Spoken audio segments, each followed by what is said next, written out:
Yeah, nothing can stop me. No.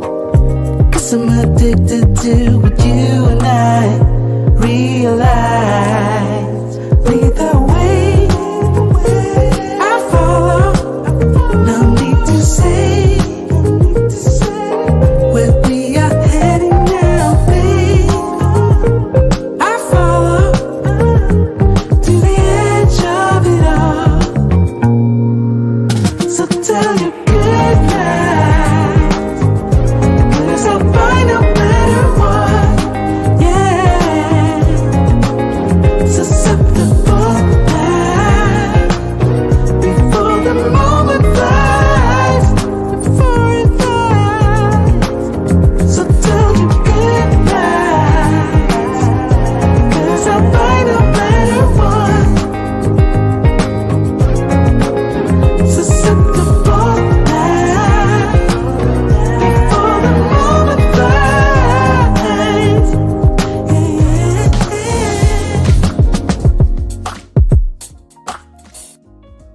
Shout out, shout out, out, out. It is finally Friday night drink in hand, gentlemen. And for some of you, you're gonna need it. We got a great topic tonight on Friday night drink in hand. And this camera lens is gonna drive me crazy again tonight. I see that. And it's supposed to be sticking on my face. That's the crazy part. So I can see, you guys can't see what I see on the lens, but the lens is actually tracking my face. And maybe I shouldn't move whenever I see it go out of focus. Maybe that should help. We got a great topic tonight, guys. Why is it that women find it so difficult to take accountability? First of all, we want to talk about this topic because a part of it is because of us. I told you you're going to need a drink. A part of the fact that women are not taking accountability is because of our acceptance of the fact that they don't take accountability. She got a big butt. She got big breasts. She ain't got to be accountable for shit. She can suck it so good and she can rock it so good. So she ain't got to be accountable for nothing. And I mean nothing. I wish I would ask my woman to be accountable for something. And many men are like that. All it takes some good sex and she don't got to apologize for nothing. She ain't got to be accountable for nothing. So we're going to talk about 7 things. And of course, we're going to listen to the professionals, the doctor, tell about his experience with the lady and how they don't take accountability, because this is a global phenomenon. This is not just in the States. Women in Africa, Thailand, Brazil, Colombia. I was talking to Andrea earlier and I was saying that one of the number one things that a woman could do, you know what, give me a sec, I'm gonna wipe this lens off. Maybe it's something that's on the lens that's causing the lens to do what it does. So give me a split second, gentlemen.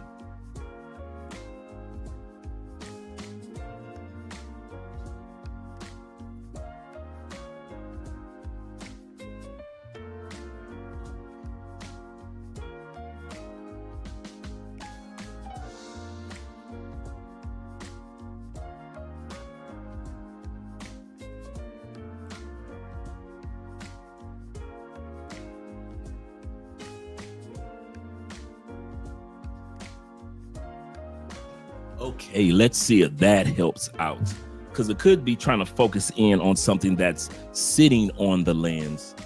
Because we haven't had that problem forever, but over the last few weeks, it's been off and on with that problematic situation. Doesn't matter where you go in the world, you're going to find a gang of women that don't want to take accountability. So all of us with passports, if you think that you're going to go to another country and there's a land full of women that take accountability, oh, it's still acting up. It's not. It's not. Maybe if I bring the light up a little bit so it can see me a little more, maybe that helps. I don't know. Let's see. It's not.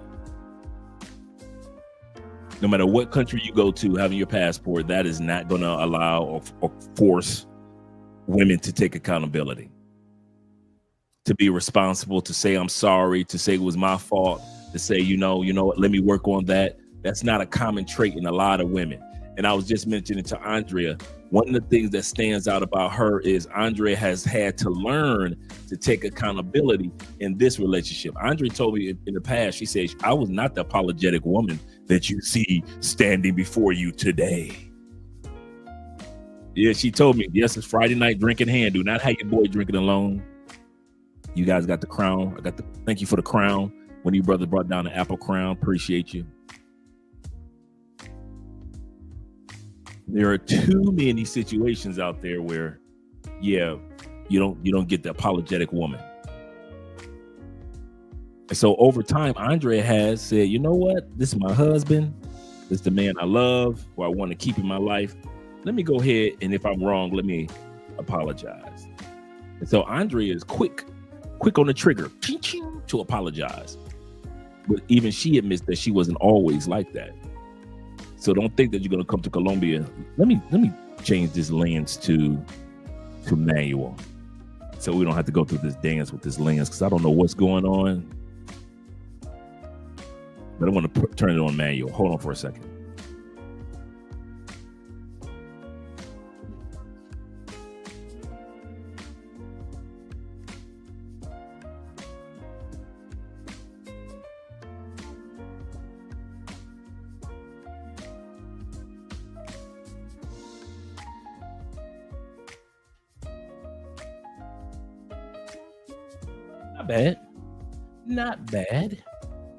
Not bad, gentlemen. Not bad at all. Okay, so now I got it on manual. So not bad. It's not blurry. Just right. Okay, cool. All right. As I was saying, this is our topic for tonight. Shout out to all you guys that are here on Friday Night Drinking Hand with Andrea and Andrea. Let me get ready to get these shout outs in. I won't keep you guys too long. I'm trying to bring the live streams down from 5, 6, 7, 8 hour live streams and bring them down to at least about 3 hours. Shout out to my man, Hombre Lobo in the building. Shout out to you. Shout out to you. He said, make sure you guys like the stream, share the stream on your Facebook, and make sure that you guys subscribe to the channel. Also, shout out to you guys over on YouTube. You guys on Facebook, as well as Rumble. Shout out to all you guys over there on Rumble. Shout out to you guys on Rumble. I see you over there, gentlemen. If you haven't subscribed to our Rumble channel, make sure that you subscribe. Moderators, if you don't mind, drop the link to the Rumble channel so we can continue to grow. Our goal right now is 500. Over the next 4 months, we're at 305. 305. Shout out to you guys. David says, salute to you, kind sir, as well. Had to step away for a while. Family issues, but I'm back. Thank you for being back, brother.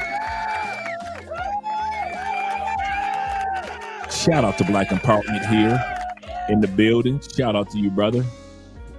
Salute to you as well. Now, let me scroll down. We got my man GJ in the building. GJ Dating. Shout out to you being here, brother.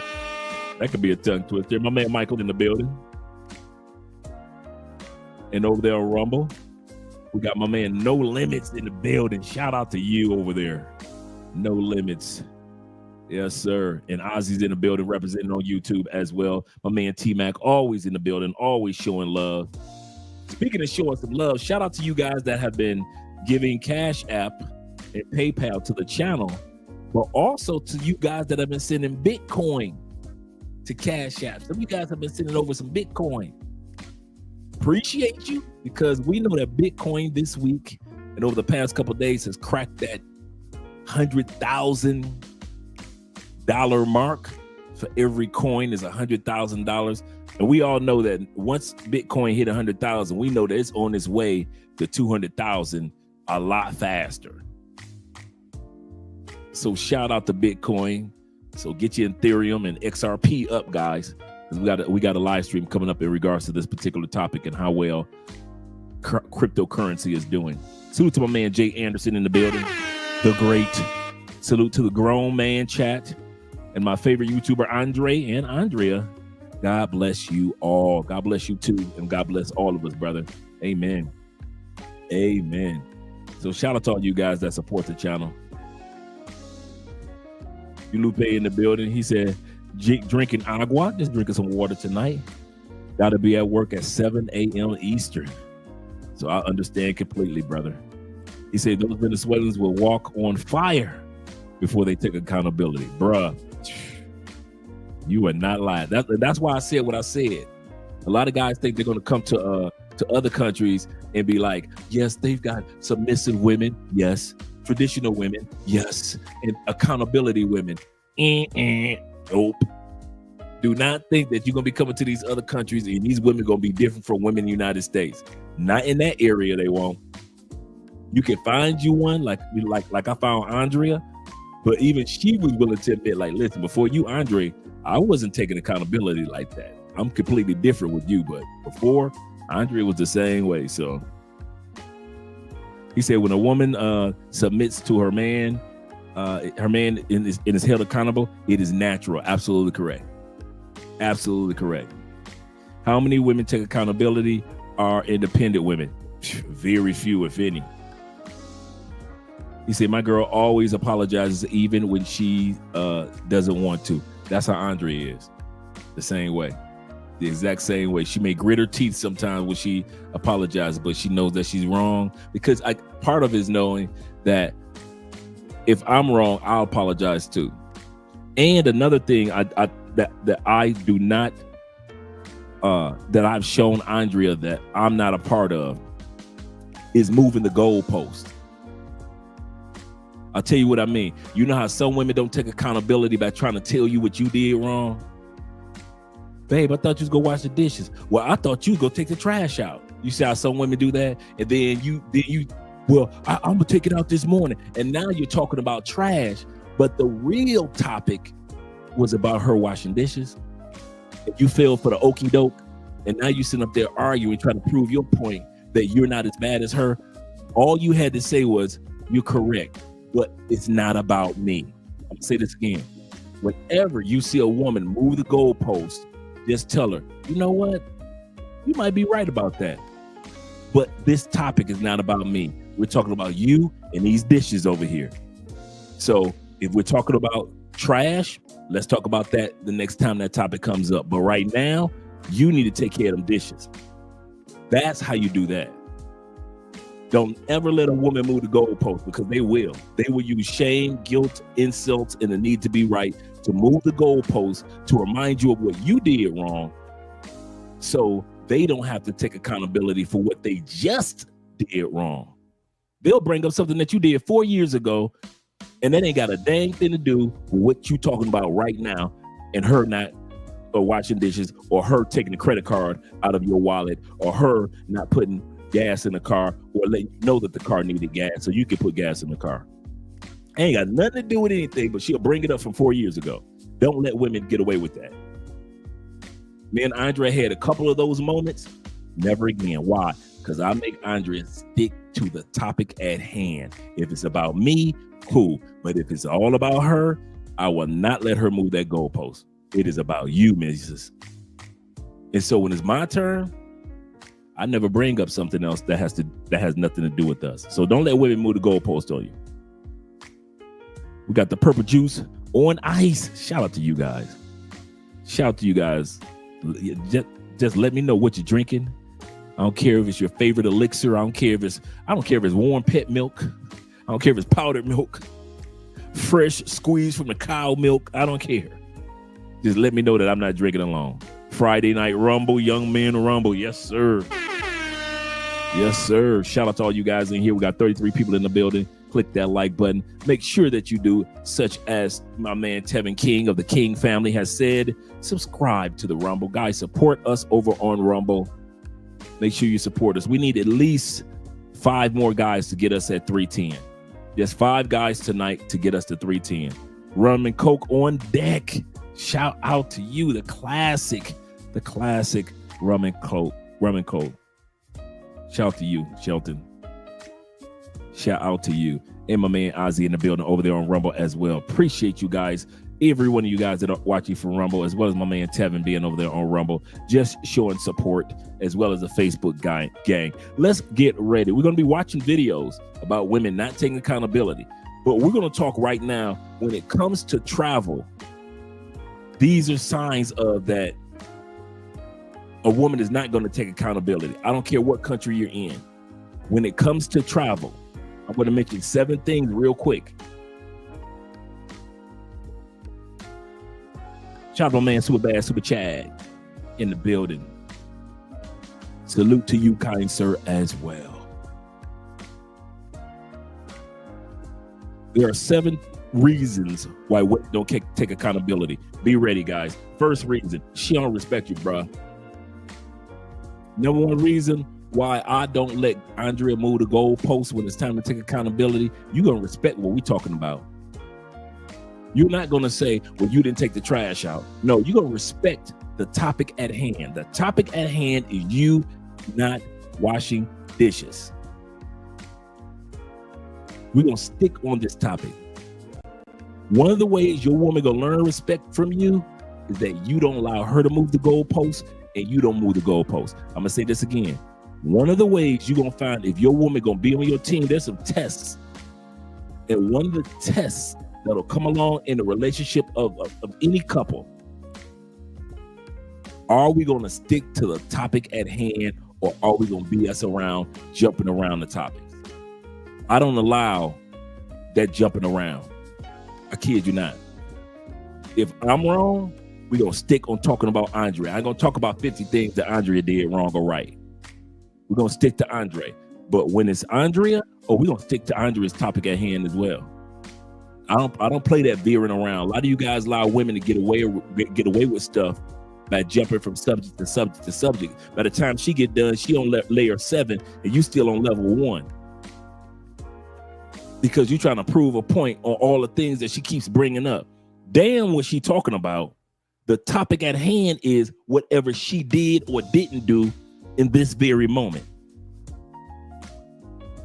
And the reason why she does that and take you to layer 7, she has no respect for you and respect for herself and respect for the lesson that needs to be learned so she doesn't do it again. She doesn't respect that.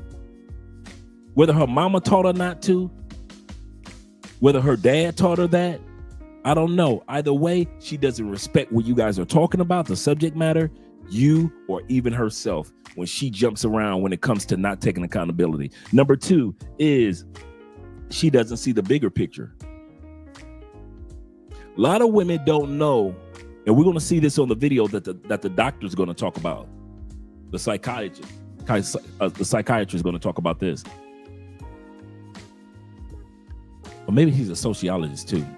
But a lot of women lose good men because men are so tired of women not taking accountability. That dude gonna either cheat on you with somebody that does take accountability, or he gonna leave you, ladies, for a woman that will take accountability. I'll say it again. Ladies, you gonna lose your man because you didn't take accountability and the next chick will. And the funny part is, it's usually something small that men ask you to take accountability for. It ain't nothing that nobody outside the room, those 4 walls, will even know about. That's probably the pettiest thing. Usually when men ask a woman to take accountability, it's usually something so small. When they don't take accountability, it lets a man know that, miss, you are Miss Petty. You are so petty that you refuse to take accountability on something minute. So that man realizes you don't see the bigger picture. If it's something major, you definitely won't take accountability. And you wonder why you go from man to man to man. My bad. You going from sex partner to sex partner to sex partner. My bad. I meant to say you going from dick to dick to dick. You wonder why you got nothing but a drawer full of Bob's battery operated boyfriends. You ain't got nothing but a drawer full of bobs and a cell phone full of dicks. Simply because you couldn't take accountability in small areas, and men realize, ladies, you weren't the type of woman that be willing to take responsibility in big areas. You don't see the bigger picture. That's number 2 reason why dudes don't deal with you women of accountability, because you don't take it and you don't see the bigger picture. Number 3 is you just selfish. I promise you, the prettier, the more financed, the more educated the woman, the less accountability she'll take. She's been pretty all her life. She ain't never had to be accountable for nothing, because all she had to do was just smile and show them green eyes and them dimples, and it solved all problems with daddy. The first man she ever looked up to. It solved all the problems with her uncles and her older brother, all the other men that she knew. So by the time she hit the age of dating, 17, 18, 19 years old, all she knew was, all I had to do was just throw a smile and I'm always right. So now she's dating you. You come to her country. She's dating you. You think she good, she all around good, until an issue comes up that she needs to take accountable for. And you fell in love with a woman that knows nothing, and I mean nothing, about accountability. Yes, she can suck a good dick. Yes, she can. Oh, yes, she can. Oh, yes, she can. She got degrees on the wall. Yes, she got a 5-bedroom house in Atlanta. Yes, she does. She just got a promotion, her 3rd promotion in 2 years. Yes, she is. She's going to all the fundraisers. She plays golf and tennis, stays in the gym, thighs just right. Ain't no surgery nowhere. And she the most selfish person that you ever had in your life. You know sisters from the hood that ain't that selfish. And so you like, man, all these good qualities she's got are being haunted by the fact that she's selfish and she can't take accountability. Number 4 sign that your woman ain't gonna never take accountability, ever. Number 1 was she don't respect you. She ain't gonna never take accountability, ever. Number 2 reason she'll never take accountability, she don't see the big picture. She don't see herself losing her man. She don't see herself losing her man, have to deal with 5 other men that will be headaches after she lose her man. I'm gonna say this again. A lot of women don't see the big picture. They don't see that when they lose you, they're gonna have to shuffle through 5, 6, 7. Let's be real. They're gonna have to shuffle through 5, 6, 7 dicks before they hopefully find another good man. Let me give you a public service announcement real quick, guys. Y'all ready? Here we go. Whenever you hear these women talk about, I've been single for 3 years. I've been single for 5 years, getting to know myself. I've been single for 15 years, raising my kids. The one thing I got to give Kendra G credit for, she ain't stupid in this one area I'm about to say. Y'all ready? Don't you ever forget this. Anytime you see a woman, I don't care who she is, your auntie, your mama, my mama, your cousins, my cousins, any female, your co-workers, the co-workers I had, I don't care who it is, your girlfriend, my wife.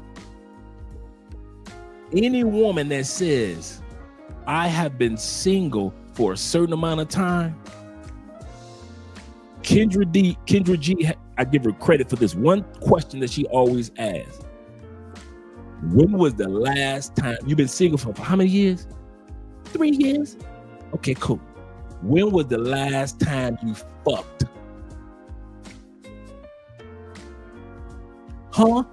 Don't hum me. Hum me you can hear. That's what my mama used to say. Huh? Hum me you can hear. When was the last time you were intimate with somebody? And most of them chicks be like, 3 weeks ago, 2 weeks ago, 15 days ago, 6 weeks ago, 7 months ago, ma'am, 3 days ago, ma'am. Well, right before the show, ma'am. I didn't know you were calling me. I was in the middle of getting some slamming. Before you called, Kendra, I didn't even know I was going to get on your show. He's sitting right here.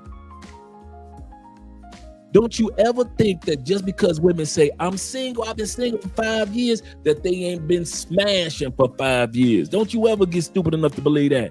Even in Colombia, baby, she said she was single for 5 years. Dude, she got smashed 5 days ago by her ex-Colombian boyfriend. You don't think Colombian, dude, you don't think Colombian dudes be down here smashing these chicks just on the, hey, what you doing, big head? Nothing. Come on over. Get this coochie. And then he go about his business. And she go about hers. So don't think that this is not happening in other countries like it happens in the States. Get that fairy tale mindset of women in other countries out your mind, bruh. That's serious. Now, the next we're going to look at, like I said, we got videos coming up. The next we're going to look at the number 4 reason why she will never take accountability, because she needs to lie to herself first and then tell you that lie so you can lie to yourself. I'll say that again. I said all that on purpose. Women that don't take accountability on something that everybody sees right in front of their face, first thing they do is lie to themselves about the subject matter. You talk about washing dishes. She sees the dishes dirty. Check. She knows that's her chore or one of her chores in the house. Check. She got to tell herself a barefaced lie about that dirty ass kitchen in order to tell you a lie about the dirty kitchen so you can lie to yourself about the dirty kitchen. You see how that works? You can't lie to yourself or convince yourself of a lie until she tells you a lie that she told herself. And a lot of you dudes fall for that. Okay. Female will look you straight in the eye in Colombia. I am not going to be paid for play anymore. Don't she? Baby, how much money do you make? I make about $500 a week. Okay. If I send you $500 every week, would you stop selling that coochie? Yeah, Poppy. She got to tell herself that lie. She knows she lying. She said, yeah, Poppy, to tell you that lie. You got to lie to yourself to believe that you can turn a hoe into a housewife. You see how that works? Everybody got to fall for the lie. She got to lie to herself, share the lie with you, and then you get to drain that lie around in your spirit for throughout time until you start to realize she was lying to me. She was lying to you from the get-go, but you decide to believe that lie. She was lying from the get-go. I'm gonna hit you guys up. Shout out to you guys that are supporting by way of Cash App and PayPal and Bitcoins. Shout out to you Bitcoin guys. Number 4 reason why she will never be accountable, as long as she can tell you a lie that she told herself and you willing to believe her lies. There are so many women that are with you. You guys have been with so many women for 4, 5, 6, 10 years. You 2, 3 kids deep with a liar. And most of the time we believe the lie of a woman. Why? Because the sex was so good or the sex was convenient. I said it on purpose like that. The reason why so many of you guys had kids by a woman that you shouldn't even have kids by, because either the sex was good or the sex was convenient. Whenever I want some sex, Keisha was willing to give it up to me. So I might as well go ahead and keep smashing Keisha for the next 4 or 5 years. Boom, you done threw kids into this liar's incubation. In other words, she's having 2 kids for you. She's a liar. You should have stopped messing with her. Yeah, I'm talking about y'all baby mamas. Oh, y'all thought I was talking about the next man baby? No, I'm talking about your baby mamas. If you watching this, I'm talking about your baby mamas. Some of you brothers have wonderful, wonderful kids by a woman you shouldn't even got pregnant from the get-go. She lied to you when you first started dating. She lied to you 6 months after y'all started dating. But why did you keep believing her lies? Because the coochie was so good or the coochie was convenient. It could be in the middle of a snowstorm. You knew Keisha fat ass would get in her car and drive through Detroit's black ice. She all on a Ford freeway, slipping and sliding to get to your house in the wintertime. Ain't nobody else gonna drive through snow and black ice for you like Keisha, and you knew it. And since you both using two reproductive organs, you reproduce. But do realize you reproduce with a woman that shouldn't even been in your damn life. Even though the kids are great, that woman shouldn't even been the one to even gave you offspring. Now stop me when I'm lying.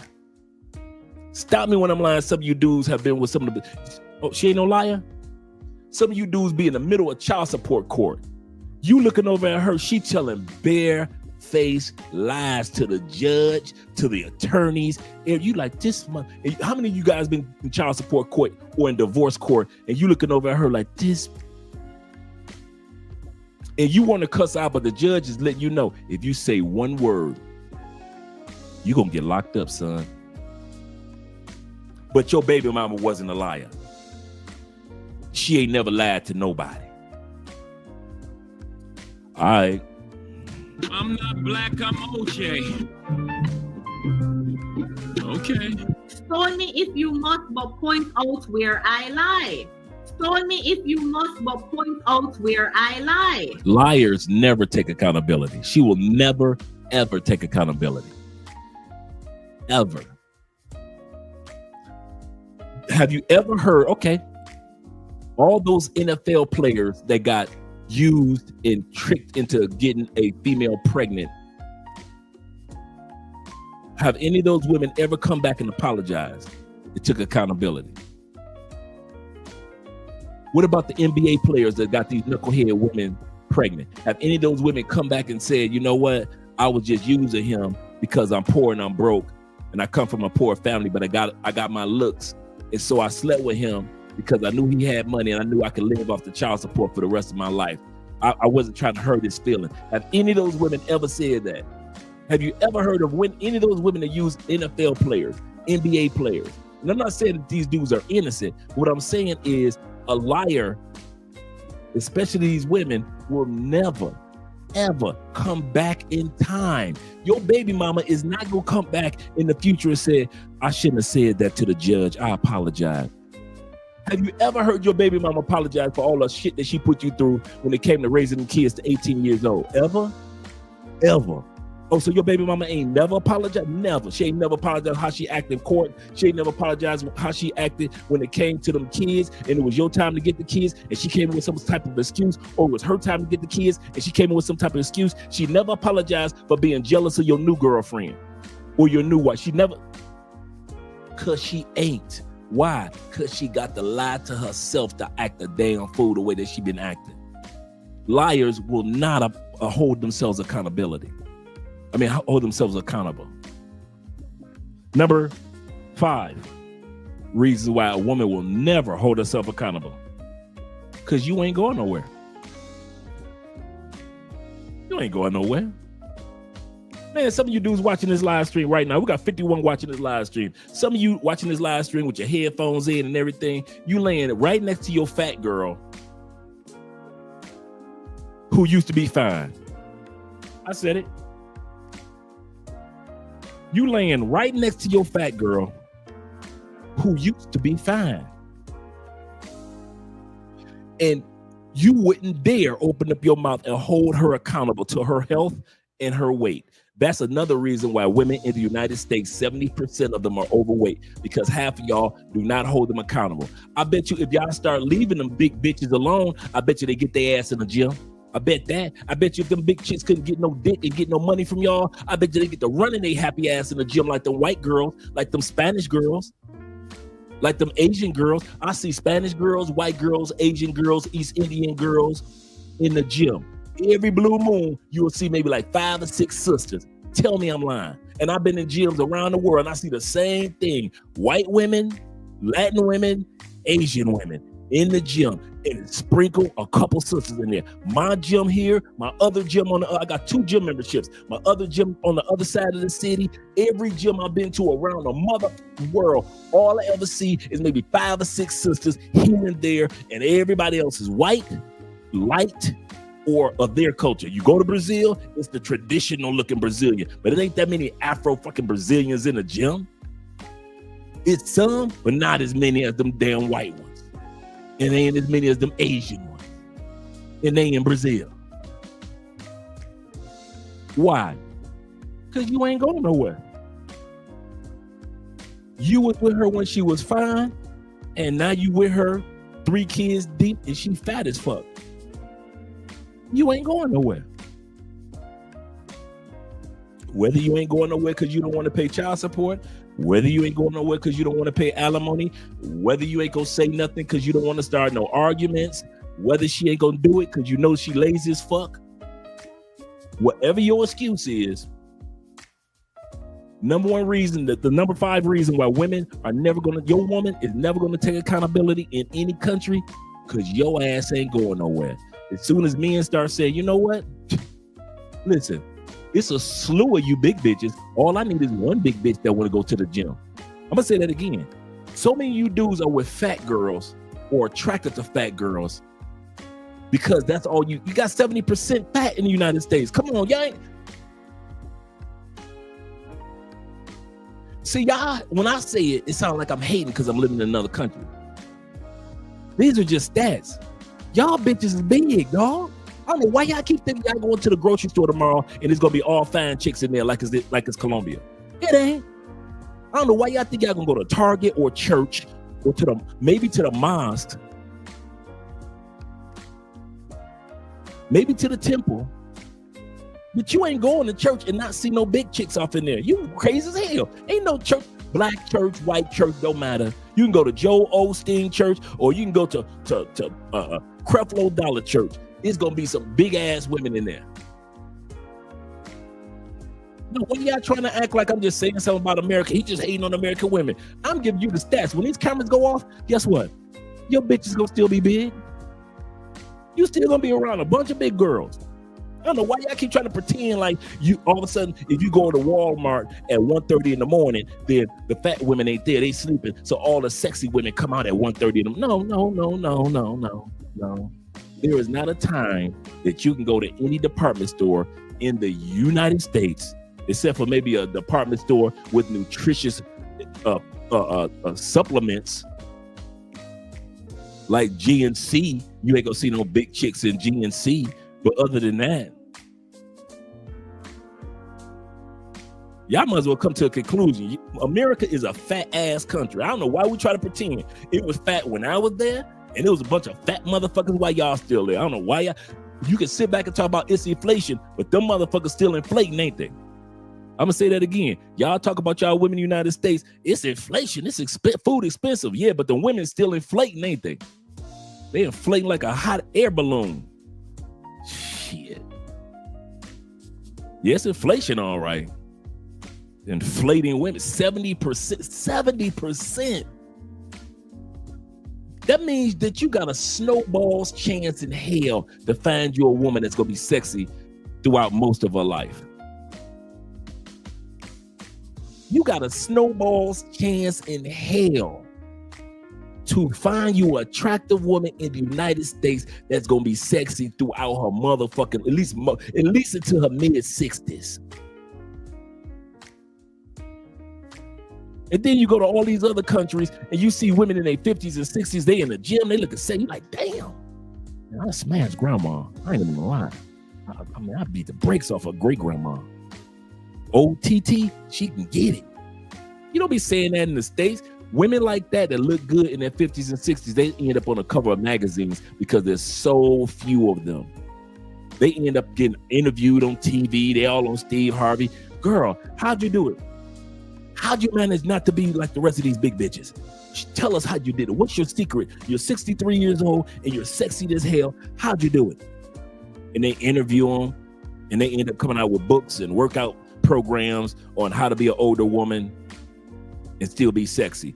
That's how few attractive women that are older in the United States. Most of y'all women are overweight. 5'4" is the average height of American woman, and 170 fucking NFL pounds is the weight of the average woman in the United States when you walk up on her ass, when you wake up in the morning. Your bitch is 170 pounds and at 5'4". So if I don't say it, cool. If I don't never say it again, guess what? These cameras go off. You never see Andre on YouTube again. Don't matter. Your bitch is still big. I don't know why y'all keep trying to pretend like they ain't. Let's get this lie out the way. Why you think they hate that y'all got passports? Why y'all really think they hate y'all got passports? One of the reasons is because y'all go to other countries and women are taking care of their health. Even if you go to another country and you don't speak to no other woman because you don't know the language, you in Poland and you don't know no Polish, cool. They still look better than our women as far as size and health is concerned. You all up in the Scandinavian countries. They women still look better than our women in the States, don't they? All them white girls, they still look better than our. And then in Europe, the white girls got fat asses. Yeah, yeah. It don't matter. It don't matter. Everybody is looking better than our women. Now, do we have many attractive women in the United States? Hell yeah. But here's the problem. The ones that are attractive know that they're not a part of the 70. So that's why they act diva. Like I said, one of the reasons why women will not take accountability, because you Negroes ain't going nowhere. You will keep your ass right there, and you can have that fat three chin strap bitch talk crazy to you and still not take accountability. Why? Because you gonna be sleeping with that 3 chin strap bitch tomorrow morning. You ain't going nowhere, and they know it. Why the hell should they apologize? I'm gonna ask you this one. Put it in the comment section. Why should women apologize to you motherfuckers if you ain't going nowhere? I'll wait. I'm serious. Put it in the comment section. Why should women do anything such as take accountability if you ain't gonna go nowhere or hold her accountable for a lack of accountability? She was fine as hell. Some of y'all dudes with women ain't even got no kids. Some of y'all got women that got kids and keep trying to blame it on baby weight. Baby, you had them babies 17 years ago. Them grown ass kids. Ain't nothing baby weight about what's around your stomach now, girl. Anytime you need to hold her head up, use your head to hold her stomach up while you eating the coochie. Some of y'all got some strong ass shoulders to hold them women leg up, don't you? You got some strong ass shoulders to be holding them heavy ass legs up. You some cellulite loving motherfuckers. It's one thing to have stretch marks. It's another thing to have piano strings. God damn.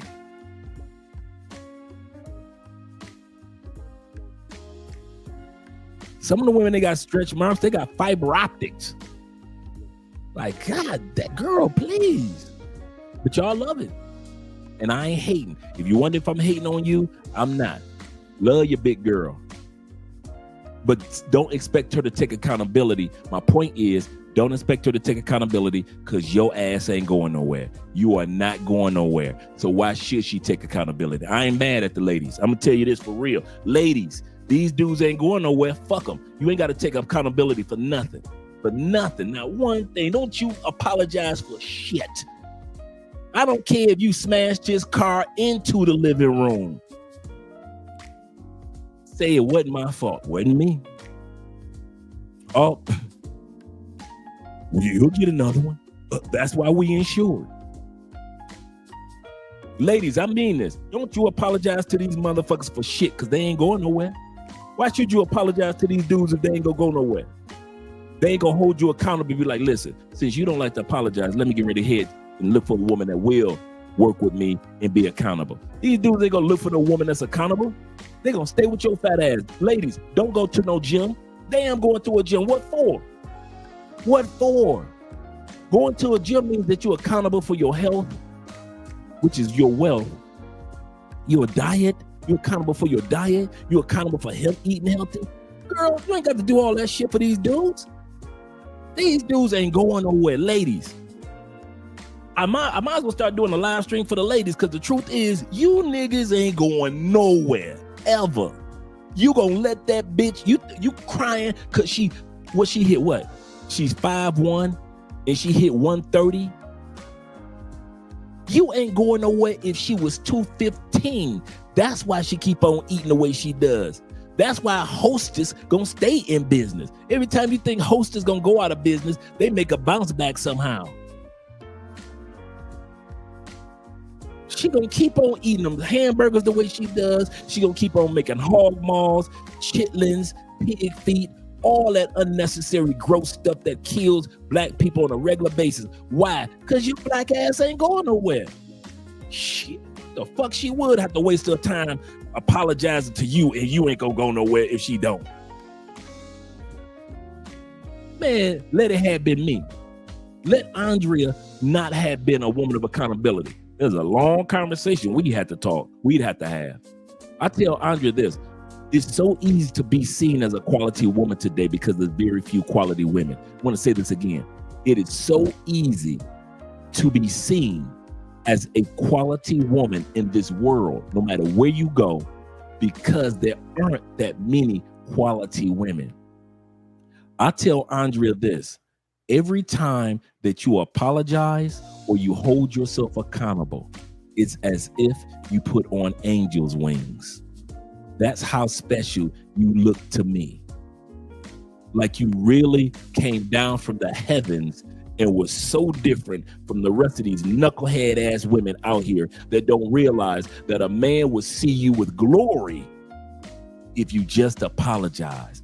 We don't see you like, yeah, we won the conversation. Yeah, we beat you. Yeah, go and clean them dishes. Yeah, I proved my point. Yeah, men don't do that. Men like, damn, I got me a good one. She's one of the few women that apologizes, that hold herself accountable, that go to the gym every morning, that eat right. Oh shit, I got an accountable woman. They're so rare. Accountable women are so rare. They stand out above like angels' wings above other women. That's why I tell Andrea all the time, it's not hard to be in the top 10 of women, because 90% of women ain't shit.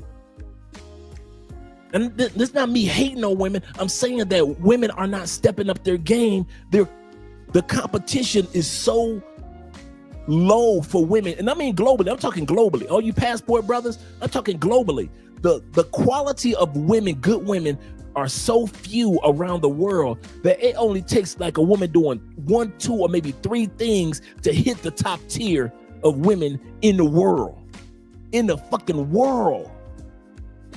It is not that hard for a woman to be in the top tier. All she got to do just do a couple things. Because 90% of women ain't trying to do shit. They're too busy trying to compete with other women that they don't realize they losing out on all the good men. So when you dudes decide that you don't want to leave your fat bitch, don't. And I'm telling her, don't apologize. He ain't going nowhere. I mean it. I'm not coming at y'all, brothers. I mean it. But if you ain't going nowhere, why the fuck should she apologize? She got you apologizing. Y'all talk about her washing the dishes. She told you. All of a sudden she said, well, you forgot to change the tire on the car, and you forgot to do this, you forgot to do that. All of a sudden she on level 7 on some shit that you forgot to do, and you done forgot all about them damn dishes. You talking about, I'm gonna change the tire on the car tomorrow, and I'm gonna take the garbage out, and my day on Saturday for mowing the lawn. That's why I ain't mowing the lawn. And now you talking about mowing the lawn and every day I'm thinking else other than what the fuck she was supposed to be doing. You ain't going nowhere. So that's why she don't need to be accountable. Number 6 is she overvalues herself and you overvalue her. Men, especially with passports, when you overvalue a woman, she will not hold herself accountable. Why? Because you think that she made a goal and you got that scarcity mindset. And you think if you lose this one, you will never get another one like that. That's the biggest trick that the devil ever put on men, that you will never find you another Eve. That you will never find you another Eve. Look throughout your Bible and see how many men that had multiple marriages and God was like, I'm gonna say this again. Look through your Bible and look at all the men that was on Team God. Abraham, Isaac, Jacob, David, Boaz, King Solomon, all the kings down the line. All these dudes had multiple wives. All of them. God ain't threw none of them dudes in hell, did he? Ain't no scripture that said King David died and went to hell because he had all them wives. Nope. It says God blessed him with many this and many that, and abundance of this and abundance of that. Abraham is father of many nations.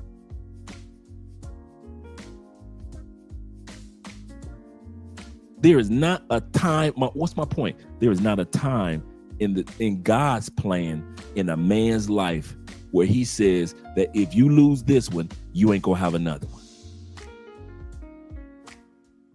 Now, if you one of those guys that have been messing up your whole life, and then God tell you, okay, you need to slow down. You keep on messing over women, this is gonna be your last one. I'm gonna let you mess over my daughters. That's one thing. If you're just messing over women.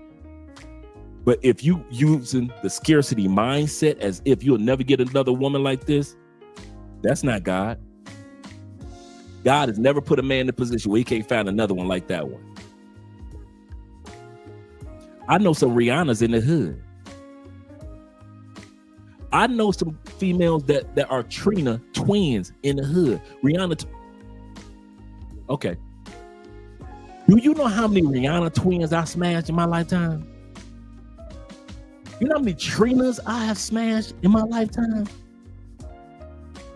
You know how many females walk around in South America that look just like the Kardashians that we have smashed in our lifetime? You ain't got to have the original because there's so many imitation versions of it around here. You ain't got to have Rihanna. There's some Rihanna-ish chicks walking around here. Look just like a twins tour. And you breaking her back in as if she was Rihanna.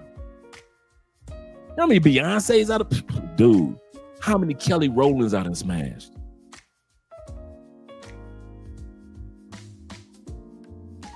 There is no scarcity. That's what my point is. But women will not be accountable as long as we continue to overvalue that person. I didn't say don't value that person. I said don't overvalue that person. Dudes get caught up in Medellin because they overvalue that woman. They overtrust that woman. They over support that woman. They overvalue that woman in Medellin, in Sosua, in Cali, in Cartagena, in Thailand. You overvalue them. You think there are women in Thailand that are gorgeous. You guys will sit up there and will send them your whole damn pension checks because she said she's going to build a house for you and her. You didn't take the time out to research that foreigners can own homes in Thailand, can own land. You ain't researched none of that. You don't think you know that she's sexy. She's not an architect. She's not a corporate accountant. She's none of those things. But you giving her proceeds as if she has the ability to build your home like it's international house hunters. Because you overvalue her. And then when it goes awry, white brothers in Thailand, in Vietnam, when it goes sideways, you want to blame the woman. To a lot of it, I do blame the woman. But for a lot of it, I blame you because you overvalued her and she will not take herself accountable.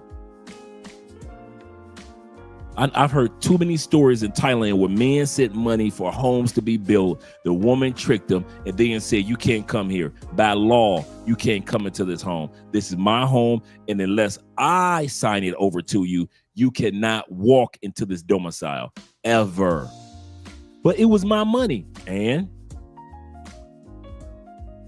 that is a very common hustle in Thailand. In Thailand, they play the long game. While Colombian women and South American women want to drug you with a drink, Thailand, they like, damn, a drug. Y'all trying to get a couple $100 and a computer from these dudes. I'm trying to get a house and a business. They got y'all paying for whole businesses because you overvalue her. And then when you get mad, she's not gonna take accountability and say, I'm sorry. Nope. She gonna keep that business rolling. She gonna keep that house, put her mama and everybody else in that house. Everybody gonna be living in the house that you paid for the last 5 years when you were sending her proceeds from the States and from Europe. White boys. I said it, white boys. You overvalue her, number 6. Number 7 is the reason why women won't take accountability because you let them do it again. Yeah, number 5 is you ain't gonna leave. Number 6 is even worse. Number 7 is even worse. You let her do it again. She know you ain't gonna do it.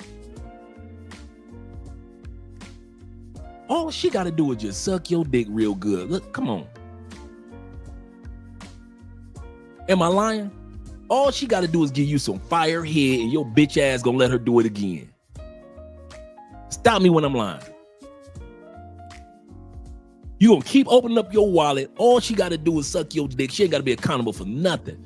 Baby, I just sent you $3,000 last month. Poppy, or I'm sorry, Colombia. Poppy Chulo. Because you didn't get called Poppy in Colombia. You get Poppy Chulo in Colombia. Poppy Chulo. And that's all she got to say. Here you go, open up your wallet again. Number 7 is she gonna do it again. You ain't gonna do shit. You ain't gonna do shit. You talk. Man, you talk barbershop talk to me. You talk rough and tumble to me. I'm a man, so you get angry and cuss me out. But the person you need to be cussing out is that bitch in Medellin. That bitch in Brazil that got you damn near broke. Half your damn pension is gone. All that money you work hard for is gone. The chick in Thailand, that motherfucking house should have been burned to the ground. Your ass ain't gonna do shit. So she can do it again. Let's be real. Come on, guys. This barbershop talk. I told y'all gonna need a drink for. Oh, y'all thought I was gonna come. Oh, y'all thought when y'all saw women don't take accountability, you thought I was gonna just talk about the women. We gonna get to that part. But let's talk about the fact that you ain't gonna do shit. Did you really think I was just gonna talk about the ladies on Friday night drinking hand? Women get away with this because we let them get away with it. Over and over and over and over again.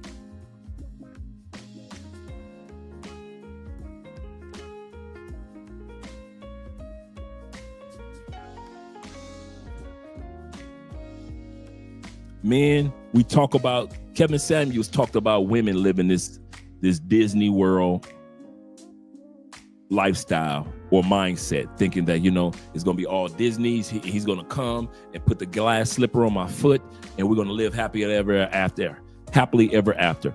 I got some news for you. Men do the same thing. Men with passports do the same shit. Kevin talked about women in the States with this fantasy mindset, and I'm talking about men with passports. You dudes are fucking dreamers. Your woman, most of the women in most of our phones, I'm willing to admit this, and I'm just talking about me. This is the first time I'm gonna just talk about me. You ready? Most of the women in my cell phone, when I came to Colombia and to the Caribbeans and all these other females that I was smashing or I didn't get a chance to smash, they weren't shit. And I was man enough to know I only want them for that pretty pussy. And once I got that pretty pussy, I wouldn't go fuck with them no more. And I'm gonna tell you, it was probably maybe, and I mean professional women that will be considered quality, still wasn't shit. And I was willing to admit to myself, take accountability, that it was only maybe, out of all the women that was in my cell phone and all the countries that I had gone to, it was maybe the final contestants. 4. Andre was one of them. Out of all the places I've been around the world, 4 in my phone that I wasn't looking at like just for a fuck. Some of y'all ain't willing to admit that your phone was like mine. You got a phone full of bad bitches, but most of them you ain't gonna really fuck with for life like that. They cool for maybe a couple months, couple years, but they ain't really like no lifetime type of chick, whether you marry her or not. She ain't no type of chick that you can really do business with. She ain't got no type of chick that she really gonna introduce you to some people that you can do business with. She just a bad bitch. That's what I had in my phone. Just a bunch of bad bitches. Like I say, professional, educated, but they were still bad bitches. They were just good for the sex. They were just good for the sex. And as long as you don't want to admit or take accountability for what's in your phone, stop acting like we're waiting for women to take accountability. Because the women that usually don't take accountability, you ready? They ain't shit either. Around the world. I've noticed that only quality women take accountability. Fine bitches rarely take accountability. I'm gonna say this again. You can have the finest motherfucker in your phone. That bitch will make a major mistake and fuck up everything and will look at you as if you did it. Why? Number 7. Because you let her do it last time. And you let her do it the time before. And you let her do it the time before that. In Vietnam. In Japan. Remember in Japan? You let that bitch get away with everything? Oh, you forgot about in DR. It's a sewer. When you was just letting bitches just talk to you reckless, pay for play bitches. You do. How many times have we seen videos of dudes in Sasua and DR end up on World Star? We're talking about dudes that have been ex-military or businessmen in your profession. We're talking about dudes that have gone to school and got your education. We're talking about dudes that have investments put to the side for years. We're talking about professional black men, white men who are good catches in the United States. And how many times have we seen these quality men in the middle of heated arguments on World Star with a broke ass Sasua pay for play chick that's from her house is a fucking tin roof. And you sit up there arguing with bitches, broke ass bitches in Sasua, and you got your savings. You bust your ass and you got $500,000 put to the side in investments over the last 10 to 15 years. That bitch ain't even got $30 motherfucking dollars in her purse. And you arguing with her as if she her equal, as if you're her equal. You know why they can do that to y'all? Because she was able to do that with the last dumb motherfucker that came to Sasua, and the last one before that, and the one before that. That's why they can sit back and come into y'all Airbnbs and pretend like, oh my God, look, I want more money, Poppy. I want more money. Why? Because you did that shit to the last dude who ain't do shit about it, and did that shit to the last dude who ain't do shit about it. So when you came along, she did the same shit to you.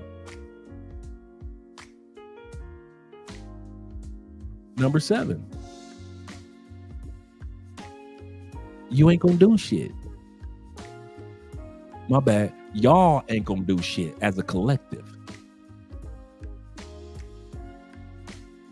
I'm gonna end it with this part, and then I'm gonna come to the comments, and then I'll do the shout out to you guys for the PayPals, and then we're gonna go to the video. I couldn't be in this modern day pay for play world. I have nothing against pay for play.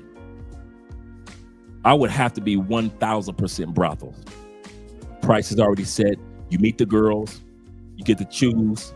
I would be 1,000%, 1,000% brothel. There is no way in the world I would be with a street girl ever. Why? You know why? Because of the ladies? Nope. Because of y'all. Y'all have fucked pay for play up so bad in the streets. There is no fucking way that I could be a single man, successful in my endeavors in life, go to Sasua, go to Colombia, go to Brazil, and after you guys have let these women get away with this and that and that and this, and then I come along? No. No. No, papicito. No.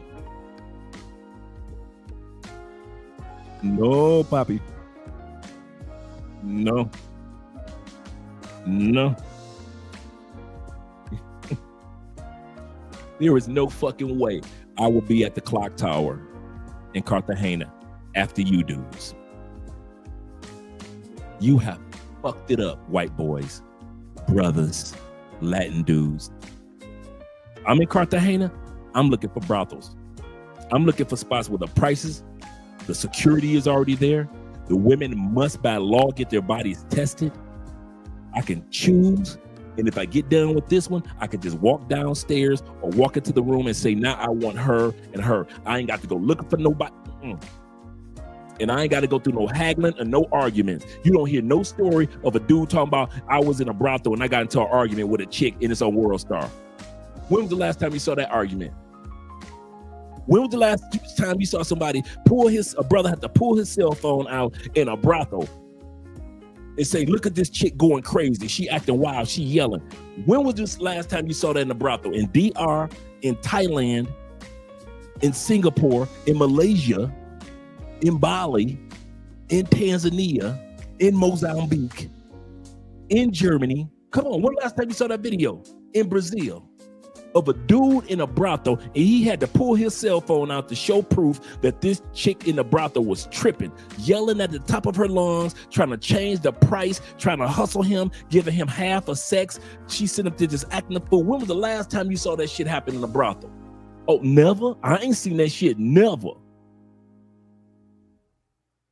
Because we know the madam or the leaders or the management team of the brothel would get rid of that chick so fast if she problematic. And if it's happened, it's so rare, it ain't even make it to World Star or YouTube or TikTok or Instagram. That's how rare that incident would be if it even happened. But you lazy motherfuckers will still take your ass out there to clock towers, to Parque Aries, to Sosua. That's the difference between dudes that got some damn sense and you lazy brothers. I kid you not. I wish I could put it another way. Fuck you, Dre. You don't know what you're talking about. Cameras go off. Yes, I know.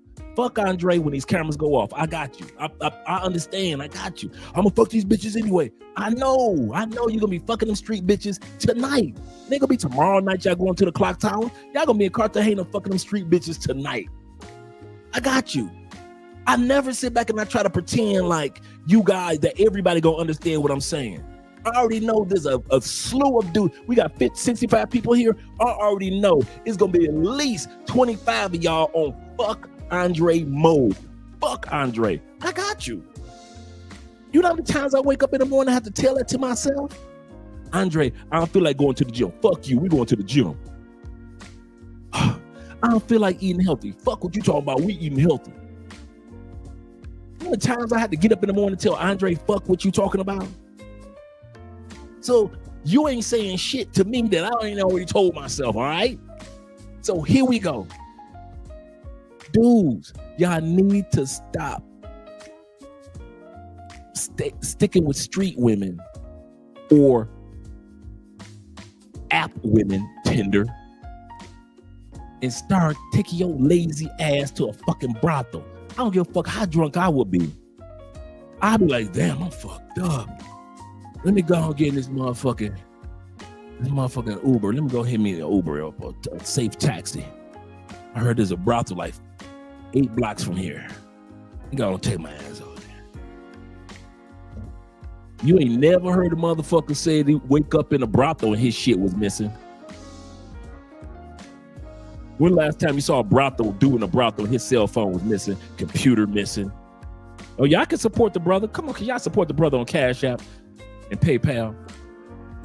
When the last time you saw a dude in a brothel say that his motherfucking computer was missing, 3 cell phones, his partridge, and his pear tree? Motherfucker lost his partridge and the pear tree at a brothel? 2 diamond rings and a partridge in a pear. That bitch ain't stole your partridge. Man, them bitches in Medellin from the streets, them bitches stealing partridges. They gonna steal your partridge bird and the pear tree. And a partridge in a pear tree. Your shit coming up missing. When all you had to do was take your lazy ass to a brothel or to a strip club and get the pussy. That's the part that I don't understand. Explain to me, why is it so fascinating to be that motherfucking lazy? Man, I saw her walking down in Cartagena and she was so good with that mini skirt. That's the same bitches who got the same cousins and nieces, the same cousins and sisters in the brothel. Every bitch that you think is shit at the clock tower is another version in the brothels. Everyone that you think is the ish in Medellin at the motherfucking Parque Yeris and other spots, same hot chicks in the brothels. So to all you lazy motherfuckers, I swear y'all the laziest motherfuckers, and wonder why chicks be drugging y'all, and wonder why I keep laughing at you. Man, I told y'all years ago, I've been past the days of feeling sorry for when dudes get drugged. Hell no, I don't feel sorry for y'all. Are you fucking crazy? Man, them days been gone. Oh man, another brother got drugged. Them females ain't shit. Oh, I used to be on that. Females ain't shit. That's fucked up. And brother, black man can't even go on vacation. Till I started just sitting back and keep my motherfucking mouth shut and watching y'all. I say, oh shit, he got drugged last week and he doing the same shit again. Wait a minute, why am I feeling sorry for dudes that keep doing the same routine over it? So I just started laughing. I wish the fuck I would be feeling sorry for you motherfuckers. I don't care if you die. I kid you not. I feel sorry for your family, your kids. Your kids that lost their daddy. You in a morgue in Medellin. Yeah, I feel sorry for your kids and your wife and your girlfriend back home in the States and your mom and your aunties. I feel sad for them. But for you with the tag on your toe, ain't no love lost. Another brother gone. Hey, Dre, did you hear about? Yep, I heard about him 2 days ago. Yep. Why you ain't do a video on it? What for? What for? Dude gonna be like, fuck Dre anyway. Right. No, Poppy. Let's go to the comment section. Hear what you guys have to say. Then we're gonna go to the Cash Apps, PayPals, and then we're gonna go to the the video. Today's topic is about the women taking accountability, but you better believe. Shout out to my man Black Nubian in the building over there on Rumble with the $2 Rumble rant. Shout out to you, brother. He said, I'm checking in. Shout out to you, brother. Every Friday. Shout out to you with the rum and coke as well, my man Shelton. Pal in the building. Shout out to you. Appreciate you, brother. And I like that. He said, keep calm and listen to reggae. Yes, sir. Yes, sir. That's absolutely correct. She don't respect you. I don't care how sweet she is. Absolutely correct. Shout out to man E-Man in the building. Shout out to you, brother. Them Claire Huxtables. Yeah, man. Them Claire Huxtables. They'll get you every time. Quick to make excuses. Quick to make excuses. Big Dave in the building. Dave says this. He say, finding dick is more like it. Yep, that's exactly what they're doing. That's exactly what they're doing. Shout out to my man Bobby Coltrane of the Coltrane family. He in the building. He's in the building. David says this of the David Dice of the Dice family. He says, Andre is right. Look at the situation with Deion Sanders and his ex-wife. Absolutely correct. Absolutely correct. These women will use you. If you got the money, they'll use you. Why? Because y'all ain't gonna do shit. Fuck. Why? Let's be real. If y'all ain't gonna do nothing, why should these women stop? If y'all gonna keep going down the Parque Yeris, why should these women stop drugging y'all? Okay, ask me this. Riddle me this, Batman. Why should women in South America stop drugging men that keep allowing women that drug men into their Airbnb? You know, I'll repeat it. Why should women in South America Stop drugging men. When men keep allowing women into their Airbnb that drug men, why should they stop?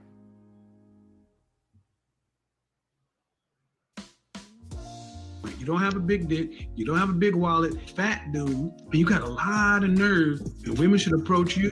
What they get? What they get? Why should they stop drugging you? It's not moral. I don't mean nothing. They hungry. It's against the law. They're criminals. They break laws. Why should they stop drugging you? Why should Razor Ray and DC Rob not have content about all the dudes that get drugged? Why shouldn't they? Why should women stop drugging you? It ain't right, and you a man. Life ain't fair. It's not fair, and why should they stop drugging you? If you're going to continue to do the same thing over and over and over again. For those that learn their lesson and don't allow those women into their lives, that's cool. But if you're going to continue to do the same thing over and over again, I ask that question again. Why should they stop drugging you? If you're going to keep your ass on Tinder, why should they stop drugging you? If you're going to keep on going to the clock tower getting chicks, why should they stop drugging you? Why should chicks in Brazil who are now drugging dudes stop drugging you? Oh yeah, it's grown in Brazil. It's always been there, but now it's starting to get that notoriety as far as exposure. But it's always been there. It's just that people want to say Colombia all the time because it has more exposure. Brazil been at it the same amount. Guess who else? The United States. The United States been drugging men for years.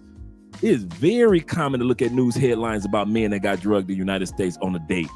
You can look that up yourself on YouTube and any place else. Just put in men in the U.S. got drugged and it'll pull right up all type of articles, headlines, and videos from the news. Why? Why? Because dudes want to lie to themselves and think that this person wouldn't drug them. So once again, answer that question. Riddle me that one, Batman.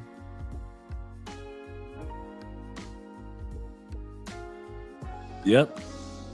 Girlfriend got smoked trying to get in his wallet. Sad.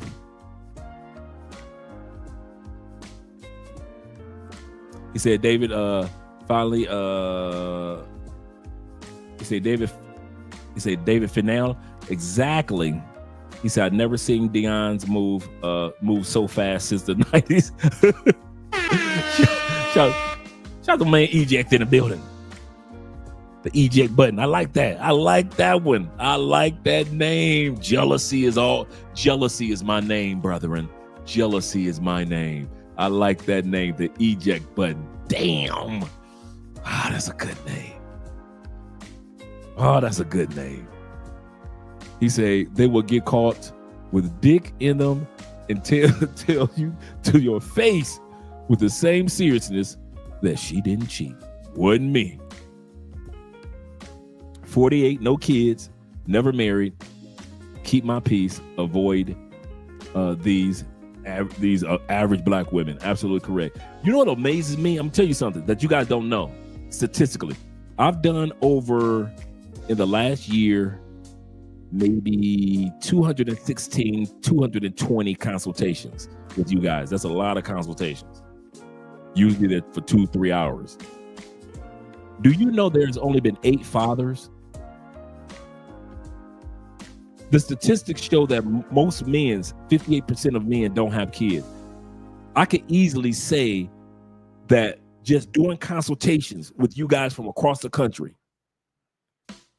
you guys are living proof that most men, black men, don't have kids. I'll say that again. You guys are living out of the 200, just random guys, good guys. Many of you guys are in your 30s, 40s, and 50s. Maybe every once in a while, somebody in their 60s. Kid you not. Only 8 fathers. And I always ask about the families. Only 8 of you have been fathers. most of you guys don't have kids like they're trying to sell it on social media. It's crazy. Thank you guys for clicking the like button. Appreciate you guys. He said black Brazilian women may be the exception, but yeah, you're right. Yeah, you'll see a few more black Brazilian women in the gym compared to others. But most countries, sisters ain't taking their ass in no gym.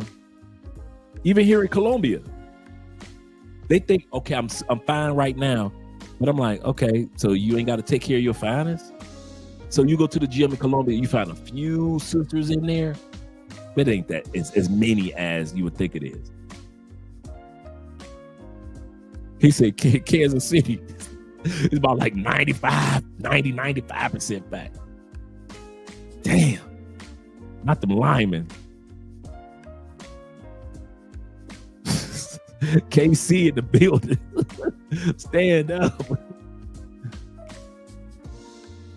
Am I dipping? He said just the opposite. Yep. He said went through a sexy BBW phase. Can't do it no more. Can't do it no more. I think all of us have had that moment where we smashed a couple of cute big chicks. You know, you ain't gonna tell nobody. You know, you had you a couple of cuties. You're like, oh, she cute. She a big girl.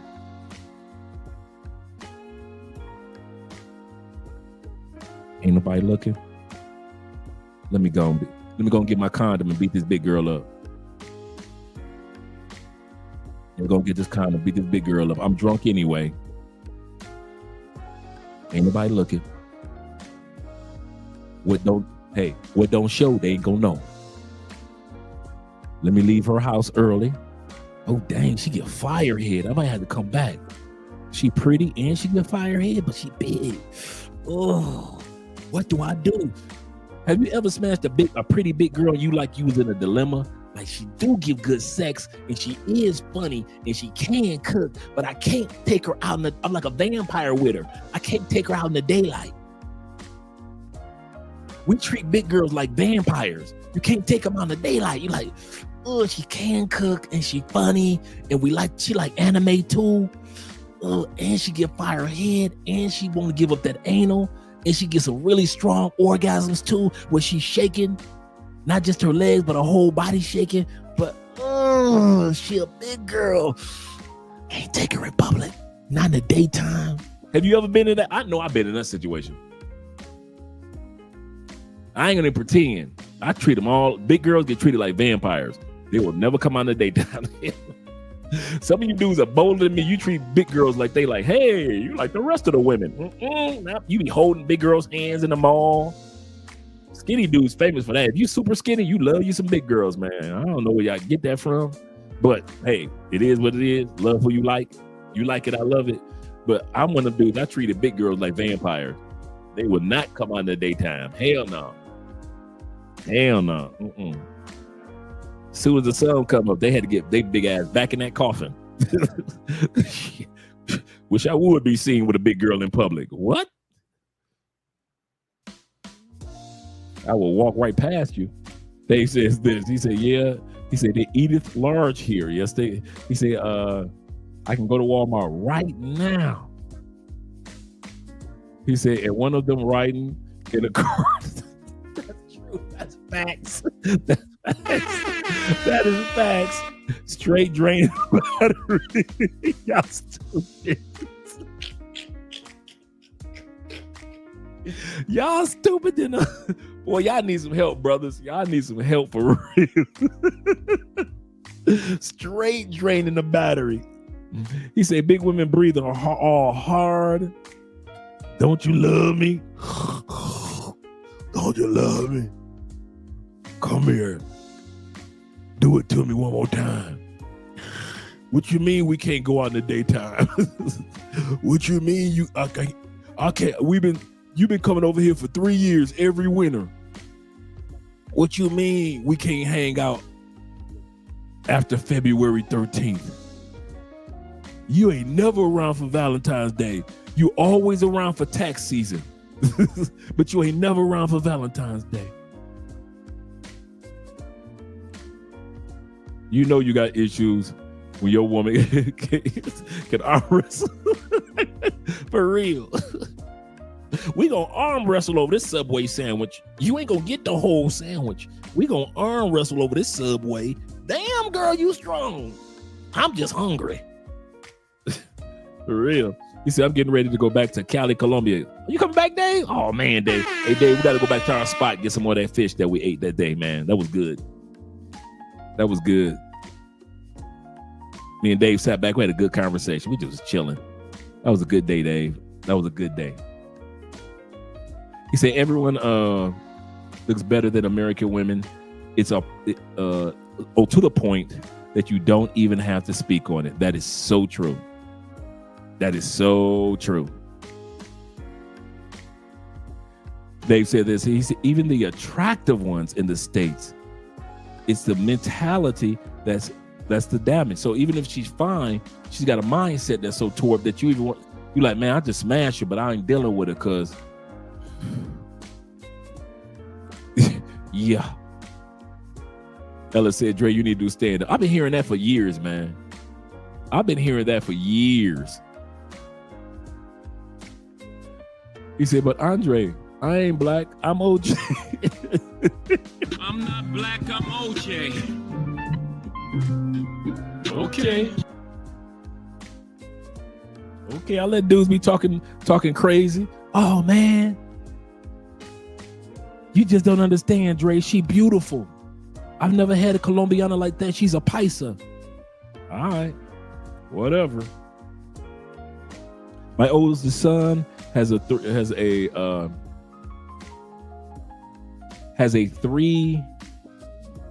chins.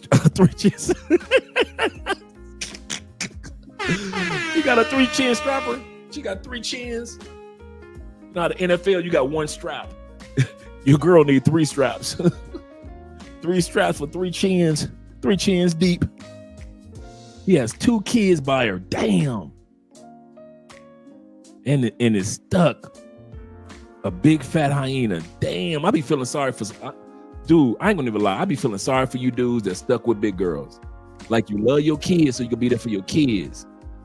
And I ain't mad at you. Do what you gotta do, Dad. We sacrifice. Go ahead, Dad. I ain't mad at you. But damn. Don't think we don't be going damn in the background. Don't think your boys don't be going damn behind your back. We do. We do, bro. We don't be gossiping, but we still be like, damn. Why he with that big ass woman? Especially if you dudes be smashing women that's like over 5'7" and fat. Some of you dudes like them big and fat. Some dudes like big girls, the cute big girls.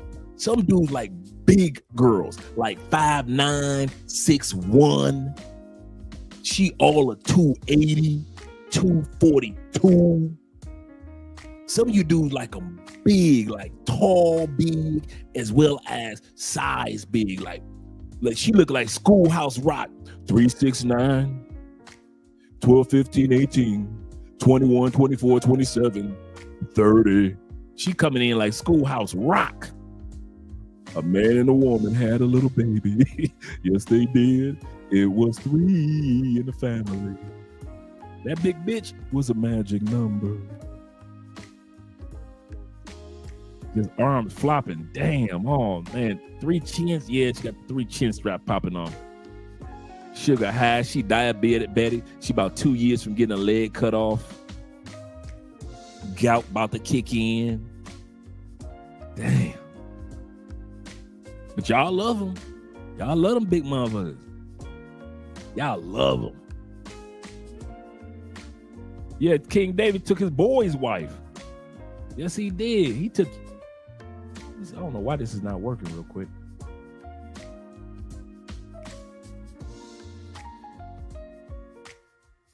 Okay, Wi-Fi working good.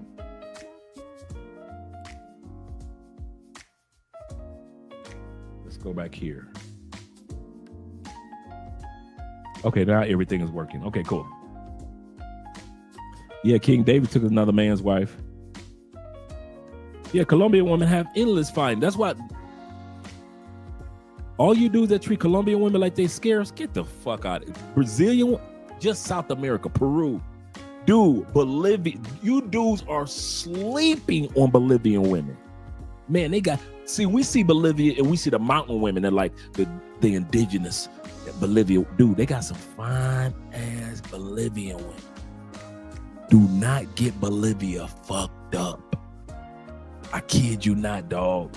Do not, I'm telling y'all, do not sleep on Bolivia. It's cold, but they got some fine ones. I ain't even lying.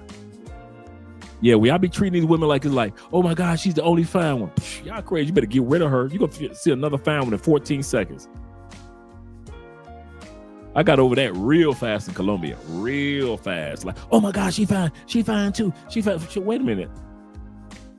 I'm seeing fine every 14 seconds. Man, let me go about my business. You're going to end up like Tyrese and his wife. We got his wife on the video today talking about why women don't take accountability. Y'all love that one. I'm not black, I'm OJ. Okay. End up like Tyrese, yep. For real, crying on social media. Shout out to C's in the building. For real, my old phone gone, man. It was full of tricks, full of females that wasn't even worth it, man. And like I said, they was quality women, but they weren't worth it. They weren't worth the long term. Let's put it like this. They were worth the fun, but they weren't worth the long term. And a lot of women in the States don't even want to admit that. I'm going to say this again. A lot of women in the States don't want to admit, even with their education, even with their body being right, being in the gym and everything, boo. I'm talking to ladies, a few ladies that's going to listen to this in a while, through the annals of time. Like the women that listen to Kevin Samuels now, women might listen to this in 10 years. Ladies, just because you got degrees, you can cook, you got a seven figure home, you in the gym, you fine, and you miss ski wee, and all that ski wee, squee wee. You're a sorority girl. Guess what? To a lot of us men, you still a jump off. There is nothing about you that says wifey. Nothing. I'm happy for you to have your degrees, sisters. I mean this, and I'm not joking. I'm happy you got your degrees. I'm happy you got that big ass house in Atlanta or in New Orleans or in Charlotte, North Carolina. I'm happy for you. I mean that. I'm not hating or anything. But there's something about you that keeps you under the just fuckable category.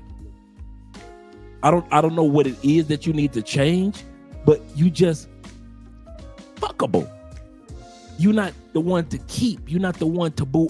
And some of you ladies don't want to admit that. That's what hurts y'all, because you think you checked all the boxes, but you checked all your boxes, not the boxes for your man or for men. Therefore, you may have checked maybe 5 boxes of men, 10 boxes. You checked 14 of your boxes and you only had 8. Cool. But don't get mad at men because you only fuckable. Meaning that you sexy, you attractive, I will smash you, but I will not keep you. You will not meet my mama.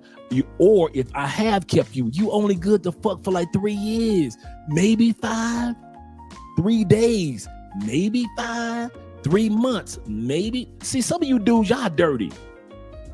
Y'all see, I ain't dirty like y'all. Y'all dirty. Y'all sit up there and make these women feel like they had an opportunity. I didn't do that. I let them know you only fuckable. You like hit the threshold of being just attractive enough for me to want to fuck you, not keep you. You fuckable. But y'all dudes will sell it to these women like, oh, what? Really? You got 2 degrees? Wow, girl. See, you somebody in life. I can see you somebody. You gonna make a good wife. Watch, I need to boo her up. No, you don't. She fuckable, dog. Why you think she's single now? Some of you dudes don't want to admit you met a woman that was 35 years old and she checked off a hell of a lot of boxes, right? And you wonder, why the hell this fine thing's single? You'll be at dinner with him, you looking at her like, why she talking? You be like, how the fuck is this woman got all these qualities and she's still single? Cause she only was fuckable to all the dudes prior to. There are women that hold qualities of a wife. And there are women that holds qualities that you are only fuckable, boo. You cute enough for me to fuck and want to fuck again, but to like really want to boo you up for life. Why you think I keep you around for 7 years? I even had a kid by you, but I really had a kid because I was fucking you, not because I want to have a kid by you. Since I was fucking you with a sex organ or a reproductive organ, I just so happen to reproduce with you. But the reason why I ain't putting no ring on you, and I love my little son, yes, thank you for my son, and thank you for the pussy, but you ain't wifey. You only fuckable. And you dudes will not tell these women the truth. I made my path smooth coming to Colombia. I'm gonna say that again. There was no female in the States that had fantasies that I put in their head. Hell no. And when I got here, I ain't put no fantasies in nobody's head. Colombian women, Brazilian women, Venezuelan women, the Venezuelan women I was smashing in the States. Everybody knew you fuckable. Oh, you fuckable. You fuckable. You know, like every blue moon you meet somebody that got wifey material. But most women just, let's be real, dudes. They fuckable. And they in our families. And they in other people's families. You wonder why your little niece can't find a good man? Your 23-year-old niece is just fuckable to some young dudes. You wonder why your auntie, who's 61, never got married, and she's saying, I didn't get married because I didn't want to. Auntie, okay, you didn't get married? Cool. Auntie, when was the last time you had sex? That's private. Auntie, I'm trying to make a point. When was the last time you had sex? 4 months ago. You know why? Because you've been single and ain't been married forever, right? 13 years since you had a man. But you noticed that you got fucked 2 months ago. You fuckable, auntie. I'm sorry, TT, but TT, you fuckable. You're not wifey.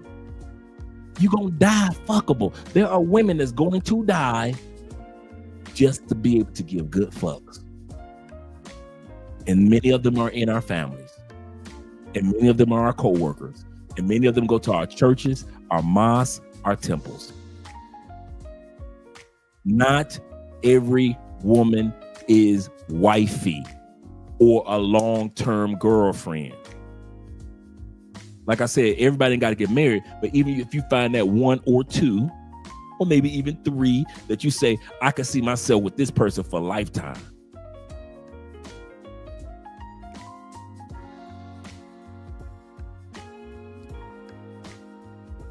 Spencer Tracy was a famous actor during a time period of black and white movies. One of my favorite actors. Easy, Spencer Tracy. His movie Boys Town, classic. Him and Sidney Poitier in Look Who's Coming to Dinner or Guess Who's Coming to Dinner. Award winning. His last movie.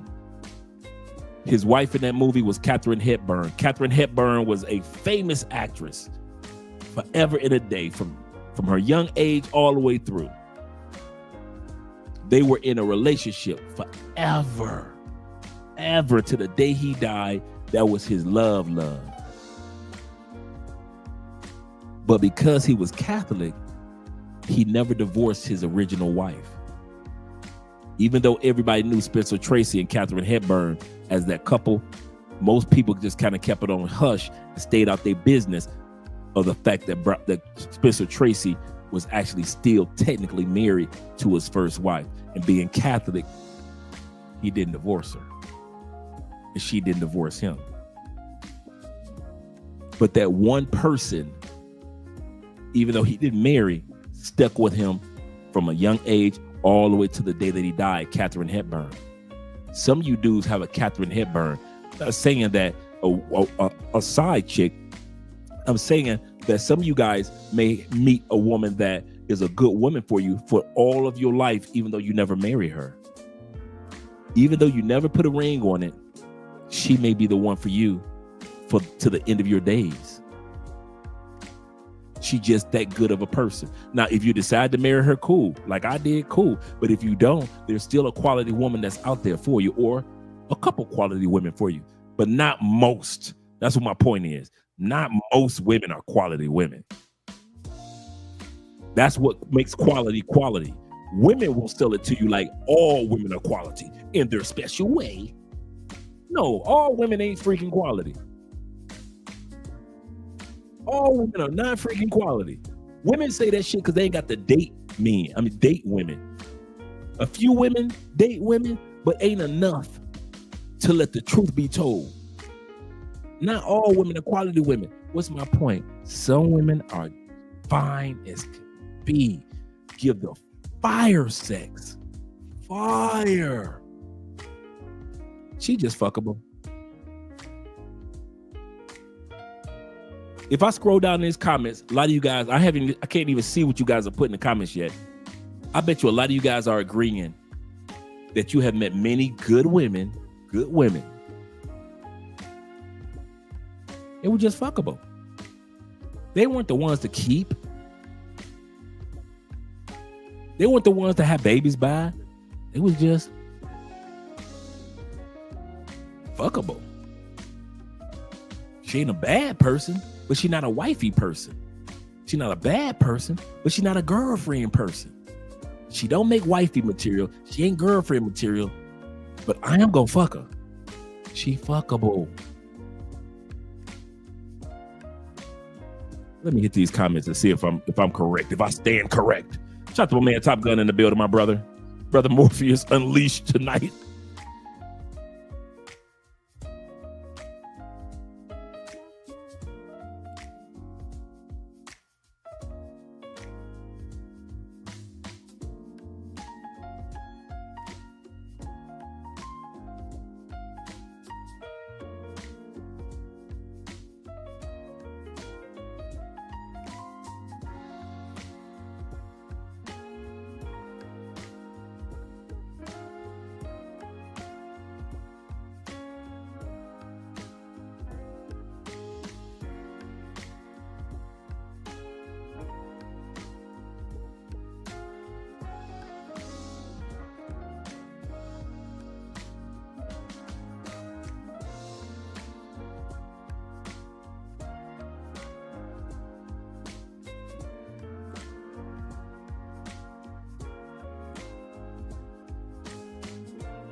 Oh, and we got the good music going. I didn't realize how the music was going. Let me know if you guys can hear me now.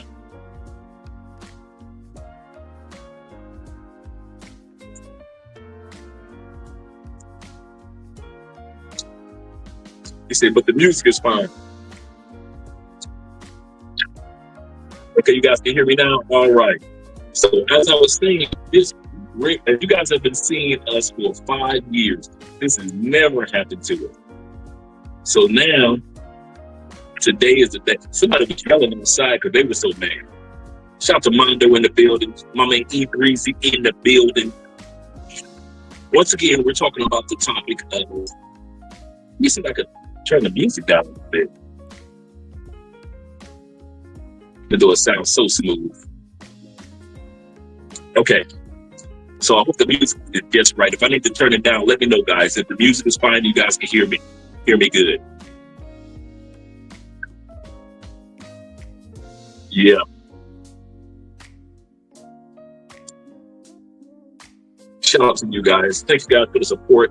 Now I can't read because I got the phone. Usually I read through my phone the super chats. Well, maybe I could do a share through my computer. Let me see if I can go. The Wi-Fi is off because the electricity is off over there. Yeah. Okay, there we go. I was going to try to go through our computer. But once again, as we all know, tonight's topic is why is it that women seem to not want to take accountability? And we've been talking about 7 reasons. I had a video for us. We can watch this video tomorrow, so that's cool. But like I said before, the first reason is she just does not respect you. I don't know why we think that women are supposed to automatically respect us or automatically understand us in regards to being accountable. They're not. They're not. And quite often, they will use sex before they admit they're wrong. I'm going to say this again. There are women that when it's time to take accountability, she'll just suck your dick. And she ain't got to apologize. She would rather suck your dick than to apologize to you as a man. Here's the kicker about that. For a lot of men, that's all it takes. For a lot of men, that's all it takes. The audio's bad, it should be bad. Yeah, I'm in the dark. I'm in the dark. I'm in the cavern. I'm in the caves. Yeah, man. I wish I could set the audio up in a different way. But nope. Wait a minute, let's see. Wait a minute. Please,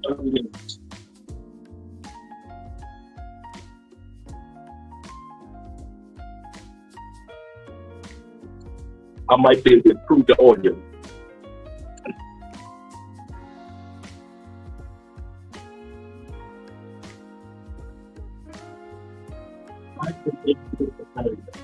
I'm trying to find my portable microphones.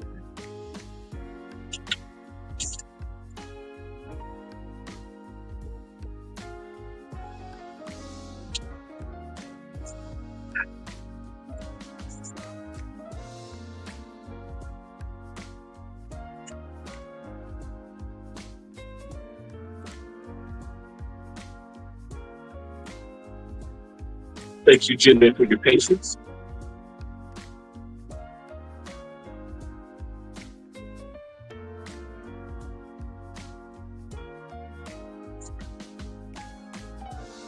All right. Found it. So give me a second to set up my portable microphones to improve the audio. Thank you very much, guys, for letting me know how bad the audio was.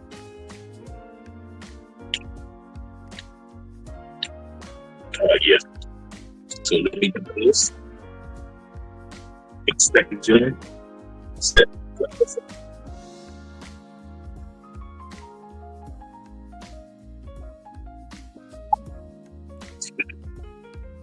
Yeah.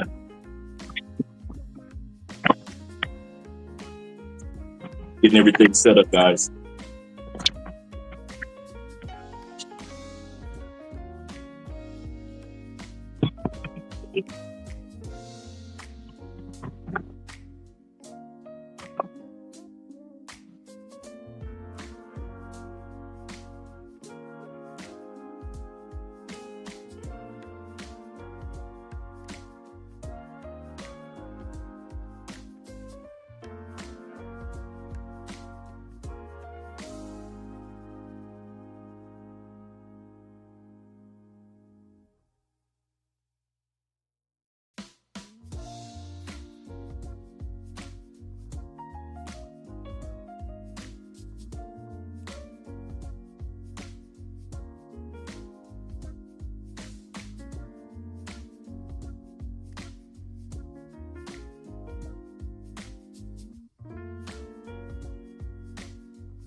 All right, guys, let me see how that sounds.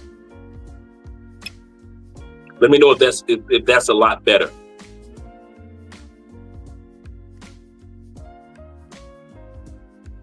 If that audio is better with the microphones. Yeah, let me know if the audio is better with the microphones now. I can see you guys in the comment section. Yep, better, much better. My study. The crazy part is it doesn't look like I can.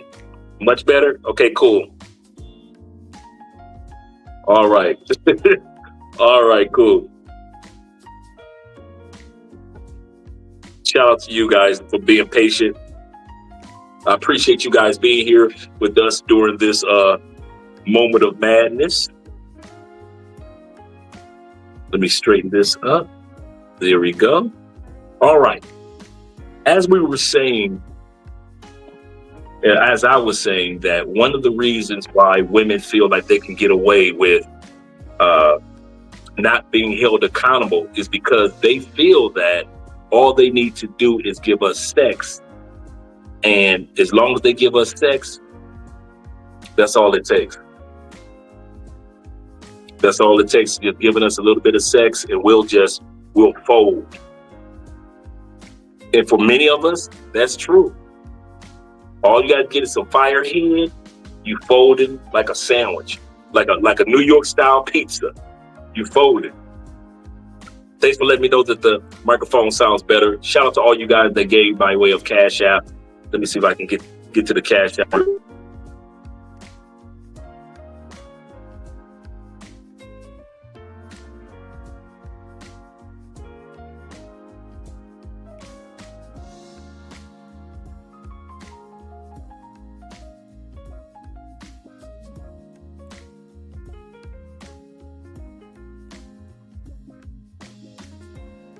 Appreciate you guys.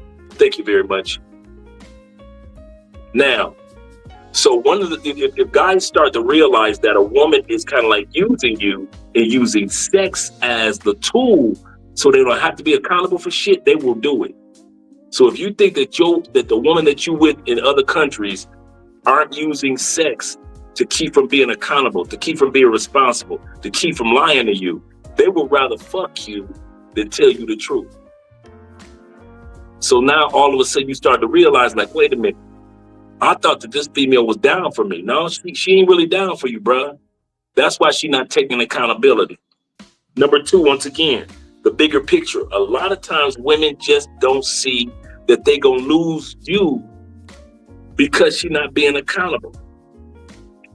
She thinks I have my own opinion. It's a whole new world. Women are independent. I'm telling y'all something, man.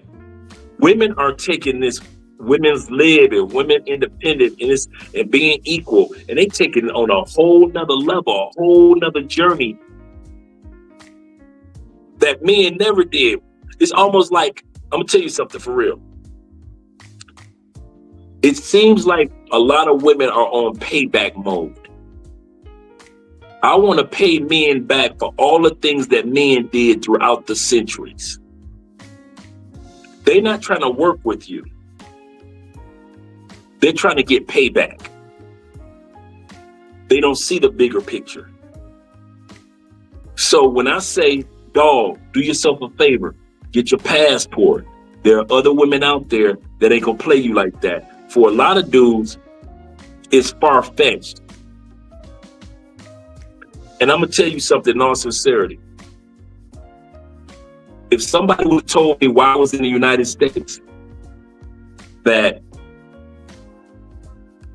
there were better women around the world that were waiting for me, I wouldn't believe them. I thought the women in the United States, that was it. I thought the women in the United States were top notch. Can't nobody stop them, queens of the universe. And then when you start traveling, you start to realize, wait a minute. Wait, pause. Women in the United States are big girls? You don't think that while you're in the States. Women in the United States don't take accountability. You don't think that while you're in the States. I can get better women outside of the States. You don't think that while you're in the States. You believe everything that the media and the news and the government tells you about women and men in other countries. So even me, when I was back in the States, bruh, I didn't know. I did not know, man. I mean, I had some friends from other countries because I lived in Florida. But as far as like, really?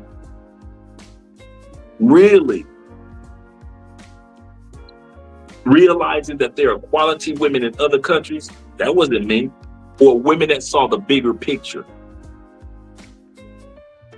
Once I finally left the States, I could see that there are a lot of women that see the bigger picture. But you guys don't realize women don't take accountability when they don't see the bigger picture. They don't see you leaving. I don't know why my shadow makes me look like I got a big old afro right here. But they don't see you ever being a man about yourself and leaving. And since they don't see that about you and you don't see that about you, they're going to keep on doing that same thing. And like we said, with number 3 was them being selfish. Yeah, men can be selfish to a certain extent. But yeah, there's a lot of women that right now, they just thinking about themselves. And they don't see that this Me Too movement, feminist movement, a so-called narcissistic movement, toxic masculinity movement, all this, according to Kevin Samuels, is going to come bite them in the ass. It's going to come bite them in the ass. So when we sit back and we see women not seeing the bigger picture, okay, Kevin said winter is coming. Is not winter here in the life of a lot of women? You could go on TikTok right now, ain't nothing but women crying. So much percentage of TikTok is women crying about how their lives are now. Like we said, number 4. If a woman gotta lie to you to be with you, that ain't the woman for you. I'm gonna say this again before I go freshen up my drink. If a woman gotta lie to you to be with you, that's not the woman for you. If that woman in Medellin has to lie to you to get you, bruh, they ain't the woman for you, especially when you know that this chick is lying. If you know that she telling a bare-faced motherfucking lie, and you still go for it in the name of the coochie, or in the name of this was your first pretty Colombiana, or this was the first woman that ever showed you some real attention, first woman that cooked for you, cleaned for you, all that bullshit, but you know she's still a liar, they ain't the woman for you. I don't know why y'all keep trying to make women in Medellin and in Rio like they can fuck up in countries. Man, you better kick her ass in her back and go about your business and go right down the street and find you a real good Colombiana. For real, I'm coming from the dark side. I'm not black, I'm OJ. Okay. Shout out to you in the comment section, guys. Shout out to my man Meek. The Meek are loved. Yes, sir. Shout out to you, brother. He said, I'm leaving on the jet plane, and trust me, I won't be back again. Did you guys know this? That's a good comment. I found out this last night. Did you know this? Of American expats, of people that leave America, guess how many go back? It blew me away. Of all of us that leave the United States and live in other countries. Now I'm talking about you go back to visit family and stuff like that. But I'm talking about go back and live in the United States. Guess how many of us go back to live in the United States, not just visit? 4%. Only 4% of us ever decide to go back. Black, white, male, female, doesn't matter. Once you live outside the United States, you like, man, I ain't going back. Like my man said, I'm on the jet. Shout out my man Meek, the Meek are love.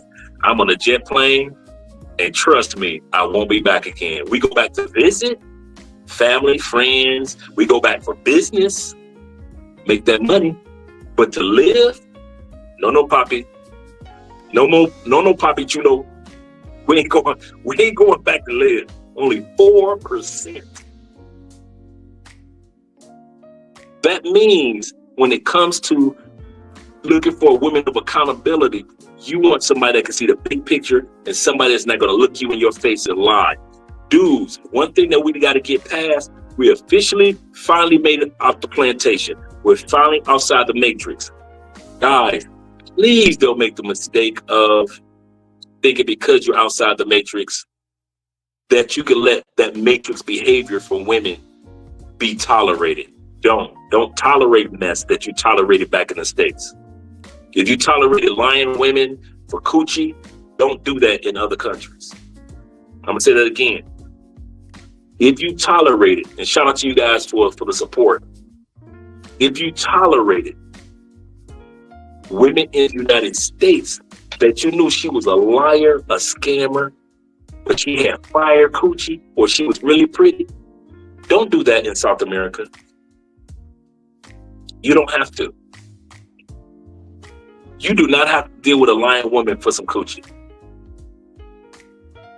You don't have to deal with a lying woman for her beauty. Not in South America. It's too much of it.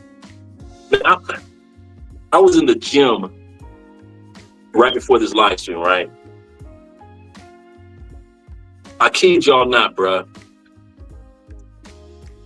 I saw some of the most plainest, just regular, everyday Colombian dudes in the gym. And they were there with their girlfriends. Hot to death. Hot to death. South America is a country where you never have to worry about if you don't see it. If you lose this beautiful one, you ain't gonna get another one. You ain't never got to worry about that shit in South America, ever. All you do is that be walking around South America treating women as if you would never find another one like this one. Stop that, brother. I mean it. And do me a favor, guys. If you hear the microphone go out, let me know, because I got another one right here. But this battery might die. Whenever it does, you know how I talk. So this battery might die. But if you guys hear the mic go out before I notice it, just let me know in the comment section. Shout out to my man Jaquan again. because I have a second mic as well. And thanks for supporting the channel, guys. The other one that we looked at, it says, the reason why women do not hold themselves accountable, like we said before, because you're not going anywhere. You're not going anywhere. You're not leaving the United States. You're not leaving that city. You're not leaving that side of the city. And most of all, you'll never leave her. Your woman will never take her health, be accountable for her health. She'll never be accountable for how she spends your money. She'll never be accountable for how she's raising your kids in the opposite way of how you want to raise them. She'll never be accountable for how she's walking in this feminist Me Too movement. She'll never show accountability. Why? Because you aren't going to leave. And she knows it. And all she needs to do is give you a hot meal and some sex, and you shut the fuck up. I'll say that again. For a lot of you dudes, a lot of us men, we're so weak. We're so weak for beauty, so weak for sex, that all a woman got to do is just give us some sex and give us a hot meal, and we shut the fuck up. She ain't got to be accountable for nothing. Some of you dudes tonight will lie to your big bitch tonight. You will look at your woman tonight and tell her, oh, baby, you ain't got to lose weight.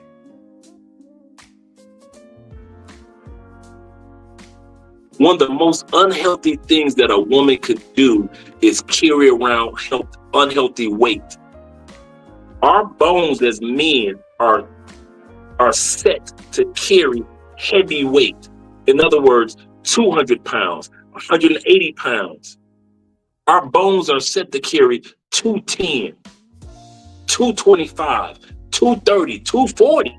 In many cases in the NFL, dudes can be 300 pounds. A male's body structure is made to carry that type of weight. Now your woman, 210, 180. Her body ain't even made to walk around with that type of weight. And you will sit up there and lie to that woman in her face, talk about something. You ain't got to lose no weight. Hell yeah, your big ass need to lose some weight. What are you talking about? You sexy to me. It ain't about sexiness, it's about health. Will that chick be around for the long term? I like what one person said. He said, I hope I get it right. He said, I've seen big people and I've seen old people, but I rarely seen old, big people. I'll say that again. He said, I've seen big people and I've seen old people, but I've rarely seen old, big people. But you love your woman.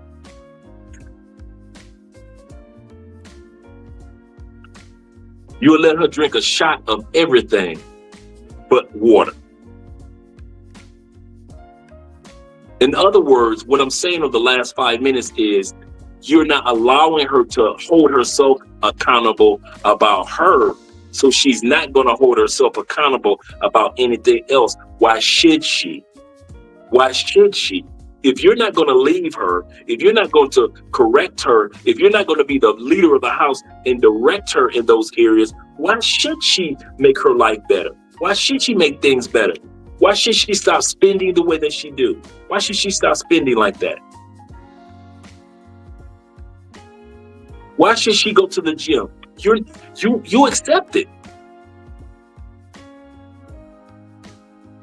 So at the end of the day, women don't hold themselves accountable because a lot of stuff we don't walk away from. I'll say that again. Women will never hold themselves accountable because why should they? Why? I was watching an accountability episode today on I forget the Young Brothers show, man. Cool Young Brothers too. The Daily Wrap-Up show. Shout out to them. Make sure you subscribe to the Daily Wrap-Up. 3 young brothers out of New York. And they were interviewing some of the young ladies. One of the young lady's boyfriend was sitting in the background, so he was way in the back. The ladies were guests. And the one young lady said, I'll never be accountable. I said what I said. I meant what I meant. I don't mess with black men. You know what the justification was that she convinced her black boyfriend, who was sitting in the background of the show? You know what he said? Well, she's not talking to me because I'm Jamaican. I'm not black. So when she says black, she's not talking to me.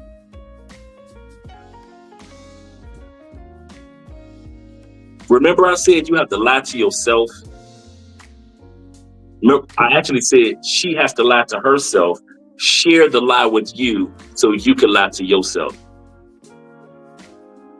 This sister said, I don't deal with it. She put it out there on social media. She said, I don't deal with no black men. Can't stand them. I ain't gonna deal with them. The whole panel looked in the background and said, well, wait a minute, ain't your man black?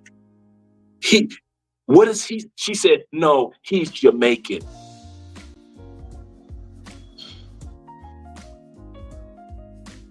I'm gonna let you guys know something. You DR, Jamaica, all you little island dudes, Cuban dudes, I'm gonna let y'all know something. Whether you go into a job interview, stopped by the police, you're in a department store, wherever you go, your ass is black as I am, as long as you in them 50 states. When you in Jamaica, you ain't got to navigate again. You Jamaican. You back in DR, Poppy, you could be Dominican all you want. All you African brothers, I'm African. Back in them 54 countries, you could be African all you want. As long as you in the 50 states, don't you ever think that the white people see you as anything but a black person. Don't you ever think. I don't care how many accents you got, how many languages you speak.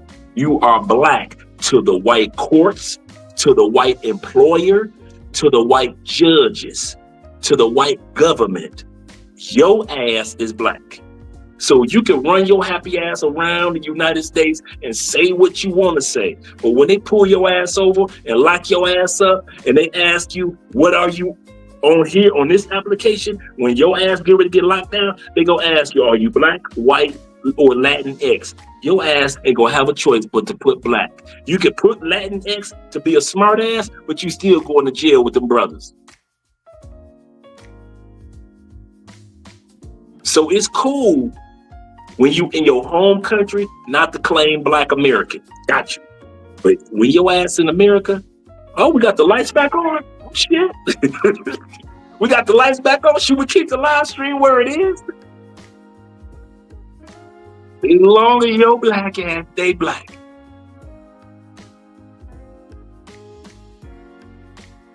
Oh, we got the lights back on. Let me put the computer back on. Might be able to come back with the live stream live.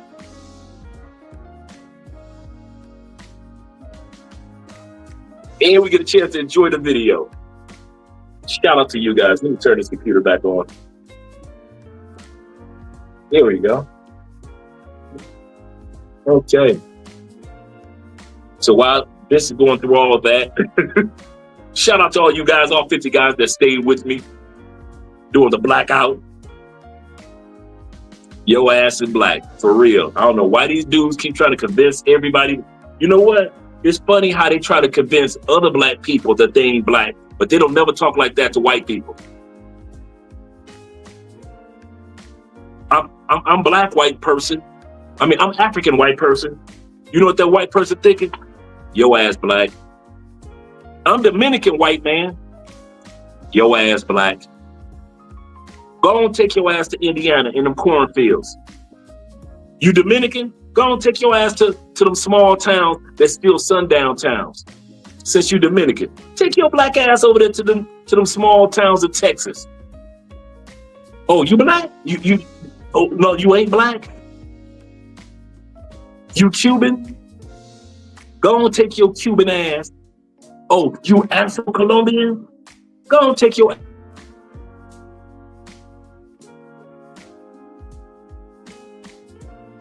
Go on, take your ass down to them small towns in Arkansas. Since you ain't black. Us brothers can convince you. But them damn white boys in Arkansas, them white boys in Texas, them Oklahoma white boys, them motherfucking white boys in Utah and Wyoming, they gonna let your ass know real fast, you blacker than me. Y'all always want to say that I ain't black shit to other black people. It's safe with us. I'm your people. It's safe with me. Now take your ass over there to Indiana in the cornfields. Go on over there to the University of Purdue. Take your ass over there and tell them white folks that you ain't black. Man, they'll string your ass up fast. They'll string you up faster than they string my ass up. I ain't black. Okay.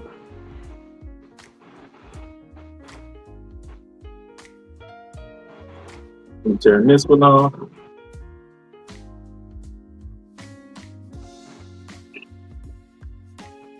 Shout out to you guys for your patience.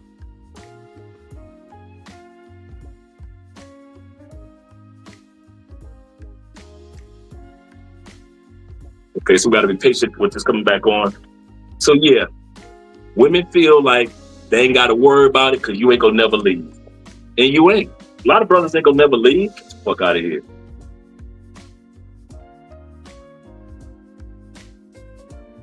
She gonna be 70 years old. Oh, that's clear. I didn't realize how clear I look tonight. This is my first time doing a live stream here in the studio with the camera. That is clear. And we're going to change the music. ABC 1 2 3. ABC 1 2 3. So guys, here's what's going to happen. I'm going to come off of here and I'm going to go over here. So give me about 2 minutes, okay? Shout out to you guys. Let me get out of here.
You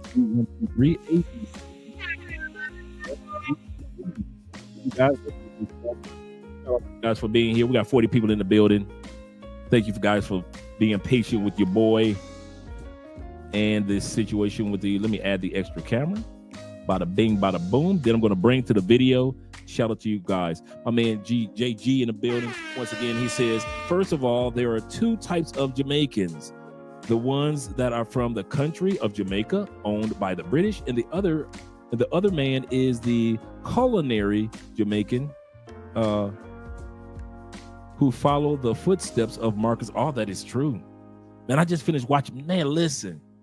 I just finished watching The Life of Marcus Garvey. Good. There's a documentary out there on YouTube of Marcus Garvey. Real good documentary. I didn't even know about the ships and everything, the cruise ships that Marcus Garvey owned.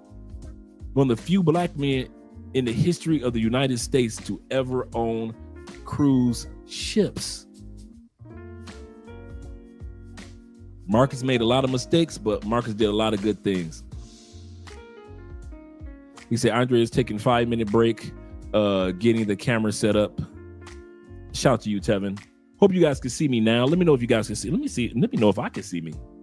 Okay, there we go. You guys can see me. Perfecto. Perfecto. Let me refresh this. Okay, cool. Perfect. Perfect. Let's get ready to get started with the video, gentlemen.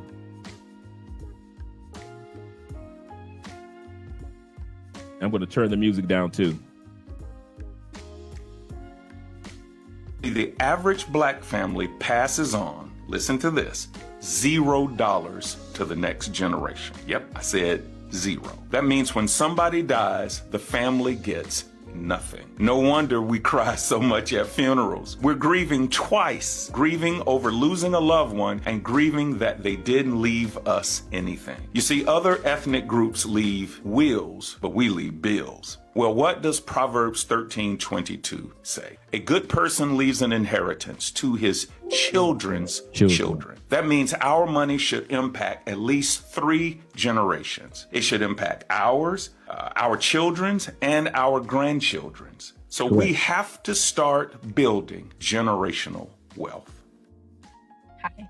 So I just recently saw someone talking about and why self-awareness is so important. And they basically said a person that is not self-aware will never take accountability for anything, because if you don't know the dark parts about yourself, if you don't know the bad parts, if you don't know your triggers, if you don't know the unhealthy ways in which you show up, when you're then confronted with those issues, you won't take accountability because you are so unaware that you're operating that way. And I found this to be true in my own experience, where I was trying to have a friendship with someone and they would do certain things and I would call them out on it, and the conversation would always somehow turn back to how it was my fault. And when we would talk about self-awareness, this person literally did not think they did anything wrong or had any things about them that needed to be healed, changed, fixed, addressed. They didn't think they were flawless, but they operated the world as if they were flawless. So, to those that are unsure of the benefits of self-awareness, it's just simply accountability to yourself and the people that you are in relationship with. What? Huh? You can't be wrong. That's why it's hard. It. In our minds, we're not wrong. So it's hard to take accountability. Give me a minute. I may come to you, but... Before, when I was younger, my pride was too big. When I got older, I learned to take accountability because it's the right thing to do, and you have to own up. It didn't even sound right coming out your mouth saying that. It sounded like that's the first time she said it. In a week, we'll be wrong. I'll take it in a week. Just give me some minutes. Yo, instead of doing all that, why can't you say, all right, babe, you're right, I was wrong? I will, a week later. Any woman that can't say accountability. She said, I will take accountability. A week later. You know why? Like I said before, you guys aren't going anywhere. So she can sit back and say, I can say, I apologize, or you know what, babe, I was wrong about that a week later. Because within that week, most of you dudes aren't going anywhere. Mothers, aunts, grandmothers with bad personal experiences or bad choices themselves who are lying to women or projecting their experiences onto women, their own family members, their own daughters, y'all. Get real. If your mother doesn't have the ability to take accountability for what happens between you and her, and you were actually there, you were in the same room, you was on the phone call, something happened, and you were like, you ended up trying to, have some sort of conversation with her about it, and she just couldn't do it. She just deflects, denies, dismiss, criticize, threaten you. If your mother doesn't even have the ability to take accountability for what happened between you and her, and you were damn there, how can you trust she gonna tell you the truth about what happened between her and somebody else, and you weren't there? Don't let that slide by. If your mama, many of us men, come on, many of us men raised by single mothers, if our mother was not going to take accountability for some of the flaws and mistakes that they made with us, who were around for the flaws and mistakes that they made with us, how do you expect your mom and grandma and aunties and older sisters and them to tell you the truth about what was really taking place, why my mama ended up a single mom? Now, my mom ended up a single mom because my dad died when I was 1 while she was pregnant with my sister.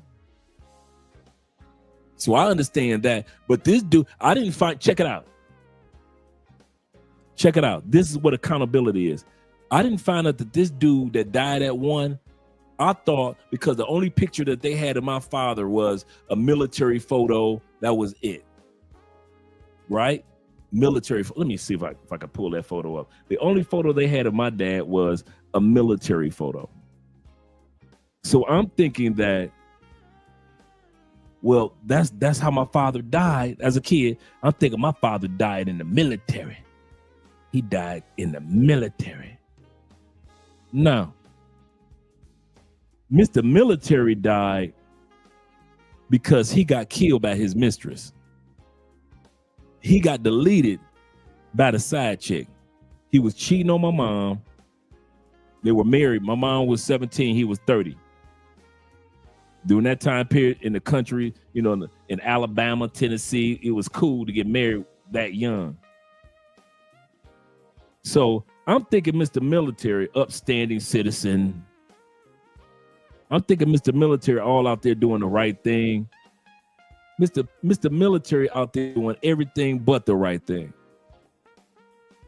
Like I said, let me see if I can find that photo. So my mom was packing her, true story, my mom was packing her bags to leave him.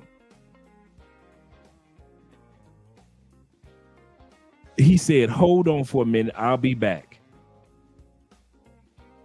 He goes to his mistress' house, tells the mistress it's over.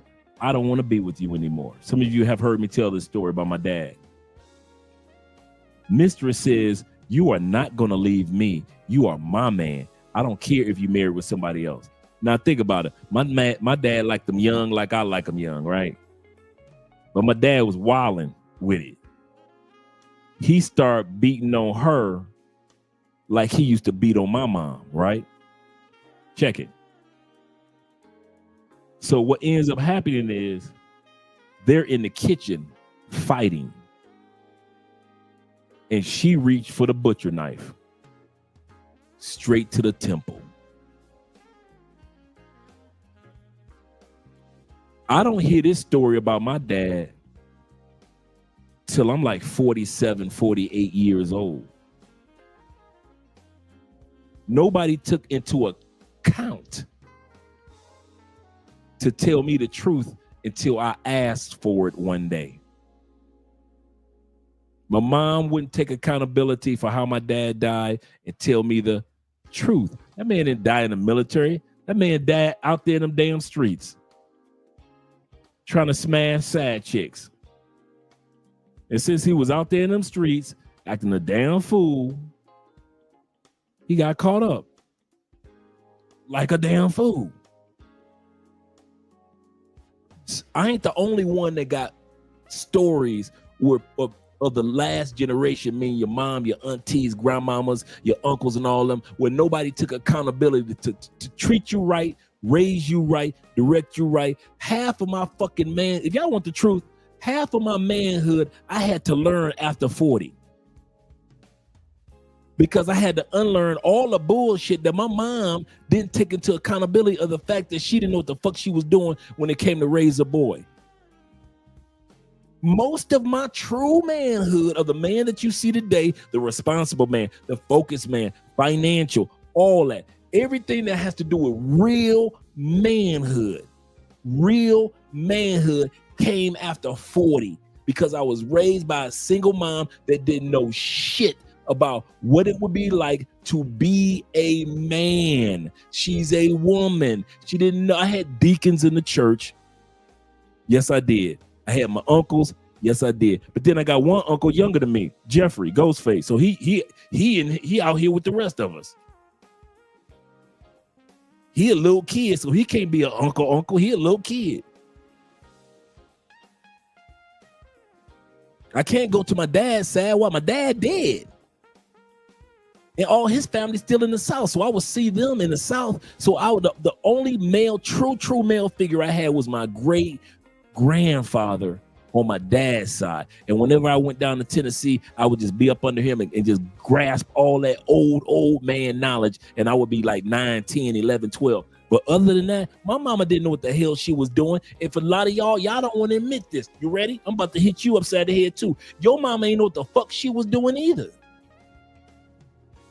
She's a woman, and all she know is womanly things. She may have had a dad. She may even have 3 brothers.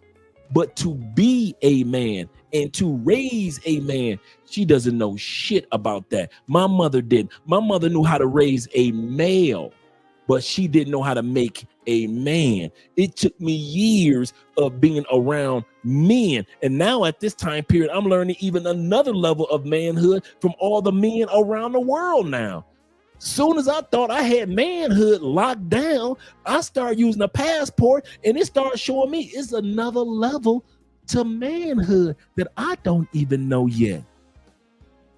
My African brothers show me parts of manhood. My South American brothers show me parts of manhood. My European brothers show me parts of manhood. Then all of a sudden, brothers in Asia show me parts of manhood that they don't even show us in the States. That's why they say that we the weakest men when it come to manhood in the world, because we thought that U.S. version of manhood was manhood, and other dudes around the world was like, nah, your shit ain't shit, American. Let me show you how the rest of manhood goes. So now I'm learning the other part of manhood. I didn't get none of that from my mom. She raised me as a male, but I didn't get no manhood from my mom. And neither did you. I don't care if you had your mom and daddy in the house or you just had your mom. Your mom raised a male, but she did not make you a man. It takes other men to create or groom the man that's in you. I can't find the picture. I'm going to eventually find the picture. But I just want you guys to realize that the man, the world is too big to stop learning, including manhood. You are so correct, brother. He said, that's an amazing journey. Not how you start, it's how you finish. Absolutely correct. Shout out my man Black Lex in the building. I didn't even see you there. He said, my granddad drowned and died over his side bitch house. Crazy part about it, that he had just left a funeral.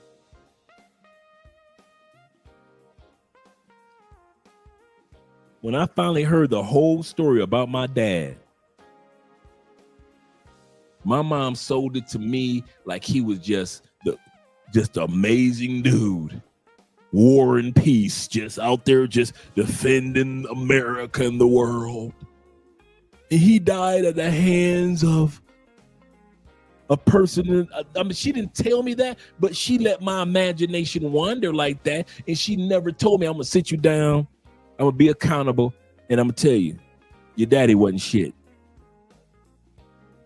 Huh? Yeah, your daddy used to beat me and lock me in closets while he was at work. What? Yeah, your daddy had so many mistresses.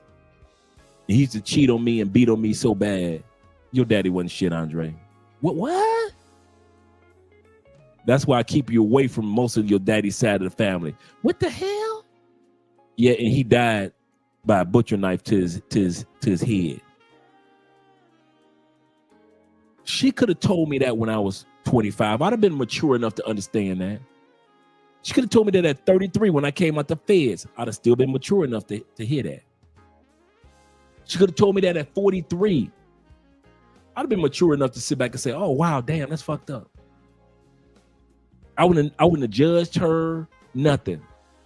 It took my auntie, my oldest auntie, for me to call her and I say, Bernice. Shout out to my auntie Bernice. Old school name, Bernice. Old school Southern name. Bernice, I got a question for you. What really happened? Tell me the true story that nobody's telling me about our father, me and Candy's father. And she told me the whole true story. And then I started doing research among the family to back it up. Amongst my dad's family, not just my mom's side, my dad's family. And they started sending me pictures and photos. And yeah, your daddy was your womanizer. Your daddy was out there wilding. Your dad. My mom to the day that she died never took accountability of the fact that she didn't tell me the true story. Doesn't make her a bad person or evil person, nothing like that. But it's very common that our mothers don't take accountability for some of the shit that they tell us or don't tell us. They will go to their graves not taking accountability of letting us know the truth. And the funny part was this, y'all ready? When my auntie was saying that you do know that your mom and your dad used to fight a lot, and he used to lock her in closets and be a domestic violence and abuse. There was not 1 millisecond that I saw and I was like, you're lying. My mom have never gone through that. She confirmed everything. It was as if I was like, that's where she got it from, my dad. Because my mom was fighting niggas, fighting bitches. My mom ain't care. Everybody got an ass whooping coming. If she loved you, you got an ass whooping coming. If you owed her money, you got an ass whooping coming. If she about to get you mess with her man, you got to. I see my mom stomp men, stomp women. My mom was only 5 motherfucking 2. You thought she was 6'9". Just out there fighting to be. She got 3 kids to take care of, and she in them damn streets whooping motherfuckers' asses that owe her money. My mom don't even ask for her money. She was like, I'm gonna whoop your ass, and then I'm gonna get my money from you. My mom was straight, not this. When y'all sit back and say she out there in them streets. No, my mom was them streets. Believe you me, she was for them damn streets. My mom was hanging out with players, pimps, drug dealers, man. Dude, y'all wonder where I got this mouthpiece from? I got this mouthpiece from because when I was a kid, from 5 years old all the way up to damn near 14, all I knew was pimps and players and drug dealers and weed dudes and hustlers. That's all I knew in the house. I'm coming home from school. Them motherfuckers out there got scales in the house and all type of shit. That's all I knew was the streets. And when you know it from Detroit, you from Detroit, you will have that fucking mouthpiece. I had to learn manhood, real manhood after 40. And a lot of dudes don't want to admit that. A lot of dudes want to walk around and act like they always had manhood. My manhood was always on point. Ain't never been fucked up. For some of you guys, you hats off to you. I can't say that. I was raised by a single mother that just made sure that her kids, her male sons, were raised without being deceased. She did it. Whether I was in and out of jail, didn't matter. As long as I didn't get deleted, she felt she did her job. She didn't push me to go to college. I had to push myself to go to school. She didn't push me to get a job. I had to push myself to go to school. She didn't want me in them streets, but she didn't deter me from the streets. I had to learn all this manhood thing, man, after fucking 40.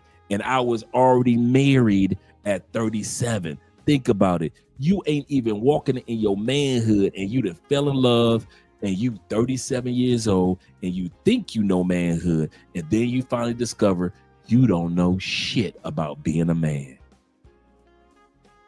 And I'm one of them dudes ain't got no problem with admitting. Why you think I celebrate my 50s the way that I do? Because I finally learned that A, what it takes to be a man. B, what it takes to be a man around the world. Some of y'all only know what it takes to be a man in America. You leave America and you ain't shit. That's why somebody can drug you so easy. That's why women can lie to you so easy. That's why women can distract you so easy. Because your manhood is built for bitches in America. But as soon as somebody take you out of America and tell you about these bitches in Brazil, your manhood fall apart. Your manhood ain't shit. They send you to DR, your manhood fold like a motherfucking peanut butter sandwich, like a New York style pizza. Your manhood ain't shit. Your manhood is amazing in the States. Take your ass out the States, your manhood ain't shit. Female can talk you out of anything, easy. A female with no education, 2 kids in DR, no home, no degrees, no job, can talk your ass out of $300 a month, easy. Can have your ass down at Western Union, easy. Your manhood ain't shit.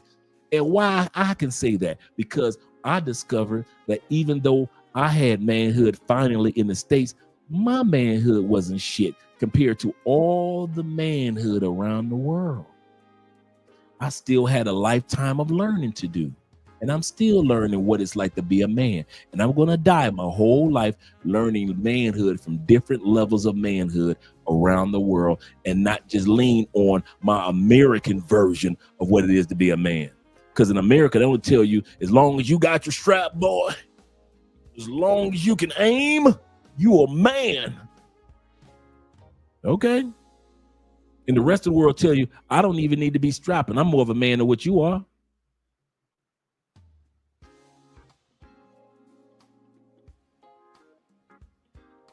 In that movie on Netflix about the kids in the Amazon, lost children, God, you got to watch it. This happened 2 years ago. Kids, plane goes down in the Amazon jungle, Colombian kids, true story. Mom died, the pilot died, everybody died. Ain't nobody alive but 4 little kids. 4 little kids survived in the Amazon jungle. The military who had the guns, they left the kids in the jungle.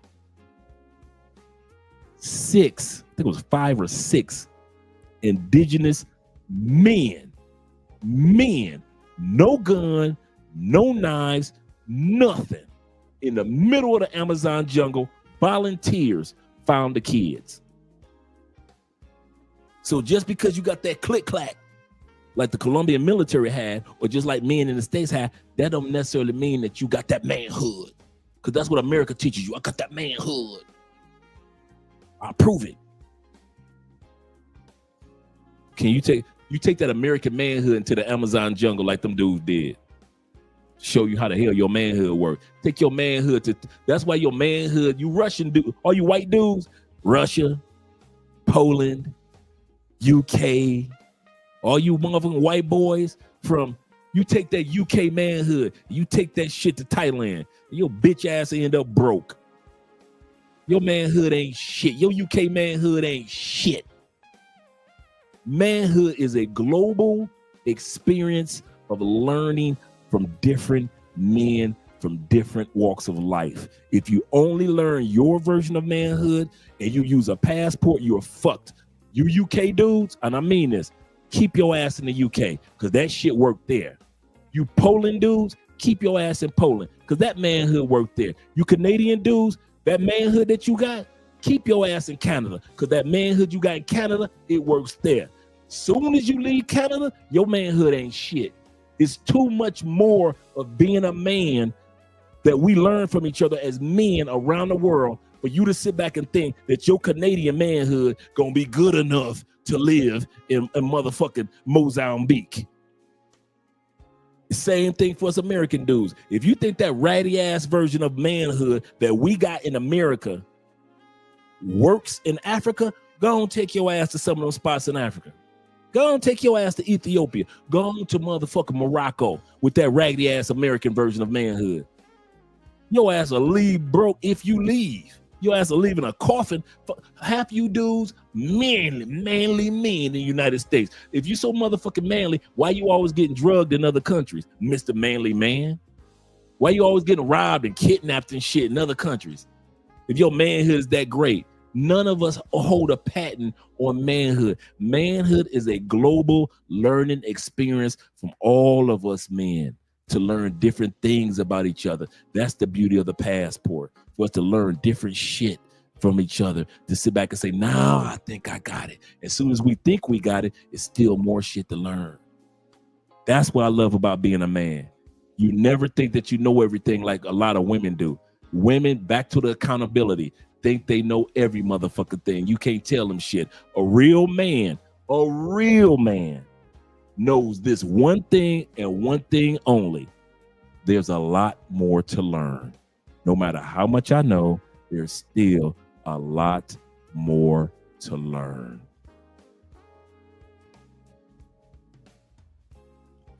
Big brother in the building in life.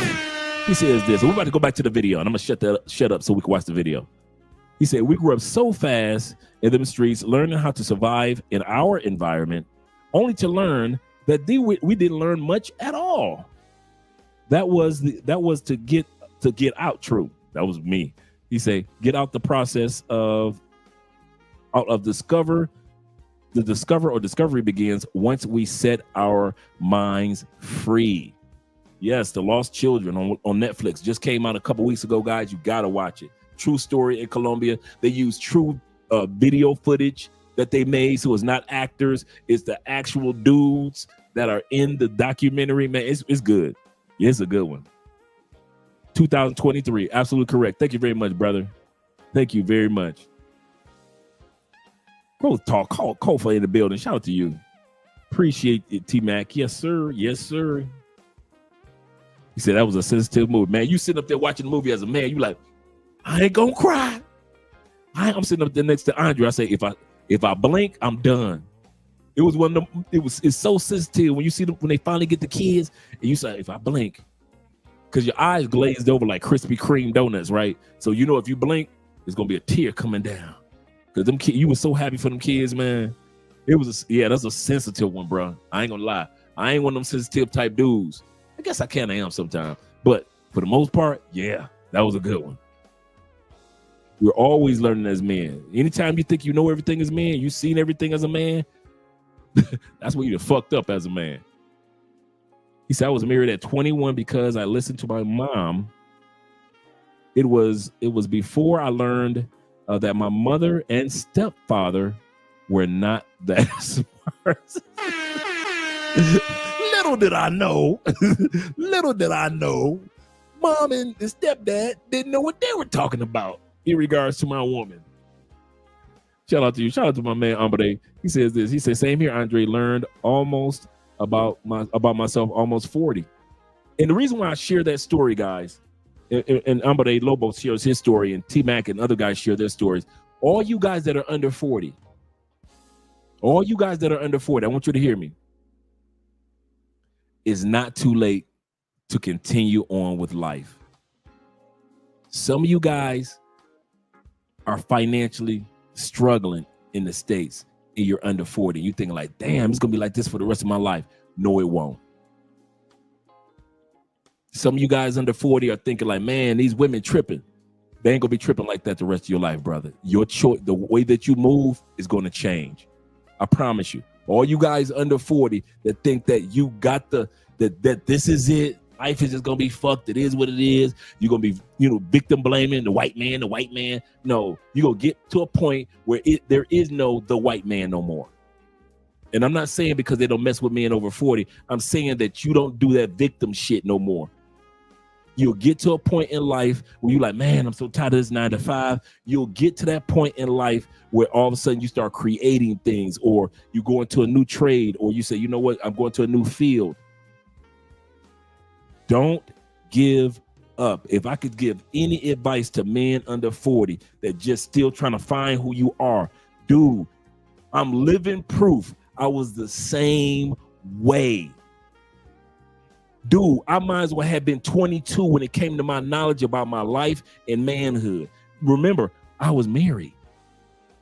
And I was still trying to discover who the fuck, where the fuck, how the fuck is this life gonna be like? So all you dudes that's under in life just keeps, as soon as you think you're going up, like we say, you take one step forward and take 2 steps back. Don't trip. The day will come where those steps back will come less and less and less. And all of a sudden, most of your life is going forward. And every once in a while, it's a step back. And then you move forward. And then every once in a while, it's a step back. When we lost 5 YouTube channels in one day.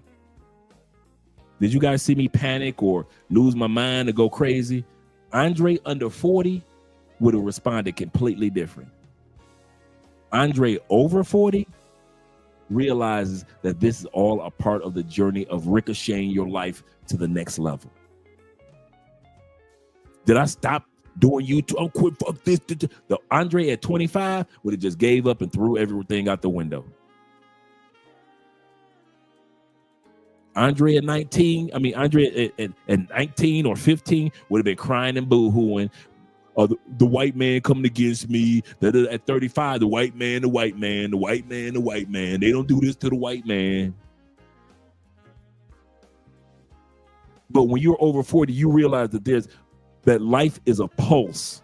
It's an amoeba. There are times when life expands and life contracts in the life of a man. It expands, it's great, it's wonderful, everybody on your side, and then there's the moments of contraction. Then it expands even further, like the Grinch, the heart of the Grinch, and then sometimes it contracts. It may contract a little bit, or sometimes it contracts a lot. But then it's going to expand again. But you don't know that shit under 40. You don't think about life like that.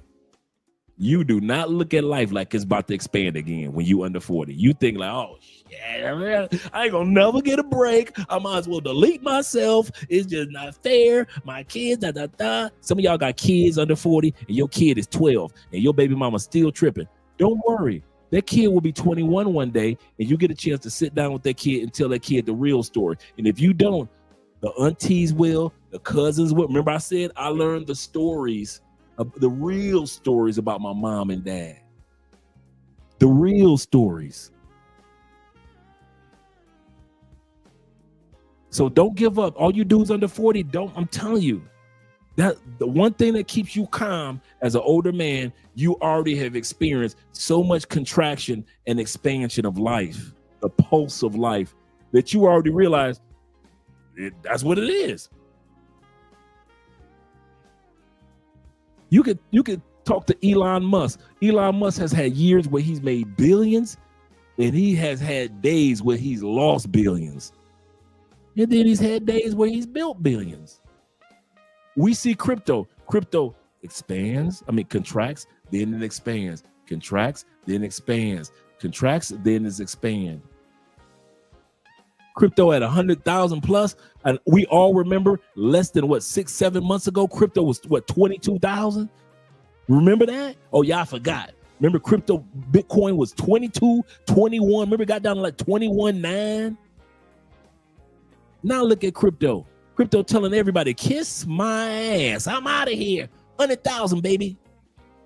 If you want me, you got to come out 100,000. You want a coin? You better come out 100,000.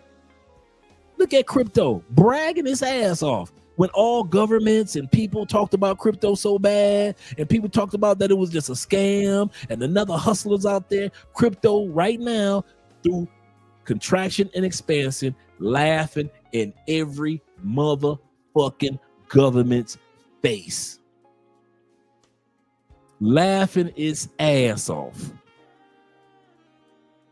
Laughing at every president, prime minister, king, emperor, parliament, Congress, laughing at every one of them around the world. I told you motherfuckers we was gonna be next in line. I don't care why y'all keep trusting them dollars. Crypto just laughing his ass off, and this is just the beginning. This is just the beginning. Crypto been laughing like a mother. Last week, Crypto been on his knees, all on the floor, stomach aching. My stomach ache. I'm so busy laughing at these damn kings and prime ministers that told me I wasn't shit. All these presidents that told me I wasn't shit. Oh my God, my stomach hurts so bad. Crypto laughing his ass off. T-Mac said he watched it. Shout out to you, brother. Let me scroll down to my man Growth with the super chat. He said, life over 40 is great. It is, but I ain't gonna lie. Dude would be like, if you could go back in time, what time? When? What time? How? What era would you go back? People that's in their early 40s, they'd be like, I go back to like I'm 25, 22, 33. Not me. Not me. Give me 40 plus all the day long. I might squeeze it back to like 37, 39, but 25, all the shit you still got to learn. 35, you still don't know shit. 37, you still in the middle of learning. You go back to 25, you still got to learn this shit all over again. 21, all the shit you thought you knew at 21. Come on, fellas, we ain't know a damn thing at 21. 29, you thought you was the man. You ain't know a goddamn thing about life at 29.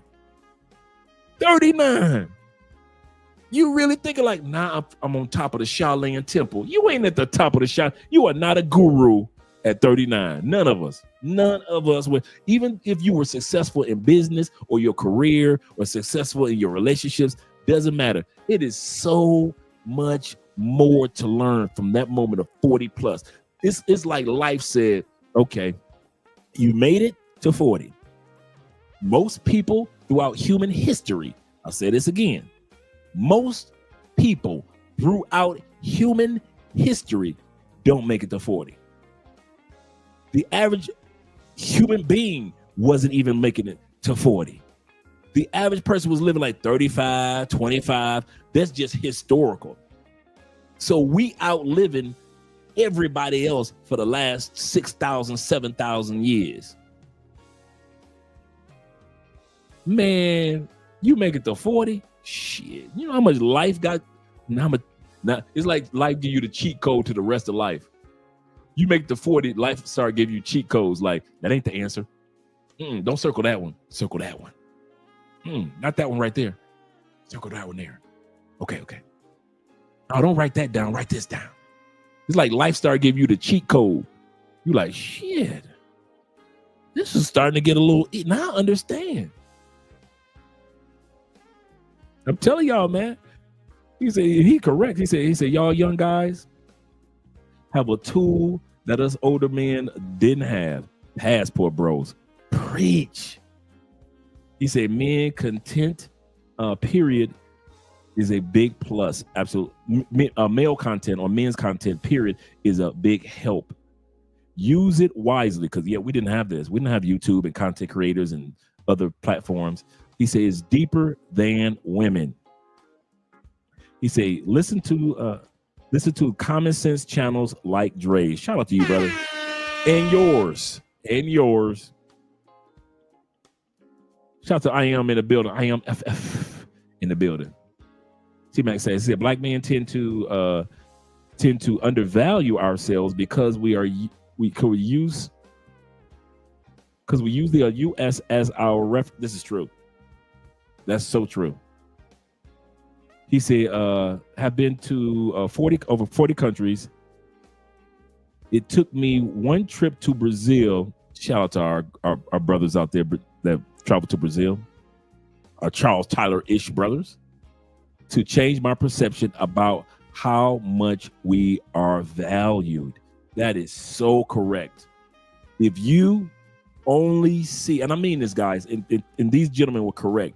If you only see your black manness through the eyes of the United States bruh, you will rarely, if ever, truly appreciate who you are in the eyes of the rest of the world.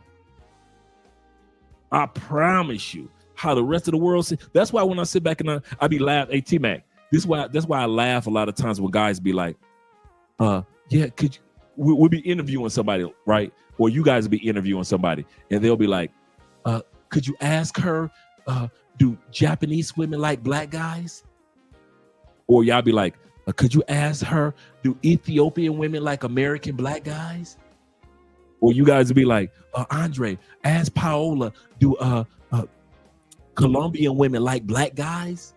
You know why y'all always ask that? You know why?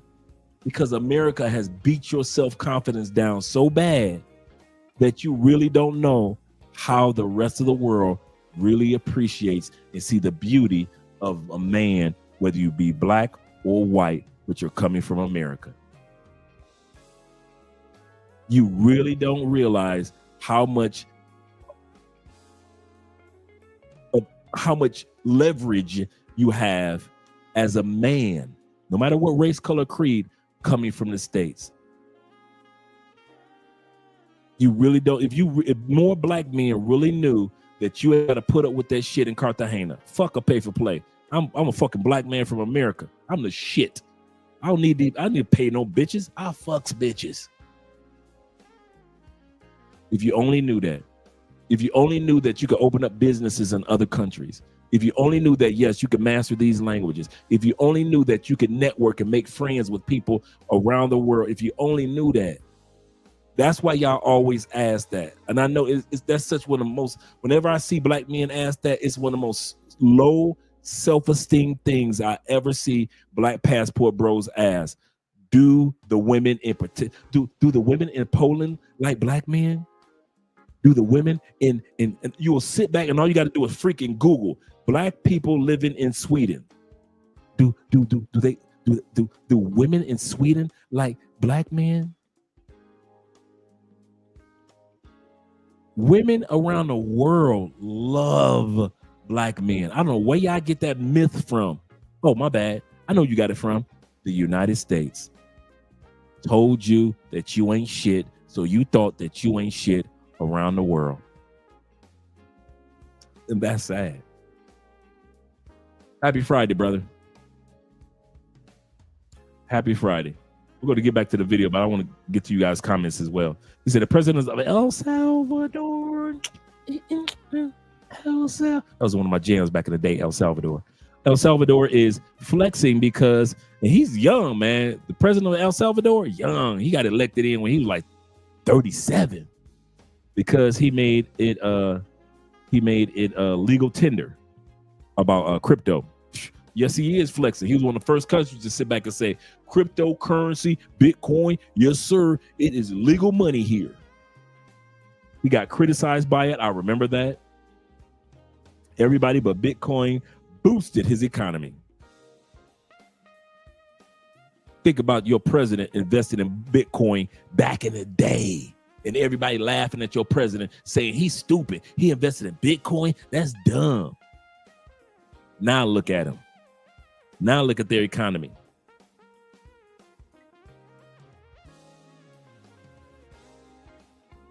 Shout out to all you guys that click the like button and support the channel. Let me get some shout outs to you guys. Shout out to my man Machismo TV supporting the channel. Shout out to my man Evan Hill with the $10 love. Machismo TV with the $125. Shout out to my man Tevin Brown of the Brown family. Appreciate you, gentlemen, with the $10 love for the life. Hey, I like hey, Tevin, I like that one. Tevin said, here's $10 for the light bill. Shout out to Tevin. I like that one, brother. I like that one. That was my favorite. Let's get ready to head back to the videos, guys. You guys got a lot of comments. Shout out to my man Tevin. He says this. He said, Damon, CEO of JP Morgan, came out stating that if any of his employees is caught buying Bitcoin, will be fired. This is 10 months ago. Wow. Now it's revealed that he was buying 1 million of Bitcoin. He gonna tell his employees, y'all better not buy Bitcoin, but he buying it.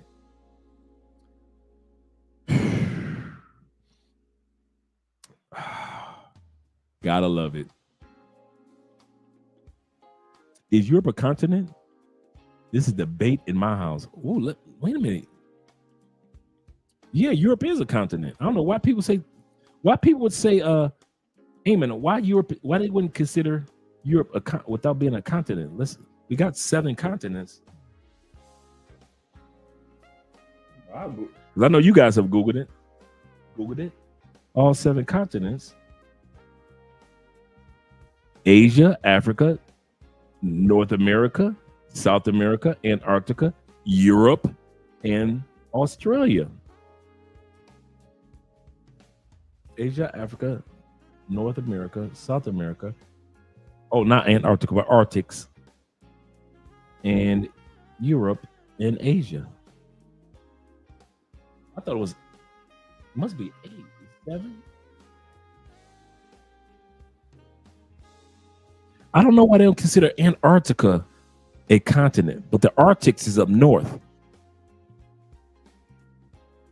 Antarctica and Antarctica. I guess they consider both of them are continent within themselves.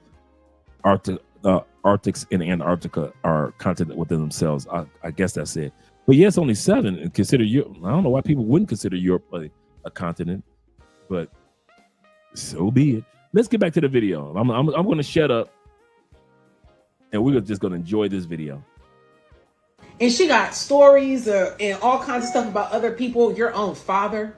Let's be real. You cannot take her account at face value.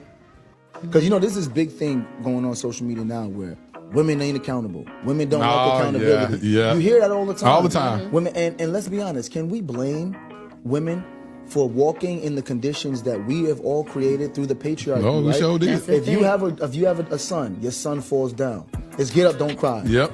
Your daughter falls down. The first you do is grab her. Who pushed you, poo-poo? I watch it. She fell on her own, but your first thing is who pushed you, and then they cry, it's so-and-so. And now your knee is skinned, so your knees aren't perfect anymore, and it's like you're not going to look good anymore. You won't be perfect. I've watched this play out with my niece. Who pushed you?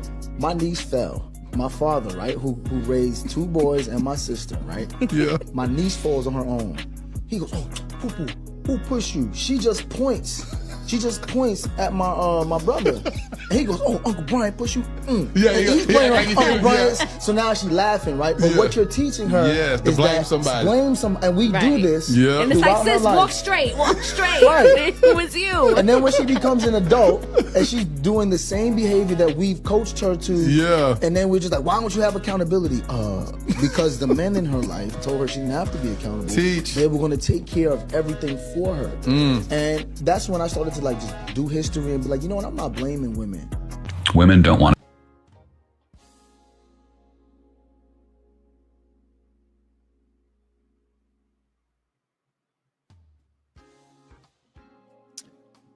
Sounds good.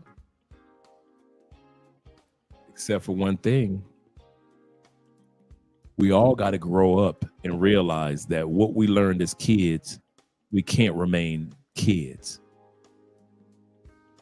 What was taught us as kids, as men, we realized I can't be a damn kid. I got to get out here and make this money. Nobody told me that when I was a little kid. I had to learn that as I grew up. Well, if I as a male had to learn certain things as I grew up, why is it that women get the chance to still be little girls that realize that Uncle so-and-so did that to me? I didn't do it to me. So men have to grow up from their childhood. The Bible says, when I was a child, I spoke as a child. I moved as a child. I behaved as a child. But now I am a man. 1 Corinthians chapter 13. I put childish things away. That now I'm a man, I put childish things away. But when I was a child, yes, I did childish things, and childish things were acceptable. But now, if as a man, I know how to put childish things away. As women, they don't know how to put. So you're saying that women are so. See, that's the part that gets me a lot with this feminist movement or with this accountability movement. They try to play like women are so stupid and so innocent and so naive and so innocent and so pure. Oh my God, put women in the arms of the Lord because women are so stupid that they don't know how to do. That's not true. Women know how to mature even faster than we do, according to psychiatrists and psychologists. So if they know to put childish things away before we do, and we know how to put childish things away according to the Bible, meaning that we learn how to, grown men know how to take accountability, how is it that they don't know how to put away childish things and take accountability? Here we go again. This dude literally did what he says that happens to little girls as a child. She falls down, everybody see it, she made a boo-boo. Who did that to you? Uncle so-and-so. Uncle so-and-so, right? This brother literally did that to adult women. It's not her fault that she can't be accountable. It is the older men, her uncles, her daddy, and all the other men fault that you can't do what you're supposed to do and accept responsibility. Ain't that right, little mama? And the lady just sitting there next to him like, yup, we can't be responsible because it was our daddy's and our uncle's fault. If we would have learned, if they would have told us to be responsible earlier, we would have learned responsibility now. Right. He literally did the same shit that the uncles did when they were 3. Literally. He kept women from being accountable.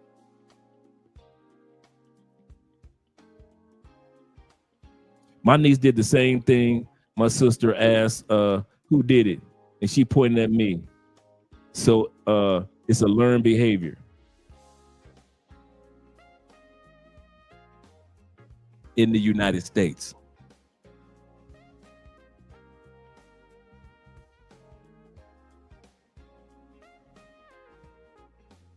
All you guys that been to Colombia, T-Mac, talk to me. All you guys that been to Colombia, who gets spoiled in Colombia? Who is the most spoiled in Colombia? The little girls? All you guys in Brazil, talk to me. Who gets the most spoiled in Brazil? Girls. All you guys that been to Thailand, Japan, who gets the most spoiled? Get preferential treatment? The little girls?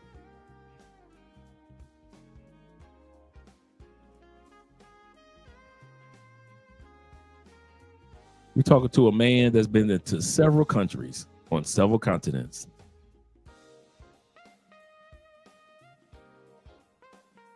Throughout human history, the person that carries the lineage is the most spoiled in most countries. I'll say that again for all you Americans that can't fathom the thought.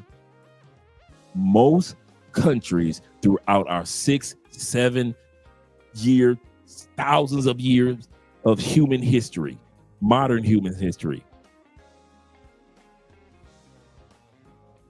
the person that is the most pampered and spoiled is the person that holds the lineage. Men got the lineage in the balls. We are the only ones born with the X chromosome and the Y chromosome. Women are born with the X chromosome. All throughout human history, the personality of your lineage, the facial structures of your lineage, the behavior patterns quite often of your lineage, all of that, whether it's going to be a male or a female, comes from your nuts. Women incubate. Women are kind of like the oven, and we're all the ingredients and the recipe. I'll say this again. The man is the ingredients and the recipe that stirs it all up to make it just right. The women are the oven to make sure that it is baked and it comes out the way that you want it to be, which is a healthy child. Not putting down anything that the woman has, but all that that child will ever be in life comes through you. You are the holder of the lineage. I remember they did a research study on certain families, right? Wasn't rich or poor. They just followed certain families. And they found that if the great, great, great grandfather wasn't shit, 5-6 generations later, the kids in the family wasn't shit either. I'll say that again. They went all the way back in time to see was the great father, was the great great great grandfather anything in life. Then they want to see what the great grandfather was, and then the grandfather was, and then the father, and then they look at you. If your great great great grandfather wasn't shit, 9 times out of 10, you ain't gonna be shit either. You would have to battle. Do you know? Y'all want the truth? Do you know how much ain't shit stuff I battle that I know that I get from my dad and my granddad? Because them niggas wasn't shit in certain areas.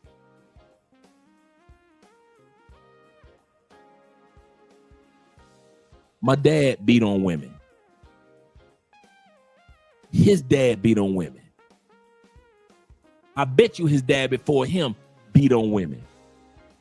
I'm the first dude that don't be putting their hands on no damn woman. Literally the first to not be known under the last name auspices of not putting my hand on women. I purposely, like we say in the church, the generational curses, that's real. That comes through our DNA.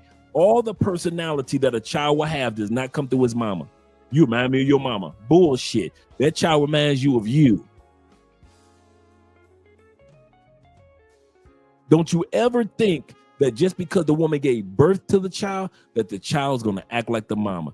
Usually the child is going to act like its father or great-grandfather or great-grandmother, because you hold the DNA of the grandmother and the great-grandmother and the father and the great-grandmother. You hold all in your nuts, dog. In your nuts right now is all the generations of you, the women's side and the men's side. You are the only one with the X chromosome and the Y chromosome. Your woman was born with the X chromosome only.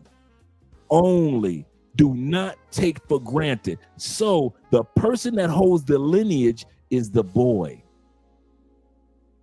because everything that family is going to become usually is going to come through that boy. And most countries treat their boys like diamonds and not girls. Asia treats the boys like he's diamond. They love the girls, but they treat the boys like they're diamond. Africa, same shit, all 54 countries. South America, shit, we already know these grown ass men so damn spoiled. I be looking at them like, really? Man, Andrea brother is spoiled. He's a good dude. Colombian men, shit, they spoiled as hell. They so spoiled, Colombian women train their daughters to spoil Colombian men.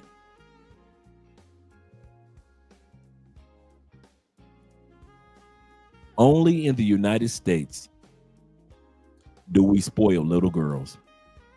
Only in Canada, only in UK, only in New Zealand, only in parts of Europe, only in Australia do they spoil little girls. Little girls are not the lineage.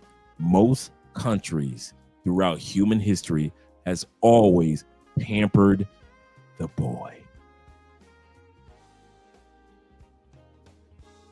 The boy. He said, yep, that's what they say. Boys, you remind me of your great granddad. You wasn't even born yet, but you act like him. I told you guys, my sister said that to me one day. Remember, I said my dad died when I was 1. Never saw his personality, never saw his behavior, never heard him. I never heard my dad speak, nothing.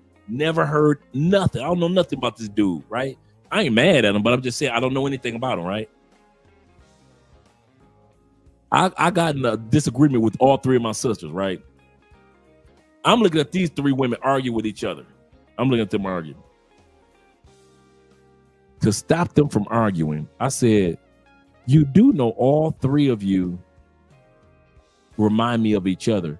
And then they really got mad. I don't act like her. I don't act like that. They snapping, right? They snapping off, trying to prove that they don't act like each other. And I've been seeing it for years. Y'all all the same. Y'all all got mouths. And y'all all expect everybody to walk on broken glass around y'all. All 3 of y'all. Even though y'all don't see each other all the time, y'all think everybody gonna walk on broken glass. You know what they did? They turned to me and said, well, you act like I'm trying to shame me. Will you act like our father.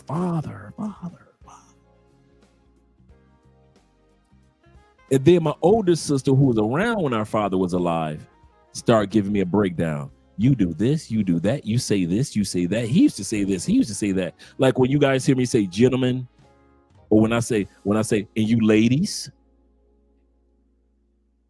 that's what our father used to say that. Because he used to always be a charmer. To charm the ladies. So he wouldn't call them women or girls. He would say the ladies. I never met this dude. I didn't know this until I was like 45. Why? DNA. He carries the lineage. Only in the United States, in parts of the West, do we spoil the person that does not carry the lineage.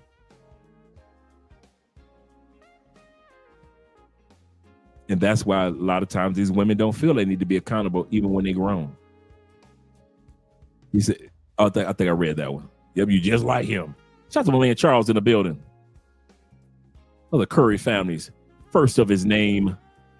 Shout out to you. You act just like your daddy.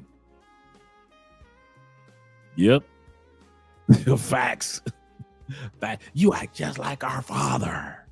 It was like, and it was echoing. Father. I'm like, all right. I wasn't even tripping. All right.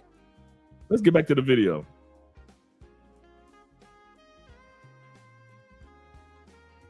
Oh, my bad. They do not want to be accountable. What, are you taking notes on me?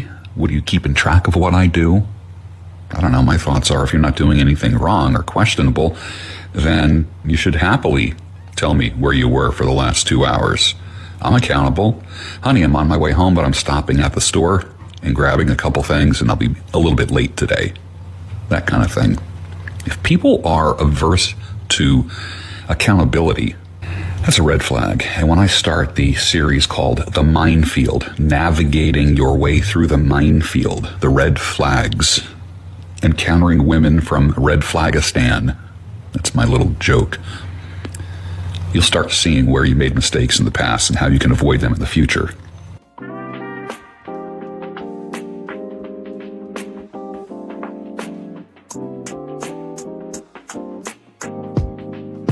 That's a good one. Now, we all make mistakes and we all have flaws, but it's all about how we handle them. That's what really matters. You see, some women out there, they just can't seem to own up to their actions. They refuse to take responsibility for the part they play. They're quick to blame others, make excuses, or even deny that they did anything wrong. Now, let me be clear. A lack of accountability is poison to a relationship. It shows a fundamental lack of maturity and integrity. Because let's face it, in any partnership, there's going to be challenges. There are going to be disagreements. But if you're with somebody who fails to acknowledge their role in the problem, well, you're going to be fighting an uphill battle. And here's the thing, gentlemen. If she can't own up to her mistakes, how can you trust her?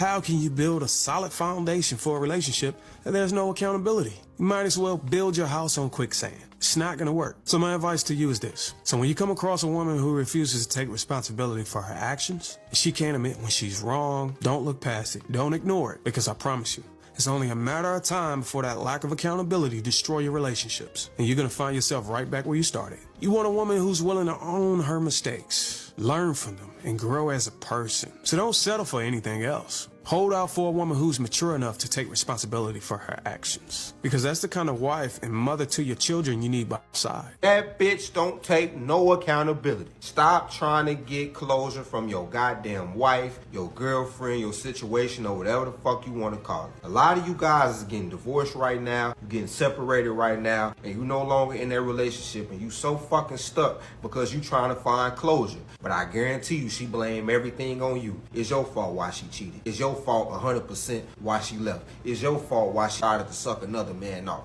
It's your fault why she started talking to other guys while y'all was in a relationship. It's your fault that she doesn't want to be honest and upfront and tell you straight up that she feel like that she can do better without you in her life. She ain't gonna tell you the fucking truth. You ain't gonna get no fucking closure from her because women don't take accountability for shit. So instead of you trying to find closure and tell her things to get your heart soothed, and want her to tell you everything to make you feel better, fuck that bitch. Stop worrying about why the bitch did what she did, why she chose what she chose. All you need to fucking know is she chose a life that don't involve you in it. So fuck her. Take all of that value, take all of that depression, take all of that energy, and use that shit as unlimited fuel to find value, love, self-care, strength, and value within your motherfucking self. Stop worrying about closure when it comes to the motherfucking broad. Fuck that bitch. She ain't shit.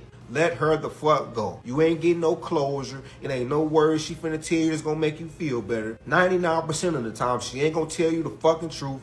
Let her the fuck go. Bitch ain't no good. Fuck closure. Fuck her. Fuck them kids. Fuck that family. Fuck everybody. Going through it, send me a DM. I'm gonna help you out. We can talk about it one-on-one, and we might be able to get on a coaching call. My coaching calls ain't fucking free, but it is affordable. Send me a DM. One thing about the narcissistic female is she doesn't like to be questioned. It's the same thing for the male. They could tell you all type of stories, make up stories, and once you find holes in their stories, they don't want you to ask them no questions. They want you to just accept what they say. They don't like to take no accountability for nothing that they do. That's the way you will know that you're in the presence of a narcissist. They could literally tell you something and it does not all add up and you don't have no right to ask them. They're going to try to shame you for even asking them and make you feel like you're the bad person for asking them, you know, why isn't this adding up? You can't ask them no questions. The narcissistic female, she tell a lot of lies, and when she get caught in her lies, she acts like she's the victim. And she will have a lot of other narcissistic females that'll back her up too and make her feel like she's the victim. Most likely she got a lot of flying monkeys that go along with her. And probably who knows what she's doing, but they won't open their mouths and tell the truth either because they're just as narcissistic as she is. Narcissistic females lie all the time. And if you find that you feel like something is just not adding up, it's not consistent, get away from those type of women because only thing that's going to happen is you're going to end up in a lot of problems because this is a person who doesn't take accountability. And trust me, it leads to all type of horrible things like court and jail and all type of things that you don't want to get yourself involved with. Once you see that this person got this type of, you know what I'm saying, don't take accountability attitude, separate. When men start talking about how women don't hold themselves accountable or they need to take accountability for their actions, I really just stopped listening because I've had this conversation with my friends.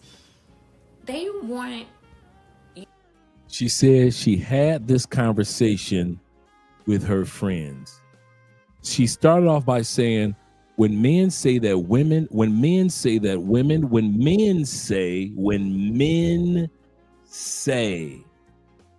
I had this conversation with my friends, meaning girlfriends. But when men say, we're going to listen to her, but I just want you guys to notice the oxymoron in her statement. She's not listening to men, but she has a comment about what men say. you to be punished. They want you to suffer for your actions, not so much take accountability. That's just, it's not, taking accountability is not enough for them. More like demons. You need to suffer for your actions, for your mistakes, for your choices. She stated that we believe that women should suffer for being wrong. That's why we want them to take accountability. She said that women, if they're wrong, we want them to take accountability because we want them to suffer. You look, you didn't wash the dishes. Look, you forgot to do this. Look, you forgot. Look how evil you are. You ain't shit. Why am I with you? You didn't take you the worst woman ever. Men don't think like that. Now, some crazy off the wall, crazy dude. Yeah, every once in a while some nut out there. But for the most part, no Diddy. For the most part, men ain't thinking like, we just want you to sit back and say, hey, oh man, my bad, I forgot. Men don't give, women think that we think like them. I'm gonna say something to you guys. Y'all ready? You know what? One of the reasons why women think the way that they do or don't take accountability the way that they do, because they think we'll respond and react and behave the way that they respond when we take accountability. Okay, y'all ready? How many times have you taken accountability to a woman and she kept on talking about that shit?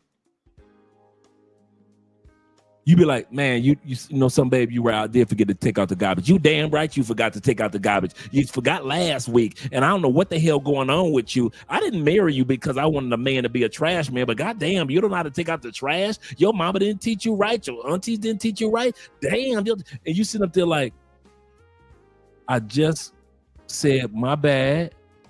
I forgot. No biggie. But they harp on shit. You told me that you deleted that bitch from your phone. See, you still love her. You must still want to be her, babe. I didn't even notice that my phone, just a brand new phone, girl. I didn't know when Google transferred that number, all my numbers over, it transferred her number over. We could delete it right now. You could delete it. I don't give a damn. Here, take the phone. Go and delete her number. Nah, keep the bitch in your phone. Go on. You want that bitch? Keep that bitch in your phone. You like, what the hell? So they think the way that they respond when we say my bad, we'll respond the same way if they ever say I was wrong. Let me go ahead and take care of that.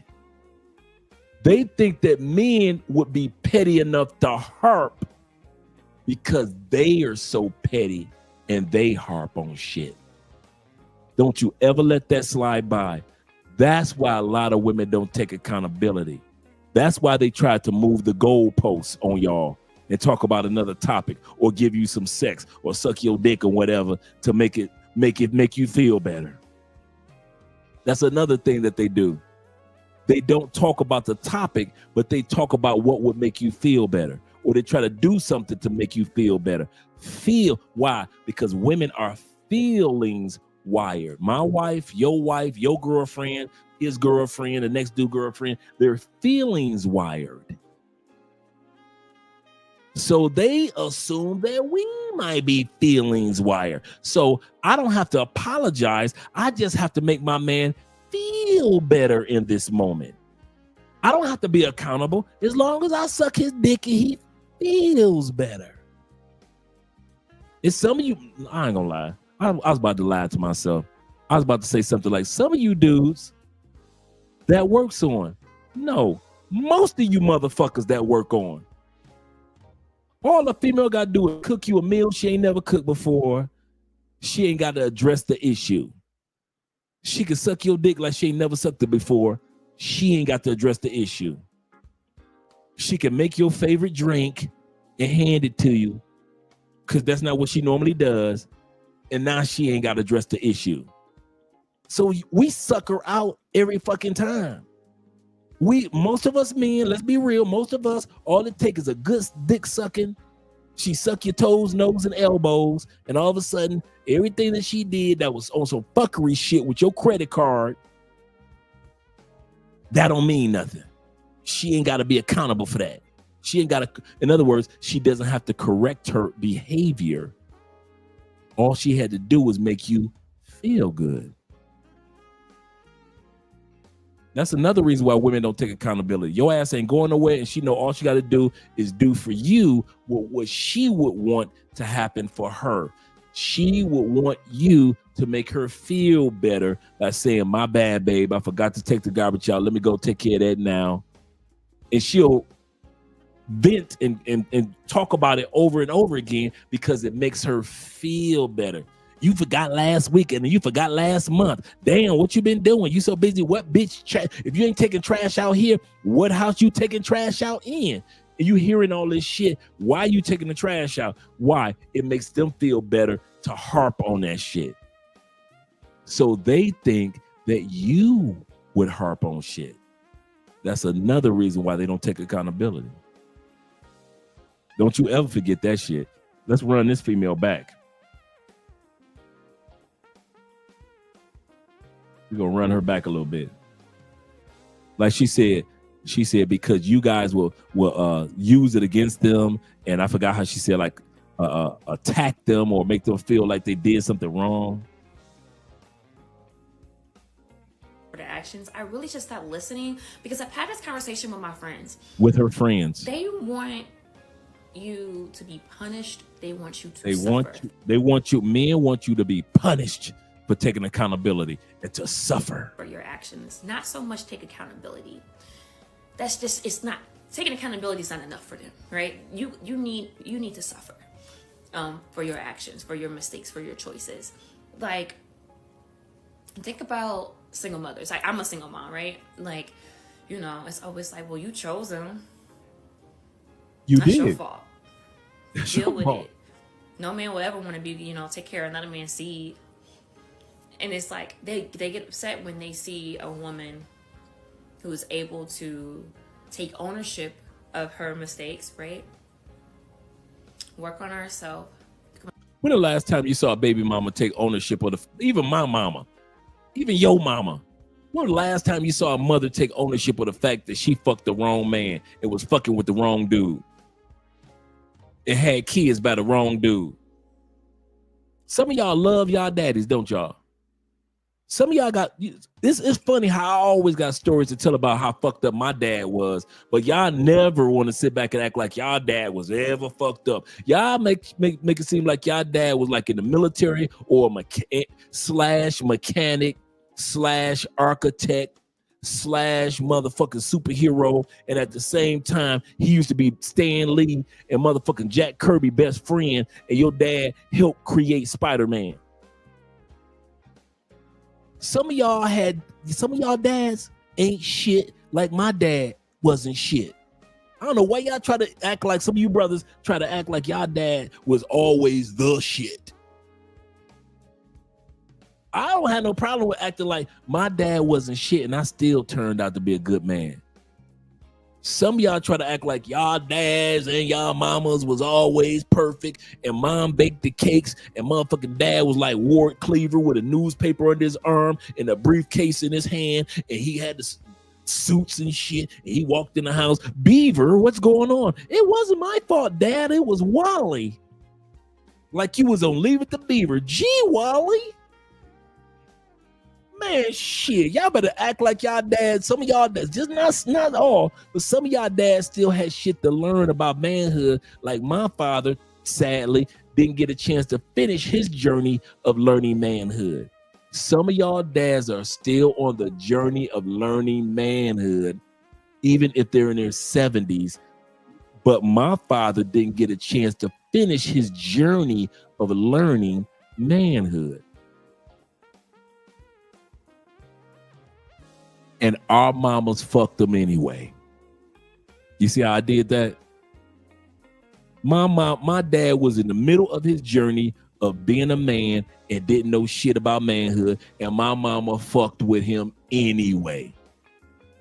That's my point. So all this, like, you chose him. You did choose him. Okay. I'm even saying it even like this. How many of you dudes who are fathers right now, good fathers, how many of you fathers, when you first got that girl pregnant, you wasn't shit?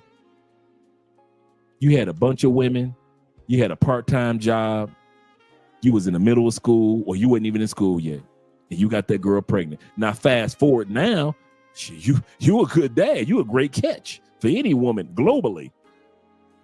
But that wasn't you when you got that girl pregnant. When you got that girl pregnant, it was on a Wednesday night. Both of y'all met in a club, and you was fucking the dog shit out of her for 3 weeks. Week 2.5, she got pregnant. Most of us are not having kids in the middle of the relationship. It's somebody that like, and thank you. He said, I was in college when I got my first ex-wife pregnant. Thank you. We can't be acting like we was all perfect and life was just set in stone and we knew everything. And then suddenly our seed entered into her egg and life was born. No, it wasn't life. For most dudes, you wasn't shit. Ain't nobody told you. I know that most of you baby daddies, you wasn't shit when you first got her pregnant. Now, right now, you might be the shit, but back then you wasn't shit. And ain't nothing wrong with that. You was still in your growing stage. And you just so happened to have sex and use 2 sex organs. And now you got your child and you took care of business. And now that you in your, late 40s, early 50s, and you doing great things, your son and daughters are doing great things, and everything is great. But it wasn't like that when you got her. Some of you don't want to admit that you wasn't shit when you got that girl pregnant. You was in the military, and your ass just so happened to be in her state. You didn't purposely fly to her state, meet her parents, go to church, meet her pastor, and then all of a sudden one day after you guys had proper discussion, you took the condom off and impregnated her, blossoming your son. Behold, the only thing greater than you.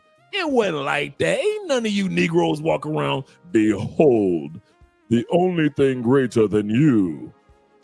No. Most of us, black, white, gray, purple, corporal, we wasn't shit when we got that girl pregnant. Now, I ain't got no kids, but my point is that most of us men have to evolve. And a lot of times we have our kids, we were still in the middle of our evolution. And they still fuck us. You see how I did that? And they still fuck us. So yes, ladies, it is your fault. I wasn't shit. My boy wasn't shit. His boy wasn't shit. And you still would fuck us. That's how you ended up with that 3-year-old and you're 26 right now. Because when you were 23, we wasn't shit and you still fucked us. So yes, it is your responsibility, ma'am. You chose us when we knew we wasn't shit. You knew we wasn't shit and you still fucked us. You still gave us the coochie.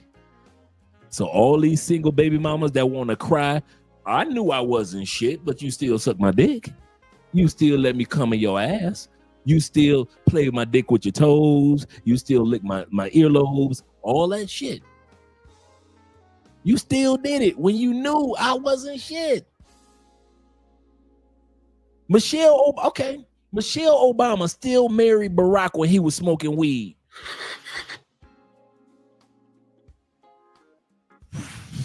Harvard or not, this nigga getting hot in the motherfucker. She is a partner at a law firm. in Chicago, Barack is like the head of a volunteer department of a program in the community, a community program. Smoking his weed, he ain't shit. Sometimes we don't want to admit that Barack had a time period in his life where he was like the rest of us. He wasn't shit. Michelle says she went on her first date with Barack. It was a hole in the bottom of the passenger side of the car. She said, like, you could see the ground like the Flintstones. And I've been in cars like that. You got to put your feet up. Boy, you put your feet down, your goddamn legs will be cut the fuck off. She literally had to put her feet up and watch the ground pass underneath her because it was that much rust. That was Barack's car when she got with Barack. And she's, as a law student who graduated, who was a law partner, she still fucked him. Still had 2 daughters by him. He wasn't nowhere near being president. He wasn't nowhere near being in Congress. All she knew was he was giving her that good. She wasn't like, I'm a law partner and I need another law partner that's on the same economic scale. She said that shit, but late in the midnight hour, she was still fucking Barack weed smoking ass. He wasn't shit. If y'all think Barack was the shit while he was fucking the dog shit out of Michelle, Barack ain't had no money. He had just graduated Harvard. He got student loans and shit, making it back to Chicago, got him a little raggedy ass job, and he just so happened to meet her, and she was doing her shit. What was it, 2 years? Well, I think it was the first 2 years, the first 3 years, she literally paid damn near all the bills in their marriage. The first 2 or 3 years, I think it was up to 10, but I ain't gonna stretch it. He wasn't shit. Women will fuck the dog shit out of us when we ain't shit. So when they sit back and say, well, when we tell them, you chose me. You chose me and gave me that pussy and we had these kids. Don't be mad now. You chose me. I wasn't shit. You know how many women fuck the dog? Dude, can I be real? I could easily say 80% of the pussy I got in my life is when I wasn't shit. See, none of you dudes in the comment section want to admit that shit. I could easily backtrack and say, yeah.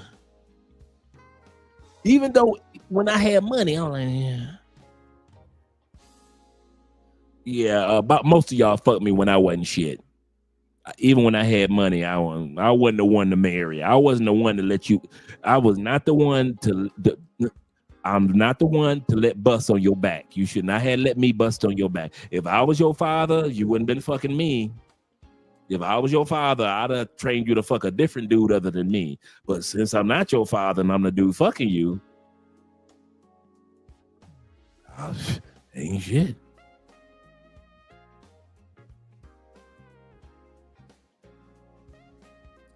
Okay, Glory Pioneer, let's see what you got to say. The traveling pants of 304, Goofy Classics, same white people are doing. Okay, I'm gonna read one more comment. If I read one more line or one more comment, and it don't make a damn thing that got to do with what we talking about, we're gonna shoot your ass into the stratosphere. First of all, we don't know who the fuck you are because you brand new to this channel. Secondly, what you talking about thus far ain't got shit to do with what we talking about. The religious selling point is there we go. Yeah, that's what we do. We take these people and we shoot them to the stratosphere. Who the hell is this dude? Yeah, you saw I did that. He joined his own band because he banned, shoot his ass right into the stratosphere. I don't know who these people are. He said, my father wasn't in my life. He said, I forgave him and moved on. There we go. That's how we do it. Shout out to you, man. Shout out to you. And he was using risky. I didn't know what. As soon as I saw, I'm like, what the? I was like, yeah, this is one of them. This is one of them. So my point is, was when those sisters claim that they want what's the term? Clemency. When the judge forgives you, or when the president forgives you, they want to be forgiven. Clemency. I know I'm pronouncing it wrong.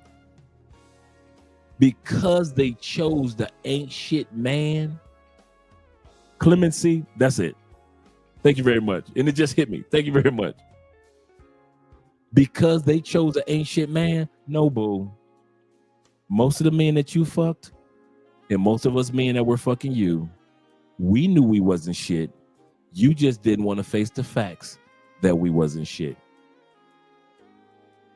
Yes, clemency. Thank you very much, gentlemen. Kid you not. I don't know why women want to sit back and pretend like, oh man, those men. No, we wasn't shit. Come on, man. We were too young to be the shit. We were young. Think about all the famous rappers you know. Lil Wayne, his first couple albums. Wayne wasn't shit. Wayne was talking about bitches and drugs in the neighborhood. The block is hot. Eminem talking about taking all the drugs. Still was getting pussy, wasn't he? Both of them brothers. Man, you got very few rappers that come into the game and last, and they got conscious rap. LL was always talked about, I'm the type of guy to take your bitch away from you. I'm the type of guy. Now he been happily married forever and a day.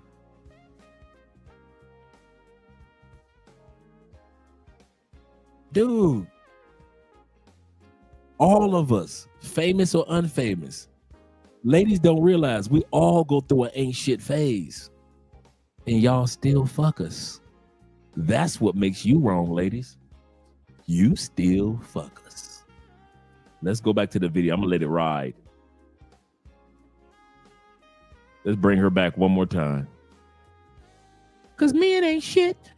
We wasn't shit. What you talking about? But you still fucked us? They want you to be punished. They want you to suffer for your actions. Not so much take accountability. It's not, taking accountability is not enough for them, right? You need to suffer for your actions, for your mistakes, for your choices. Like, think about single mothers. Like, I'm a single mom, right? Like, it's always like, well, you chose them. That's your fault. Deal with it. No man will ever want to be, take care of another man's seed. And it's like, they get upset when they see a woman who is able to take ownership of her mistakes, right? Work on herself, become a better version of self, operate at her higher self, and go out into the world and get everything that she deserves and desires. They hate it. They hate it because they want you to feel stuck.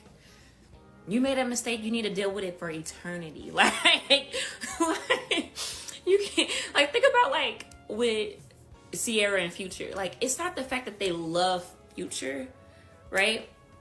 It's the fact that Sierra got pregnant by him and he made her a single mother, and she was able to go out and find a man that loved her and appreciates her, respects her, right? And not only that, he loves and respects her son as if it were his son.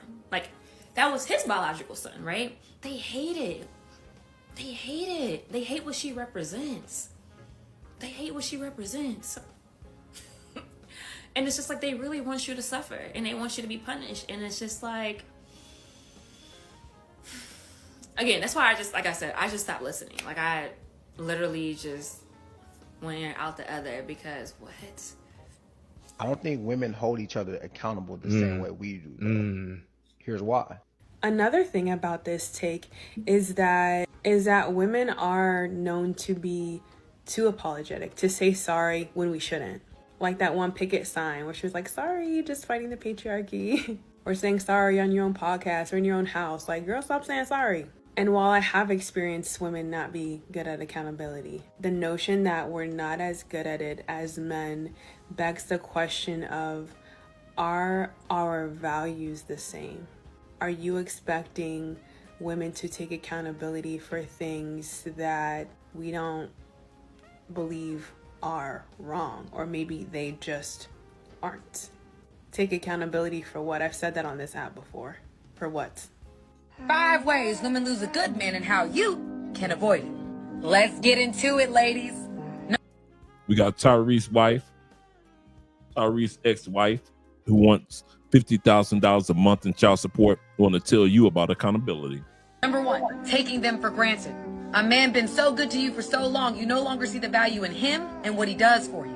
Number 2, not communicating well or effectively, like expecting a man to read your mind and getting mad when he can't. Number 3, being dismissive about how your behavior makes him feel, or becoming overly defensive when you're being held accountable for your action. Rumor has it that women struggle with accountability.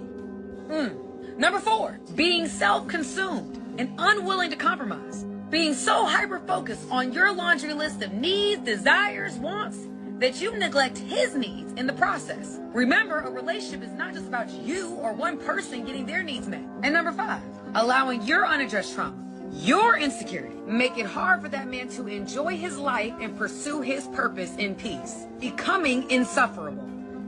So they think they could just get away with the privilege of not being accountable because of all the structures that are put into place.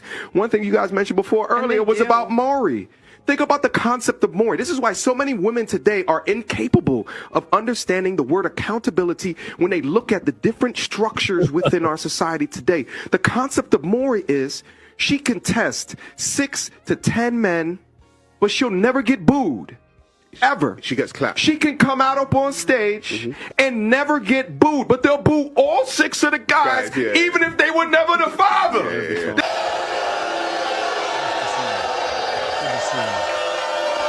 be a dad. You need to be a dad. She's not mine. You're telling me that I raped you, but if I raped you, then how'd you get? Talk about accountability, right? Because the modern woman would prefer to lie than take accountability. So with the Amber Heard Johnny Depp case, she preferred to lie than to be seen. Because I've always said that women have a perception, right, that they want to keep up. They want to be seen a certain way. Image. And so what it is that for women, image is everything. Right, and so with Amber Heard, she didn't want her image to be destroyed. With the women that go on the Maury show, and I'm telling you, they go crazy. He should have been doing this before the DNA test comes out. By the way, they're going crazy because what? They're trying to keep an image, right? The problem is the reason why MTR was talking about DNA test should be mandatory. The reason why they won't do it is because women's image would be destroyed. Women want an image in this society, and their image is going to be destroyed. So what they would prefer to do is lie, because there are many people, most people, believe that women are quite innocent, believe that they're the ones that are always a victim, right? What will happen is their image will be destroyed and they'll be seen for who they are, and they don't want it. In the case of 11-month-old Lila, Drew, you are not.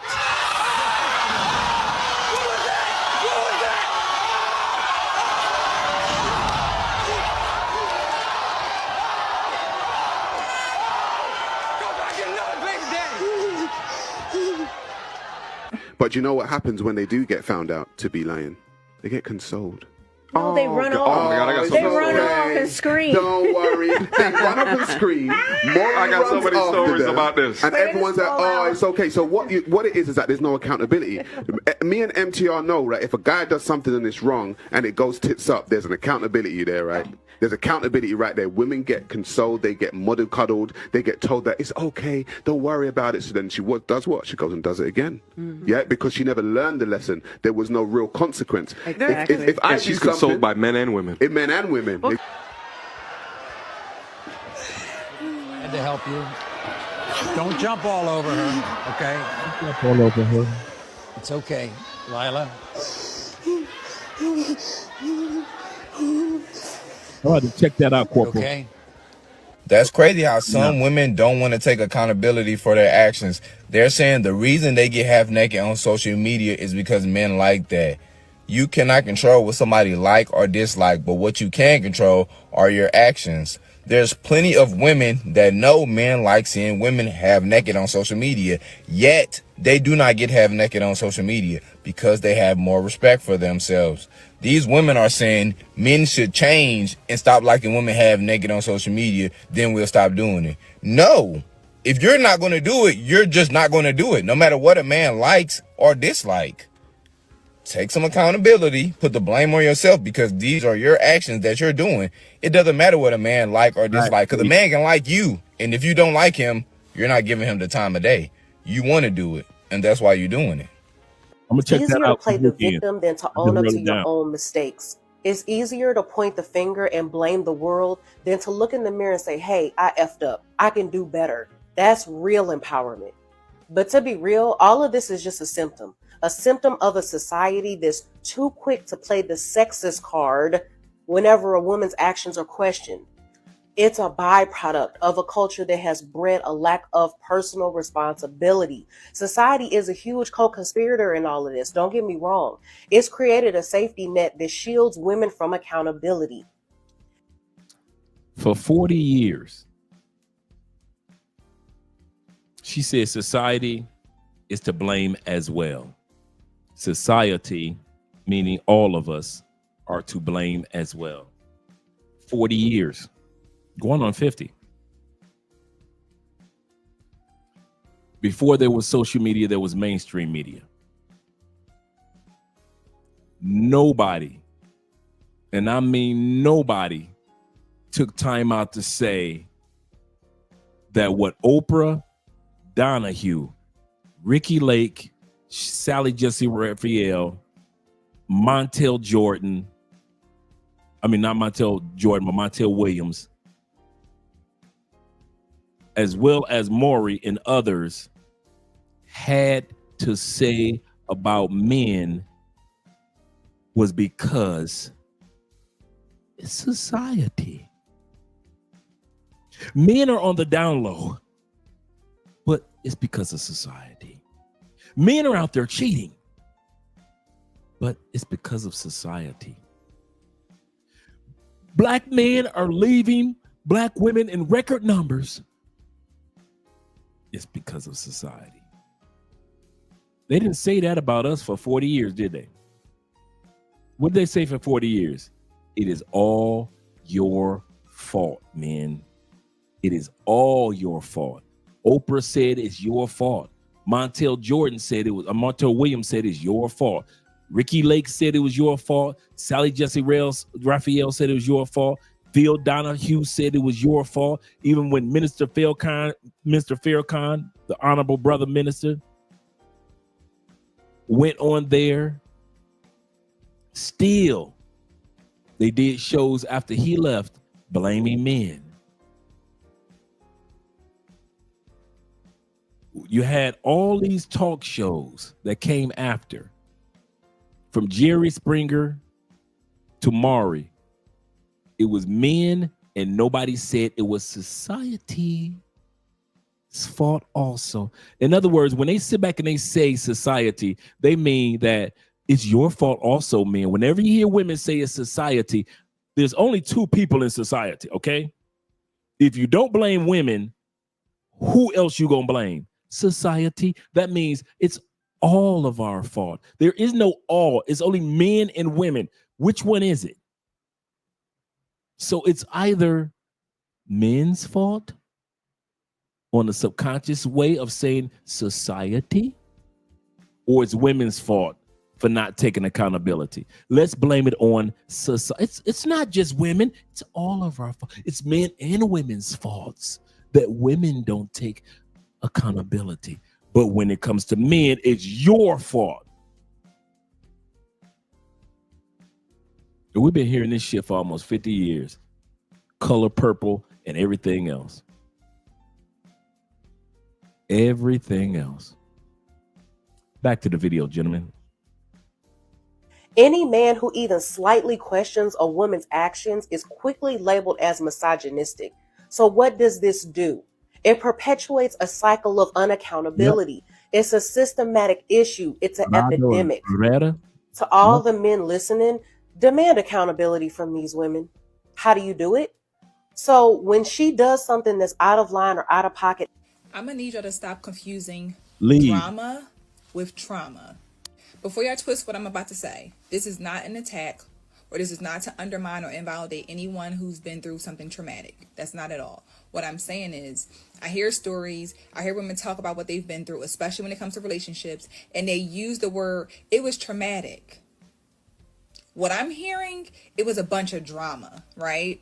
So this woman who stitched my video the other day, had everything to say about me. She talked about how her experience with her baby father was traumatic, right? No, it was a bunch of drama, right? You called your baby father lied to you about having other kids. You found out about the kids in the barbershop, blah, blah, blah, blah, blah, blah, blah. Where's the trauma? No, that's a bunch of drama that you got caught up in and you stayed in it, right?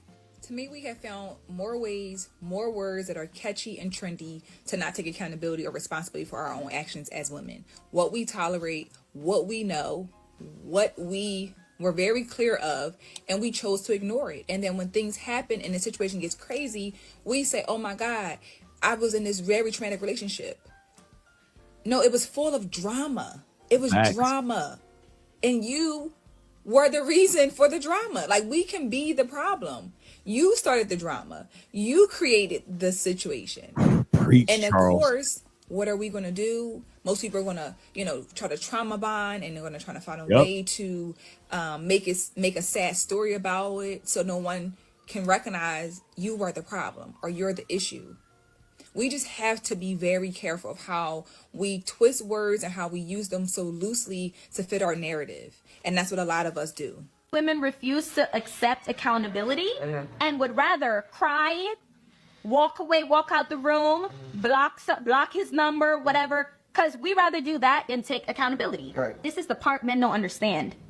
Attention is attention. Attention is attention.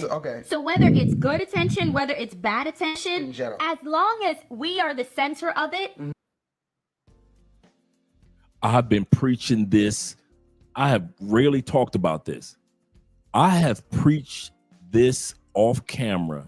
If I could sit back and say that something that's been consistent in the timeline of Andre Spence, I've probably been talking about this for 25 years. When it comes to women, and this is this global, don't you ever forget this. Women are addicted to attention. A. B, my wife, your girlfriend, my girlfriend, your mama, my mama. Y'all ready? Here we go. This is what I normally say. It doesn't matter what type of attention for many women. I'm going to say that again, and I want you to hold on to it. Like I said, I've been saying this for 25 years, what she just said. It does not matter the type of attention as long as it's attention. Women will take flowers, cards, candy, compliments. And you would think that's attention. That's not that's attention to men. The positive things. I'm paying attention to my girl. Women look at attention like this: flowers, cards, candy, compliments, chaos, corruption, craziness, craftiness. You see how I did that? You see how I did that? And I said, like I said, I've been saying this and studying this for 25 years. As a man, and I mean this, never think that positive attention outweighs or pushes back or is more powerful than negative attention. In the mind of a woman, my wife, my girl, your girl, doesn't matter. Your mama, your aunties, my mama, my aunties, cousins, doesn't matter. Positive and negative attention in the mind of a woman, all women globally are one. Are one. Are one. Are one. Are one. Are one. Don't you ever think that your flowers, cards, and candy outweigh chaos and craziness and craftiness. Don't you ever think that. Okay, why do you think your baby mama still bring bullshit? Because it gives her ability to have your what? Attention. Remember you gave your baby mama flowers for her birthday? That was attention. You're no longer with her, are you? But a crazy phone call and you talking to her for 45 minutes gives her your what? Your what? Attention. Women don't separate negative, and we do. We think that women separate. You know what? I'm going to do a show on this. We separate as men in our mind because we're logical. We put things in boxes. Scientists have already said that. That's just science. Men put everything in boxes. Women are like electrical currents. It's just everything is everywhere, but they all connect. Men put things in boxes. We're logical thinkers. That's why it's bad for men, for when you see a man that's emotional, because most men aren't used to living their minds in the current. That's why you see dudes be out there deleting people and going up in schools acting a damn fool, because men aren't used to being emotional. We're used to having emotions, but we're not an emotional creature. We're rationalists and logical thinkers by nature. That's why we think on one side of our brain at a time, and women think on both sides of their brain at the same time. I'll say that again. Most men don't know that. Men think on one side of our brain at a time.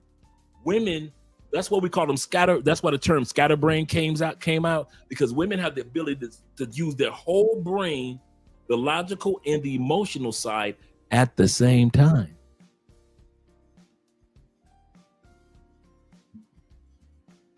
So women, in their mind, how many of y'all got a phone call from an ex-girlfriend that knew that you were in the middle of a date, or knew that you were in the middle of a relationship? How many of y'all got a call from an ex-girlfriend? Let's say the call went for 45 minutes. Let's say it went for an hour. You're thinking that you're just having a conversation. A woman thinks that I have your attention for 45 minutes. Therefore, you don't have that bitch's attention for 45. She ain't got your attention, if only for 45 minutes. You ever wonder why you sit up there arguing with your baby? This is bullshit. My son is my son. She don't give a fuck about you loving your son. She has your attention. And to her, in her mind, some of y'all got ex-girlfriends that call y'all, talk crazy shit. Some of y'all got stalkers. Some of y'all got women that won't get out of y'all life. Y'all think, yeah, she want me. No, she wants your attention. She don't want your dick. She don't want your money. She don't want your sex. She don't want your favors. She don't want to travel with you. She don't want none of that shit. If you ever notice, some of your exes don't ask for money. If you ever notice, some of your exes don't ask for sex. If you ever notice, some of your exes don't ask, and the only reason they ask for sex is not because your dick was great, because your attention. There are women that fuck you and will fuck with me if I allowed it, because I pay them attention. I heard this from a pastor one day. Old, no, I can't say he was old. He's maybe like, at that time, people were like 50, right? True story. He's about 50 years old, pastor. Ready? White guy, pale as can be. He had the white version of George Jefferson. He was like Mr. Slate on his Flintstone. You know Fred Flintstone's boss, Mr. Slate. He had the Mr. Slate balled up here and had the hair on that side. Mr. Slate. He was a pastor, nice pastor, really good. I followed him for quite a few years. He said, I have to fight off women. Now you looking at this white dude like, the fuck? And he was the one that started my journey on attention. I kid you not. He was the one that started my journey on understanding women attention. He said, I fight off women because of one reason, not because of my looks. He said, y'all know I'm a pastor. I ain't rich. I'm married. He said, I got kids. He said, y'all see my hair is gone. I'm not handsome. I got these thick glasses I could barely see. He said, and I fight off women all the time. He said, y'all want to know why? Because women will always fall for any man that pays attention. And that's why a lot of women fuck they pastors, because pastors, because of their positions, are listening to pay attention. And they will suck their pastors nuts because pastor paid attention. Don't you ever think that there's a drug.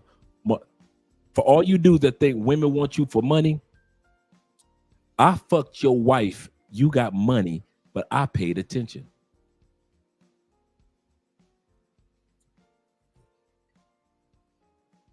I fucked your girlfriend, you got money, but guess what I paid her?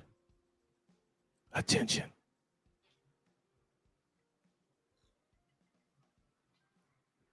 Why you think I flirt with Andrea on camera and off camera? Let's be real. My wife. Why you think I flirt with my wife on camera and off camera? Why you think I compliment my wife every day? She before the show started, Andrea walked in here, gave me a big old hug, kissed me on this big bald head, gave me so many compliments, was flirtatious. We do that to each other. Why do I do that? Because I know what it's like if you're a husband or a boyfriend and you don't give your wife attention. What another man gonna give her that ain't got money, that ain't got a car, a big ass house, he ain't got kids by her. I ain't got kids by your wife, do I? I didn't buy a big ass house for your wife, did I? I didn't get a nice car with your wife, did I? Did I take your wife on vacations? Did I ever meet your wife pastor, your wife's family? Then why am I fucking the dog shit out your wife on a regular basis? Because I paid attention. Never, ever, ever, ever, ever think women think that negative attention is negative and positive attention is positive. We as men think that. Women think it's all the same.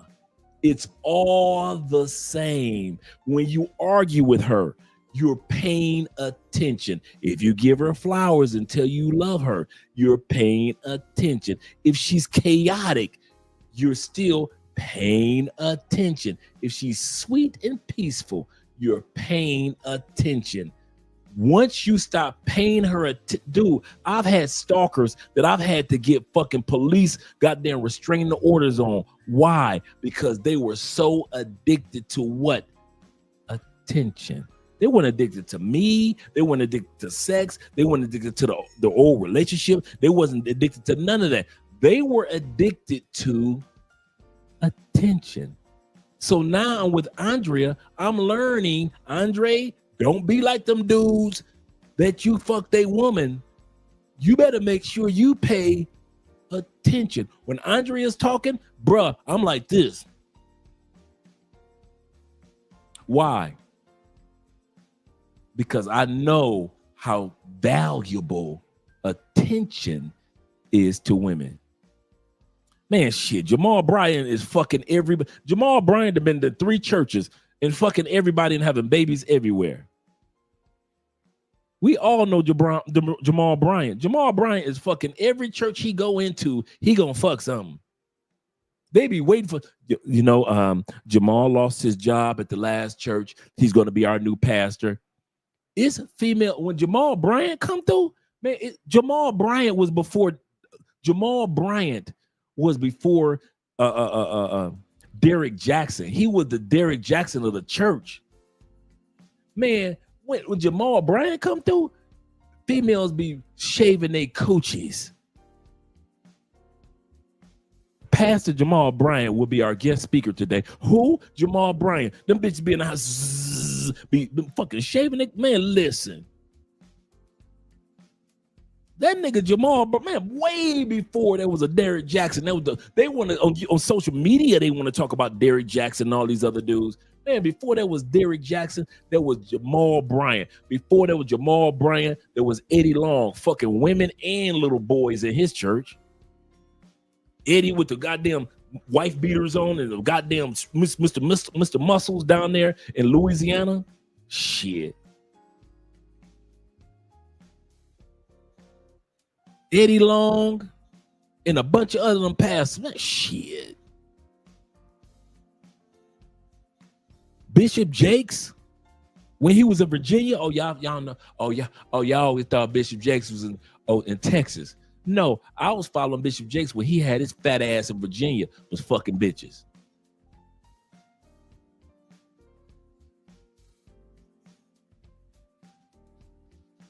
Attention to women, it doesn't matter. It's all one. Men, do not think that women separated like we do. A woman will start an argument with you if you leave her. Why? Because she has your attention. She will fuss at you and cuss at you. And your mama ain't shit. She will say your mama ain't shit. Why? Because she can get another 40 minutes out of your life. Because you're going to respond, bitch, blah, blah, blah, blah. Here you go for about 40 minutes. And guess what? That 40 minutes of while you talking, you could have been on the other side of the city fucking somebody else. And she know that. But she got you for 40 more minutes, don't she? Because you going off because she said something about your mama instead of walking your ass away. You know why? Because a woman doesn't care about positive attention or negative attention as long as she has your attention. I've never talked about this on this channel. Guys, I promise you, if I've said this before, if you never learned anything on this channel, this one here is my number one.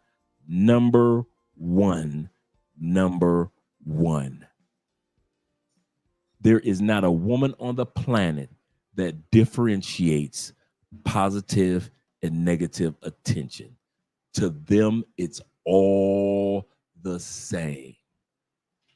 That's why I can tell you the stories about my mom, some good stories, and I can tell you my mom and dad, and I can tell you some stories that were bad about my mom and dad, because in my mom's eyes, they were all the same when it came to my dad paying her attention. If he's in the house arguing with her, he can't simultaneously be on the other side of the city with his bitches, right? Neither can you. Neither can you. You caught that? You can't be over here with your bitches and at the same time arguing with your woman. So your woman will start some shit because she know about them bitches. All right, babe. What you say?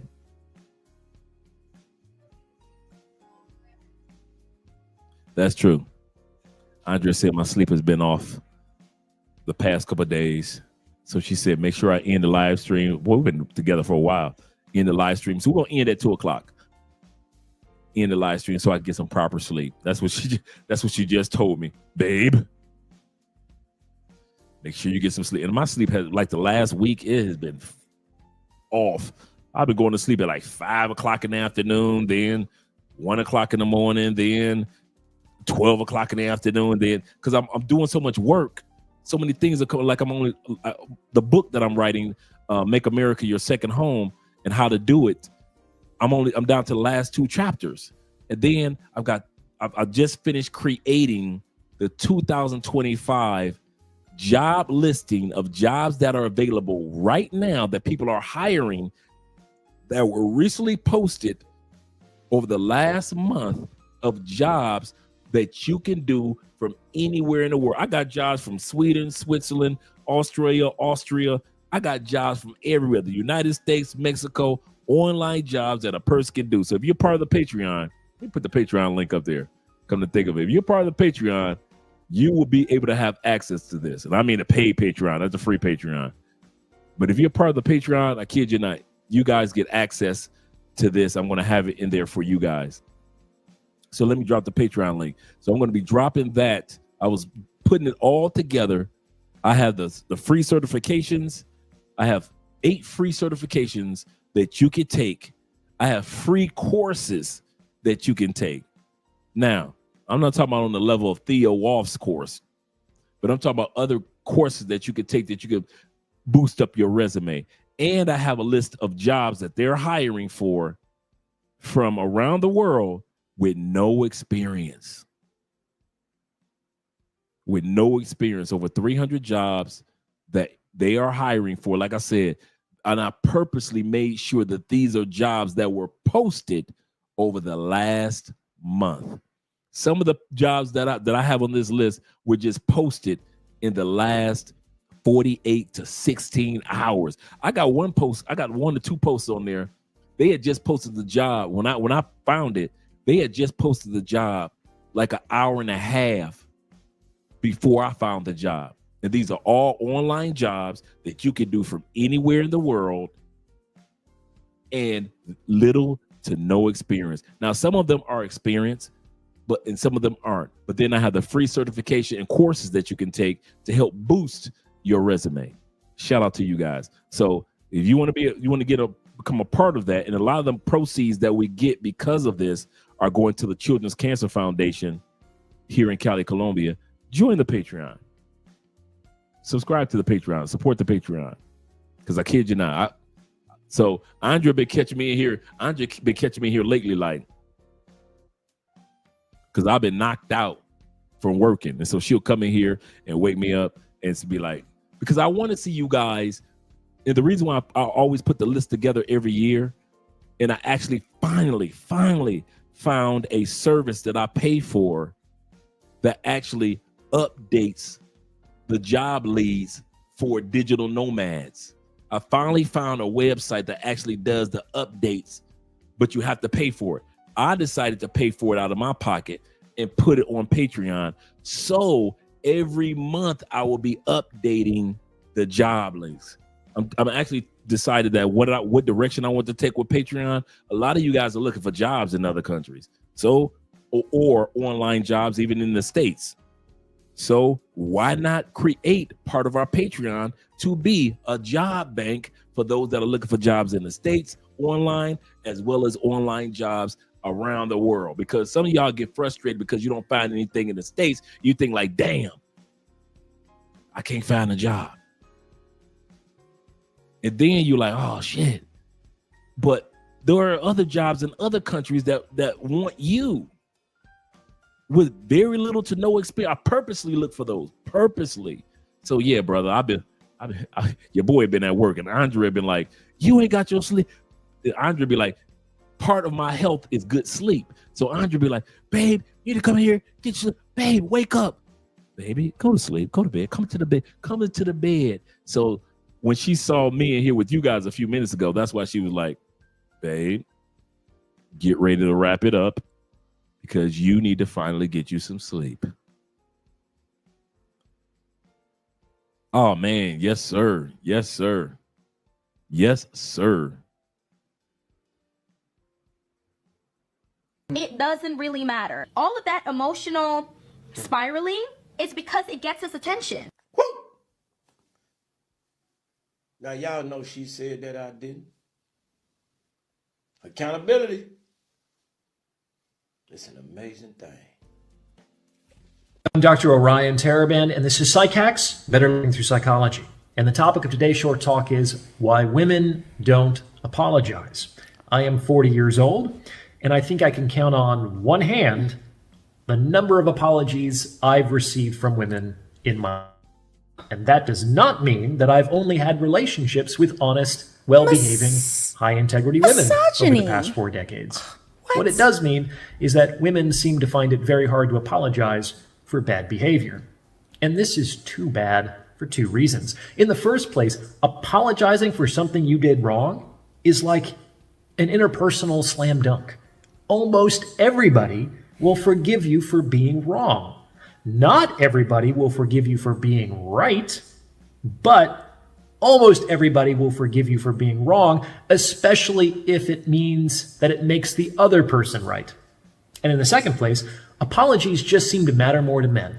And using words to solve a relationship problem is actually a very easy and inexpensive solution, all things being equal. Hey guys, it's your girl Melanie, and I'm back again with Psych Hacks and Dr. Taraban. I've been just going through all his content, and I just absolutely love it. The original video will be linked below. Make sure you check out his channel. He's a psychologist that is very fair. He understands men, and he knows how to talk to women so that they can understand the mind of a man and make changes, and learn how to say, I'm sorry. It was my fault. You were right about this. And at the time, I was so invested in my own emotions of what I thought was right. And I got caught up in wanting to prove you wrong. And it's been hard for me almost my entire life to admit to a man that I was wrong and that he was actually right. I don't know why I think in that way, but I know it's something that needs to change and I need to work on. It's an area I want to grow, and I really, I hope you can forgive me and understand that that I am going to work as hard as I can not to do that again. Oh my gosh, have you guys ever heard that? Have you ever heard that before? You have? You haven't? Leave a comment below and let me know if you have. Also, make sure you subscribe and hit the notification bell, and let's get back into it. So ladies, one of the best ways to earn respect and raise your estimation in someone else's mind is to admit wrongdoing when it's appropriate. And of course, to not apologize where there was no wrongdoing and the other person just disagrees or disapproves of your actions. Check out my episode, If You've Done Nothing Wrong, Don't Apologize, for the flip side of this talk. Today I'm going to talk about why it is so hard for women to apologize. But before I do, please remember to like this episode and subscribe to this channel. It takes less than a second, costs you nothing, and it's a great way to help spread this message. So if you like what you're hearing, then please do the thing. And if you're thinking about going to grad school, then be sure to check out my GRE self-study product at stellargre.com. You can use the code PSYCH for 10% off all membership plans. I'm keeping in his promotion so that if you just watch this and don't watch his video, that you can actually go ahead, and if you're interested in the graduate program he talked about and also his channel, that you make sure to go over there and subscribe and at least watch his original content. Now, the reason why it is so hard for women to apologize is that there seems to be a difference in what men and women consider to be the problem. From a man's perspective, the problem is some behavior for which he believes the woman to be at fault. And as a consequence of that behavior, he is now angry and upset. The behavior is the problem, and the emotional response is the consequence. And in his mind, the solution to this problem is acknowledgement of fault and behavioral change. And I don't think that's how a lot of women see it. From a woman's perspective, the problem is not the identified behavior. The problem is that the man is angry and upset. And as ridiculous as that might seem to a man, there's actually some validity to this perspective. Like in a court of law, a breach of contract by itself is generally not actionable. You have to also prove that some harm resulted as a consequence of the breach. No harm, no foul. So it's the harm, the anger and upset, that is the foul from this perspective. And in her mind, the solution to this problem is changing the way he feels. If she can succeed in modifying the... Don't let that slide past you. The modification of the situation is her focusing on how you feel instead of admitting that there was a problem anyway and then doing something about it. But she's going to focus on, if I can keep him from being mad anymore, then I've solved the problem. I can do it 15 more times, but as long as I can keep him from being mad 15 more times, I'm good. In other words, if she can suck you and fuck you 15 times every time you get mad, she doesn't have to resolve her behavior. She doesn't have to change, because all you care about at the end of the day is some good pussy and some good head. She knows you. Girl, all I gotta do is suck his dick. He ain't gonna do shit. Girl, all I gotta do is just spread my legs and he gonna give me this, that, and this. I could do whatever hell I want with his credit card. I don't see why he acting like he mad, because this was not the first time I took his credit card. I don't know why he tripping in front of y'all. I don't know why he acting like he all brand new, or he a positive man, or he grown and shit, when for the last 3 years I've been taking his credit card whenever I want to, and all I had to do was spread my legs, and his bitch ass, because that's how women talk about you guys, his bitch ass ain't gonna do shit as long as I spread my legs. As long as I keep this pussy tight, he gonna keep allowing me to do what I want to do with his credit card and fucking up his credit. Stop me when I'm lying. So that's what the doctor is saying. As long as women feel like they can make you feel good because they would want to feel good, then here your ass go. Let's go back to the doctor. Man's emotional response, then on some level, that would solve the problem. And that's why you encounter the kind of interpersonal strategies that you do with women in relationships under these circumstances. Rather than apologies and accountability, you typically see a number of emotional coping strategies, like trying to cheer you up, or making your favorite meal, or sending you a funny meme, or simply allowing enough time to pass for everything to blow over. All of these are strategies to reduce the man's felt experience of anger or upset. Do you understand? I would also say that is absolutely true. And I will also say that it is a dismissal as well of what the man is feeling. It's not as big of a deal when he's upset or something, that if he's been wrong, because a lot of times as women we'll justify, well, he's doing this wrong, that wrong, that wrong, he's done this, so I felt this way, I've been feeling this way about this, that, and the other, he'll get over it. We don't consider the man's feelings, because for the most part women think men don't have strong feelings. They don't have feelings. Just because men don't express it or ruminate and talk about it the way we do, because men internalize their emotions, they will process it internally, we process externally. When a man finally externalizes emotions in a negative way, then to us, that's a reaction. And now that the emotions need soothing, because for most of us women, it's not about solving the issue. Men are natural problem solvers. It's how their mind is wired. For us, it's soothing the emotions, something that makes us feel better, even if it's not good for us or better for us. This is what we see with a lot of modern feminism that's out there and misandry.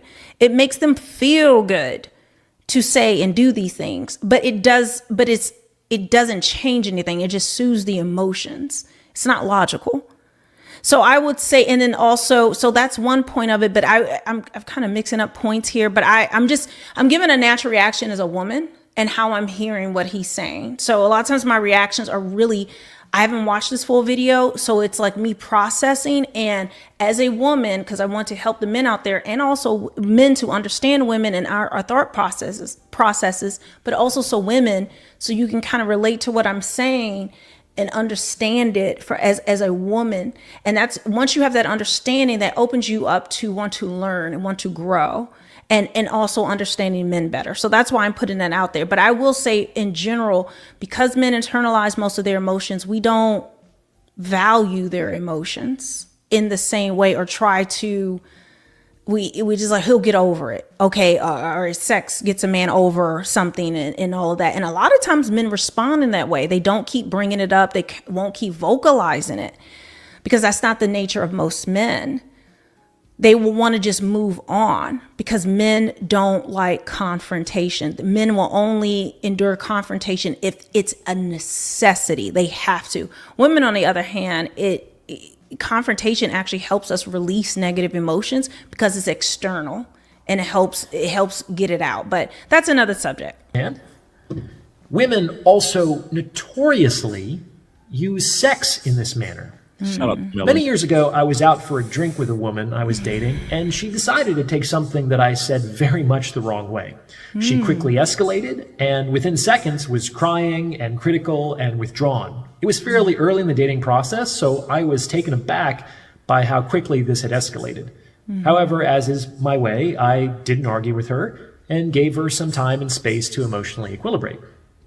Later that night, rather than apologizing for imputing to me something that I didn't intend, or owning up to the disproportionate intensity of her emotional reaction, or even acknowledging the episode at all, she just came into the room, took off all her clothes, and kind of laid herself in front of me. Oh, the feeling I had was that she was offering sex as a kind of peace offering.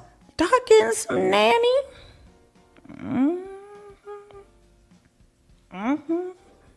Not me being messy, wanting some tea.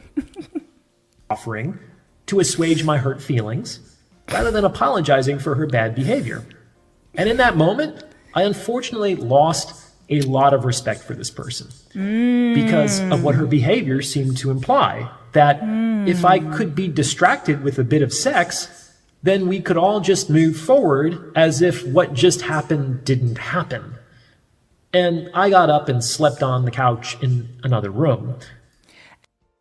Before she goes on and goes forward, many of us men can attest to the fact that there have been women that come into our lives that actually assume that sex would be the way to solve the problem. I've had women in my life that I stopped fucking with because they thought I was so simple-minded. See, my everybody got a pet peeve, right? A lot of guys got a pet peeve. I don't like this. I don't like that. Make this way. Cook this that way. Just pet peeves, right? My pet peeve is do not fucking insult my intelligence. If I see you on some bullshit right in front of me, if you do it behind my back, I ain't got no proof. But if you insult my fucking intelligence, if I don't care if you're male or female, you do some stupid shit in front of me, dude, you talk about a brother that will cut you the fuck off fast. That's my number one pet peeve of all time. Do not insult my motherfucking intelligence like I'm not seeing what I'm seeing. Don't even worry about it. I'm packing your shit. Argument over. Discussion over. That boy insult my intelligence like I'm a dumbass, like I'm stupid. Got you. I don't fuck with you. I don't fuck with you. Like my mama used to say, let my name taste like shit in your mouth. Every time you say Andre, you taste shit. Let my name taste like shit in your mouth. Hell no. I cannot stand, dude. And I got, like I said, there's a lot of things that make, a person one way and say, oh, I don't like when a person does that. My number one all-timey time is always been like, do not insult I don't care if it's a white boy, a brother, I don't give a fuck who it is. Do not insult. You're going to be embarrassed. Insult my fucking intelligence. I've cut people off. I've cut dudes off and they fucking wife for insult my fucking intelligence. If a female that I had a disagreement with does not admit that she wrong and tries to throw me the pussy like I'm a fucking Neanderthal walking on my fucking knuckles, and I have no sense of reason and I have no sense of intelligence, and all I gotta throw Andre is some fucking pussy, and he don't hold me accountable. All I gotta do is suck Andre's dick, and he don't hold me accountable for shit. Man, that bitch is gone. If you ever wanted to see your boy get rid of a bitch so fast back in the day, let that bitch insult my intelligence by trying to throw me some pussy. Some of you dudes, you easy than a motherfucker. You thirsty motherfuckers.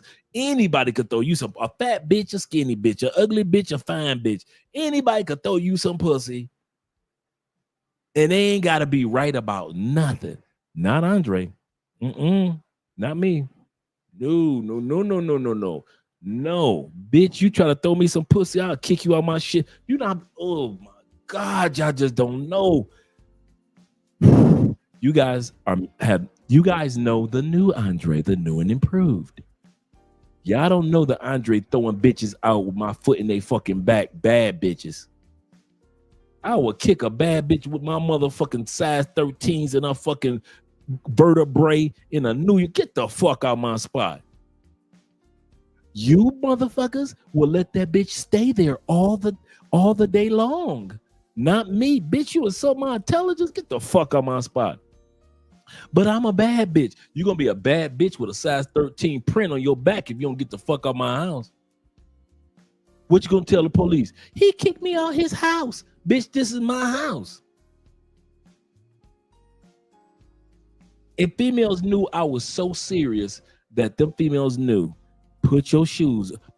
My motto was this: by the time I get to that living room and grab that doorknob, you better have the motherfucking shoes in your hand. You ain't gotta have you gonna put your clothes on. I give you enough time to put your clothes on. But by the time you grab them heels, you better be, and I grab that doorknob, you better be walking the fuck behind me out that fucking door. And every female knew, grab your heels and get the fuck out that man's house because he is not playing. And guess what them bitches would do? For all you simp motherfuckers that's scared to do that shit, them bitches be blowing up my phone back in the day. Them bitches would be blowing up my phone because I was the only man to act like a fucking man. So Doc did that shit right. For all you dudes that's out there, I would have fucked her. That's why you ain't shit. That's why you ain't shit in the eyes of women. I'm going to say that again. In the eyes of men, you might be this shit. You might own some shit, be able to accomplish some shit. You might, graduated some shit. But in the eyes of women around the world, every time you land in a plane somewhere, you ain't shit. You ain't gonna never be shit. Because a woman knows one thing. If I could convince this dude to do anything or allow anything because of sex, you ain't shit. It's dudes like me and other dudes that know how to tell bitches, get the fuck on. But the rest of y'all dudes, get the fuck out of here. Most men, y'all ain't got balls. Y'all was born with balls, but you ain't got balls.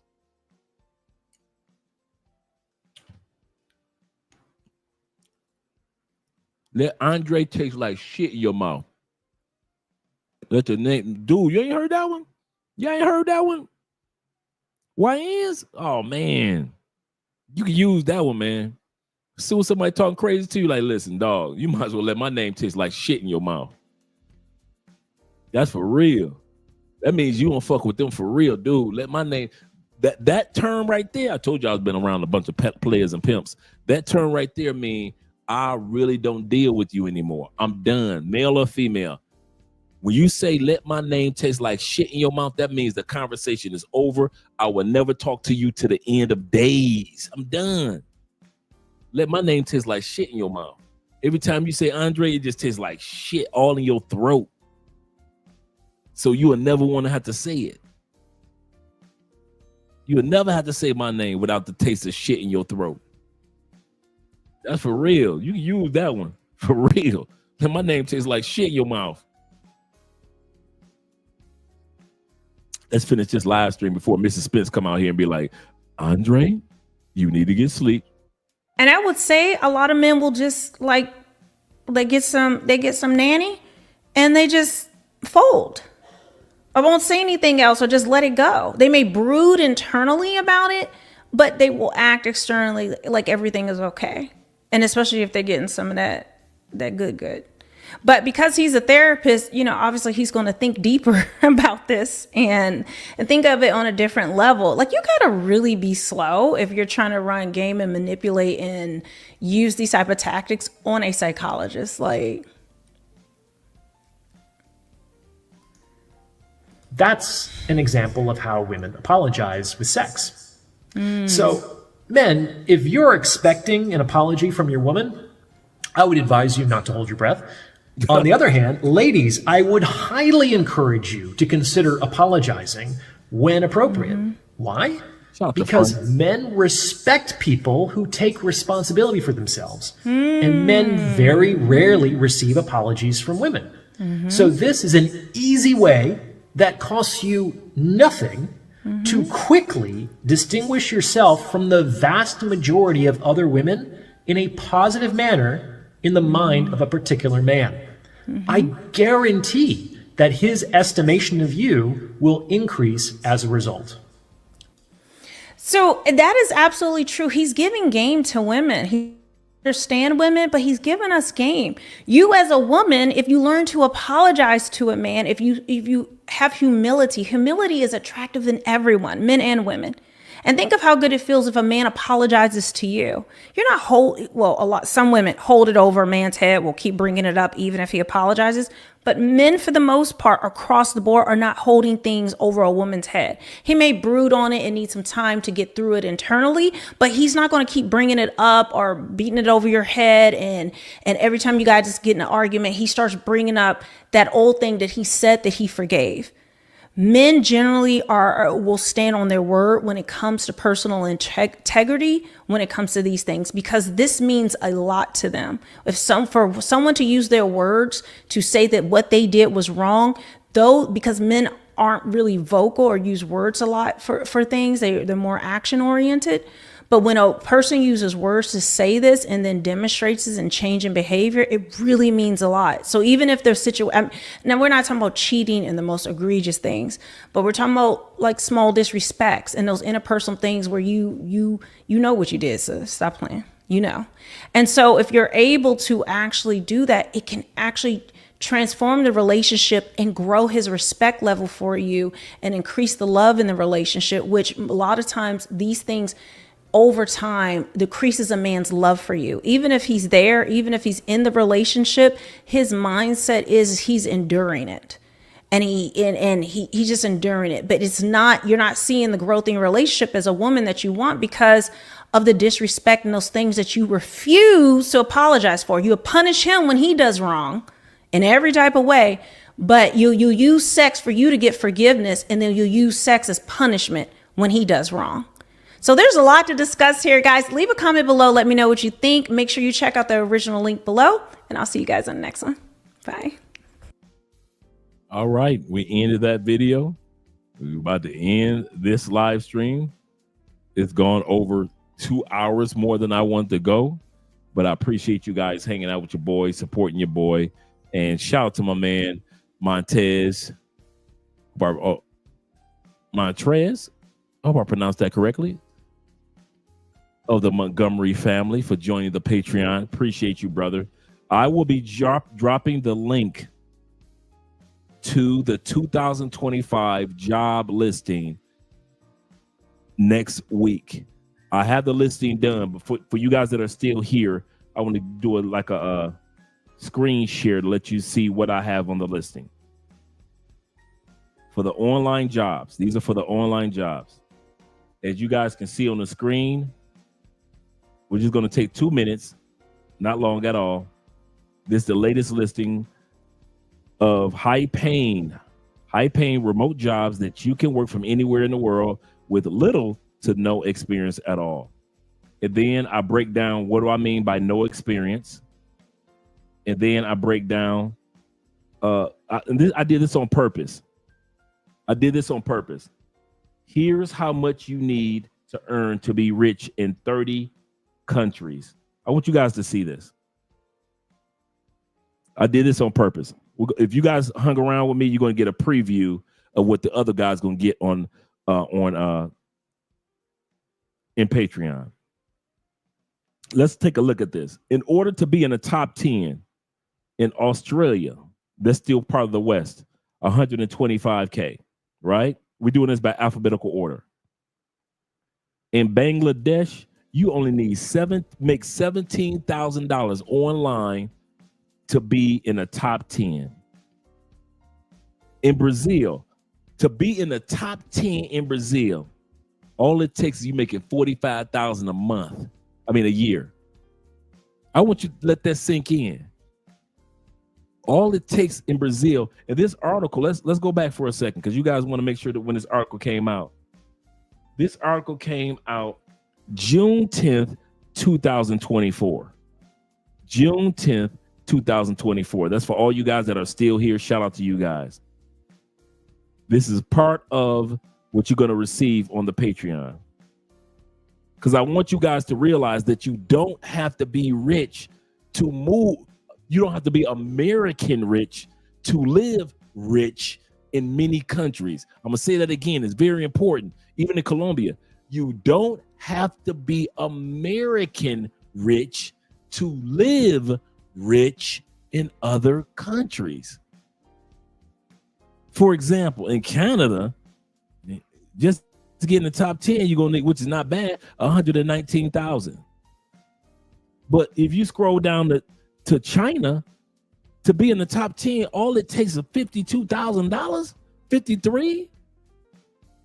If you can make $53,000 online, some of y'all guys making 53, 43, 27 already. But you think that you need 100, some of you guys think that you need to be American rich to live rich in other countries. That's not true. Now, most of us are not going to the Congo. It only takes 10,000 to be in the top 10, and to be in the top 1% is 57,000. Most of us aren't going to the Congo, but we're doing this in alphabetical order. Egypt, some of us will go to Egypt, but it only takes 48 to 40 to 49,000 to be in the top 10. Ethiopia, it is 10,000. And we know how fine Ethiopian women are. It only takes 10,000. If you're making $43,000 in Ethiopia, bruh, you are in the top 1%. France, all it takes is about a little over 101,000, and you in the top 10. They ain't balling like that in France. I don't know why y'all think they are, but they aren't. Germany, it's 117, not bad. Not bad. India, to be in India, many of us aren't going to India as far as living, but all it takes 16,000. All it takes 16,000. Let's go here to continue on. Indonesia, that's Bali. Shout out to our boy Russell Simmons, who decided not to be like P. Diddy and stay in the States. Russell Simmons said, I ain't staying there. F what y'all talking about. $34,000 to $35,000, you in the top 10%. You telling me that you can't, the job list, that's why I put the job listing. And that's why I put this, to let you guys know, you do not have to be American rich to live an American rich lifestyle outside of America. You dudes gonna go broke. You gonna go broke with time. You're gonna waste the time of your whole life trying to be rich for America. Israel, that's high, 157, almost 158. Italy, only 93,000. Only 93,000. Japan, yeah, I think Japan is expensive, but it's not. Only 103,000, and you are in the top 10 in Japan. Mexico, y'all ready? To be in top 10 in Mexico. Your neighbors, my neighbors, 51,000. For all of you that think about Nigeria, It's only 23,000 to be balling in Nigeria. You balling in Nigeria if you're making 23,000 USD. Pakistan. Most of us aren't moving to Pakistan, but it's only 22,000. But we will try the Philippines, and to be in the top 10 in the Philippines, all your black ass got to make is 28 to 29,000 online. Why are you waiting in the United States until you make 100,000 in the States when it don't take 100,000 in most countries to be in the top 10? I didn't say living a regular life. I said to be in the top 10 in the Philippines, 28 to 29,000. Russia, guess what? 50,000. You in the top 10 ballers. 50,000. 50,000. You in the top 10 in Russia. In Singapore, now that's high. I knew that was going to be high. 215,000 in Singapore. South Africa, where a lot of brothers are from the States, it only takes 57,000. You in the top 10. I said you in the top 10. I didn't say regular life. You in the top 10. Tanzania, 10 motherfuckers. If you got 11,000 USD, you balling in Tanzania. No wonder Austin Holloman has always had his ass in Tanzania. Thailand. Y'all ready? Here we go. $43,000 and you in the top 10 ballers in Thailand. I said it. Did I say 3 million, 17 million, 15 million? Hell no. 43,000. In Turkey, where a lot of brothers and sisters are moving to, only 91,000 puts you in the top 10. You don't need to. For some of us guys, we don't want to be in the top 10. But look at what you can do to get into the top 10. In UK, shit. Only 97,000, 98,000 get you into the top 10 in UK. The United States, 165 to 66,000 will put you in the top 10 in Americans. All y'all Americans act like we got all the money in the world. Shit, all it takes is 165,000, 166,000 to be in the top 10 in America. Some of you guys are already there. The UAE, that's high, of course, 213 to almost 214,000. Vietnam, 29. Boy, if y'all 30,000 and you a baller in Vietnam, you a baller.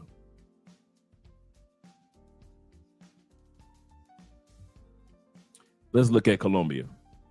Let's see. Let's look at Colombia.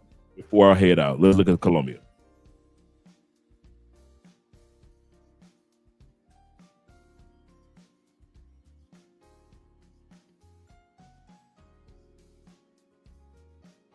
We're going to check out Colombia.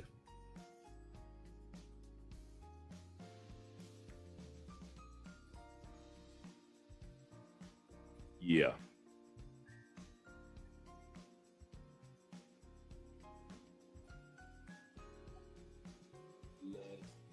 That.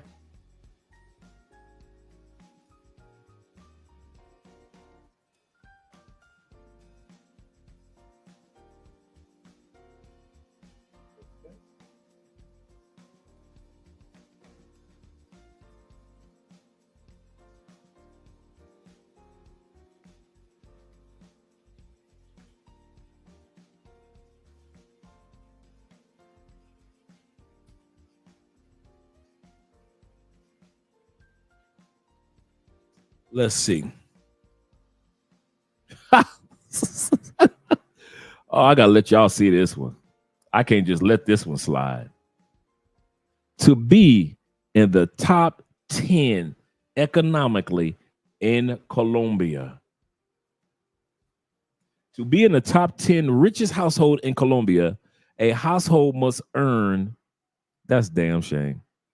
A household must earn more than the middle class range of $300 to $855 per month.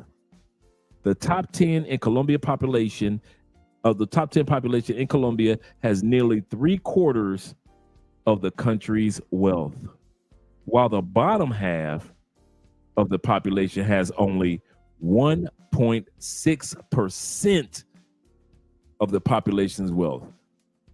Most of y'all dealing with some broke bitches.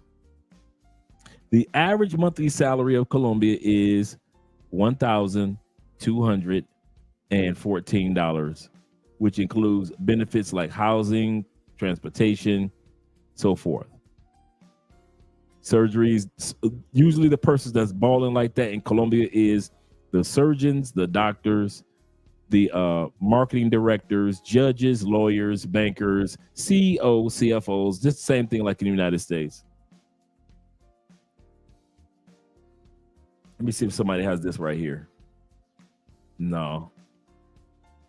So in Colombia, it don't take much. If you are at $1,300 a month, you don't realize that you're making more money than most Colombians. Upper class life in Colombia, or upper middle class life. Upper middle class life in Colombia is $800 to $2,700 a month. That's in Colombia. Also, it could be between $3,800 to $10,000 a month.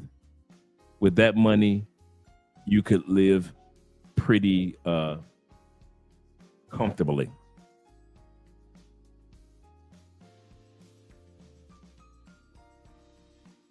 So when dudes sit back and say, I need 100,000 to leave to go to another country. No, you're thinking 100,000 as if you were moving to the United States. You don't need 100,000. In many cases, your ass don't even need 70,000 to be in the top 10 of most countries. So this is why, let me go back here. I'm going to show, because this is very important when I'm going to show you guys. I haven't forgotten the list I was showing you. Screen share and right here. So let's go here. Move me out the way. So that's why I put that here. And I created this last night. 2025 work from home, anywhere jobs. Right here. And right here, I have certifications that are free. Certifications that are absolutely free. You can click on the link. It'll take you directly there for all the certifications and classes that are free. Now, like I said, they're not as in-depth as Theo's classes, so don't even think, or international passports classes or Python. I'm not saying that they're in-depth like that, but these are very good free courses and certifications that you could put on your resume. For example, you go to this website. These are all free courses. Build a free website with WordPress and all other type of free courses. Python, English career, investment, all this can go on your resume. These are just regular everyday courses. And if you need more courses or more types of courses, they're right here. These are by professors in different colleges and universities. Absolutely free that you can put on your resume. If you want Google Cloud, there are over 250 Google Cloud courses.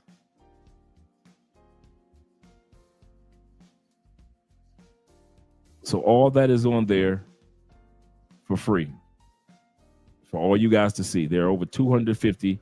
I push Google courses right down here. All cloud courses, all these other courses. Let me go back that I was showing you. Introduction to data this and food beverage management and all these courses. Coursera has all free courses.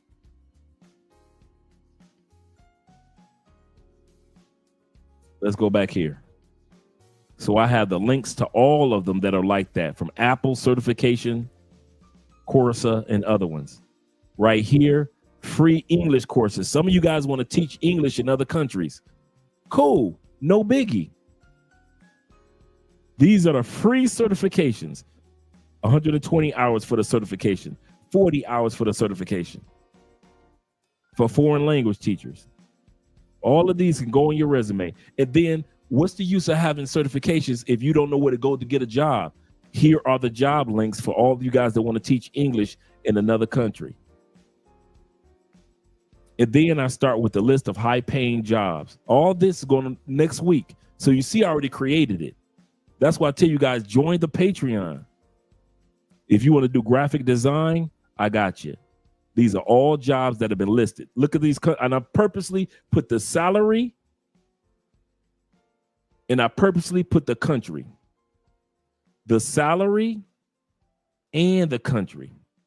The salary and the country.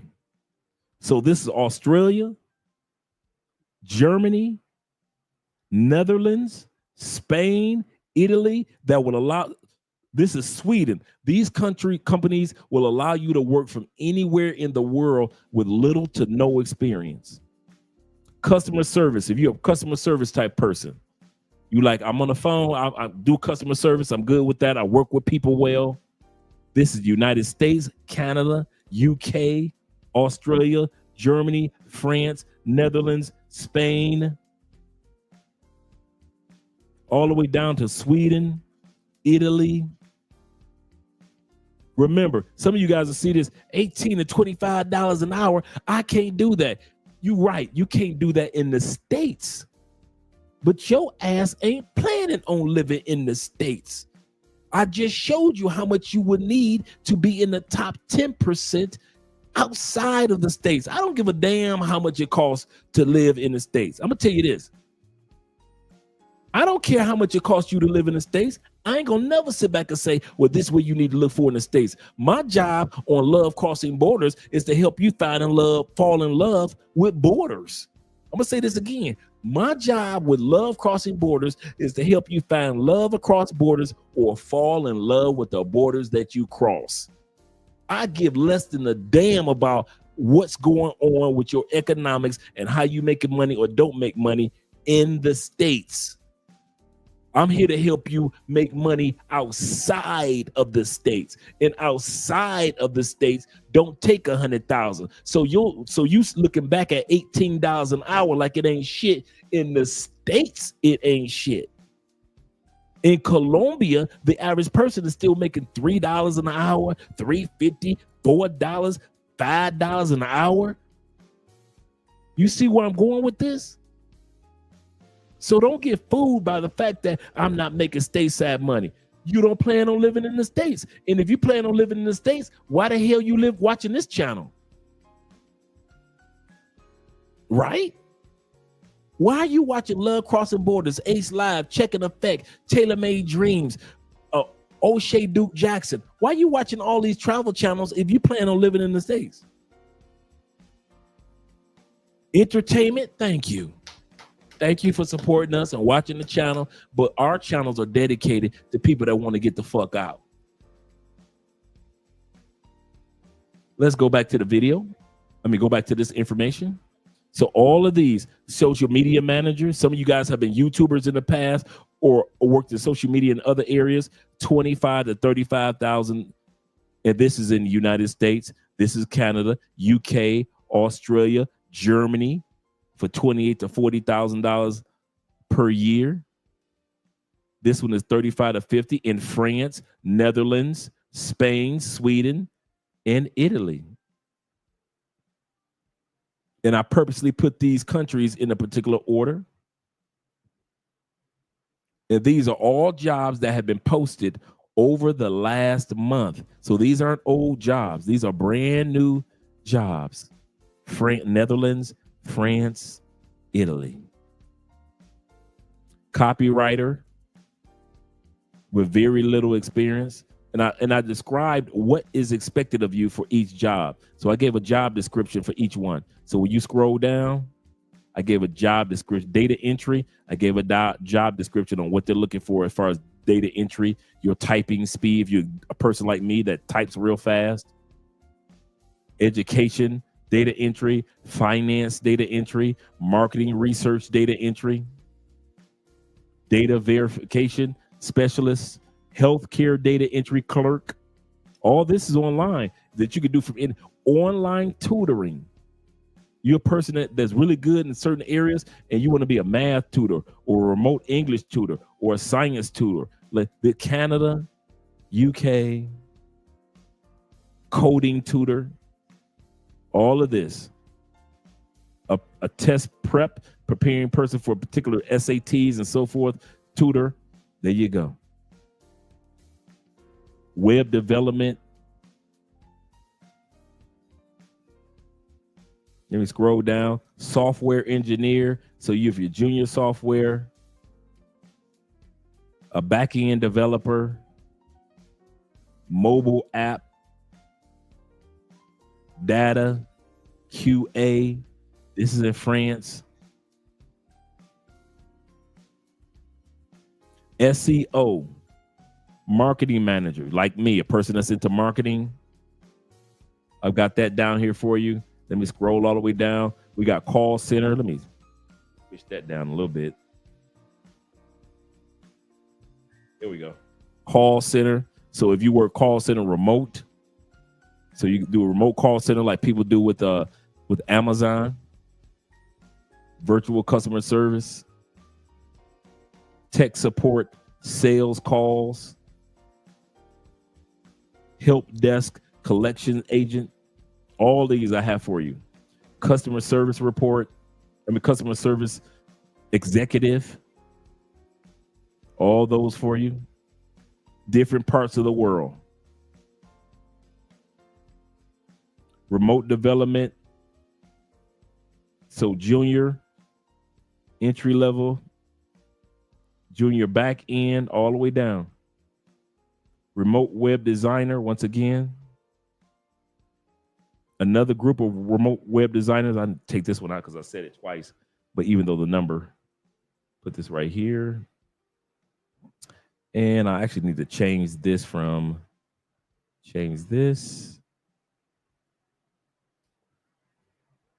Let me go back. There we go. Keep that keep this one here and put the number 8. Did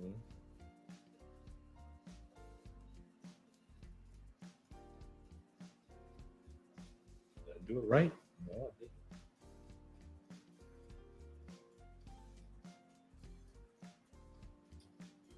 Okay, so we'll do that. We'll do that and take out the highlight with the bold. Bam. Okay. Remote project manager. So if you're in the project management, inbound sales. So if your person is an inbound sales, to where the people calling you for a product instead of you having to call out to a bunch of customers, because I've done outbound sales and I would rather do inbound sales for people that want to do it. And these are other job platforms. So let's say none of these jobs that you just saw you're interested in. Okay, cool. Let's go to the job platforms. So you click here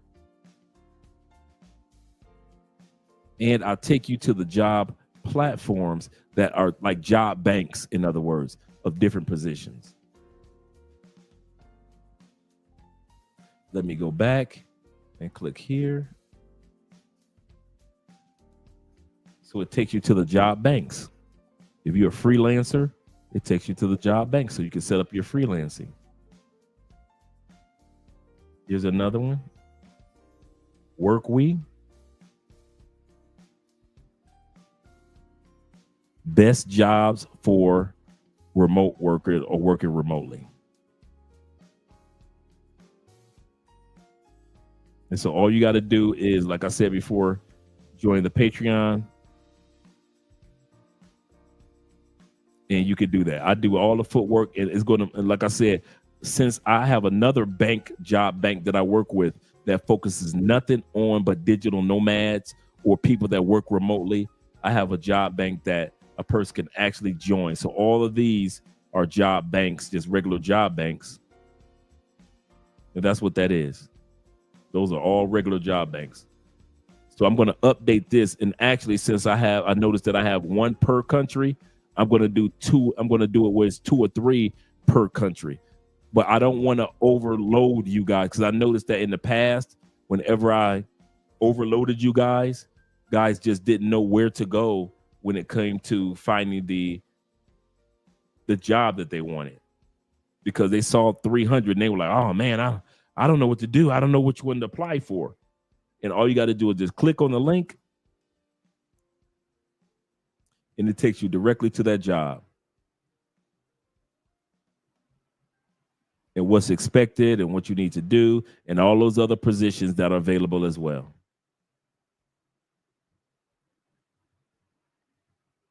So you ain't got to do all your homework. But I'm going to end the live stream right now, but I just want you guys to see that, all you guys that hung out, all 47 of you. Yeah, the euro is stronger. The euro and the Canadian dollar is stronger than the US dollar. A lot of people don't realize that. The Canadian dollar is, as well as the euro. Euro is take it from me. If you ain't been to Europe, you will know that the euro is way stronger than the dollar. Yes, sir. Yes, sir.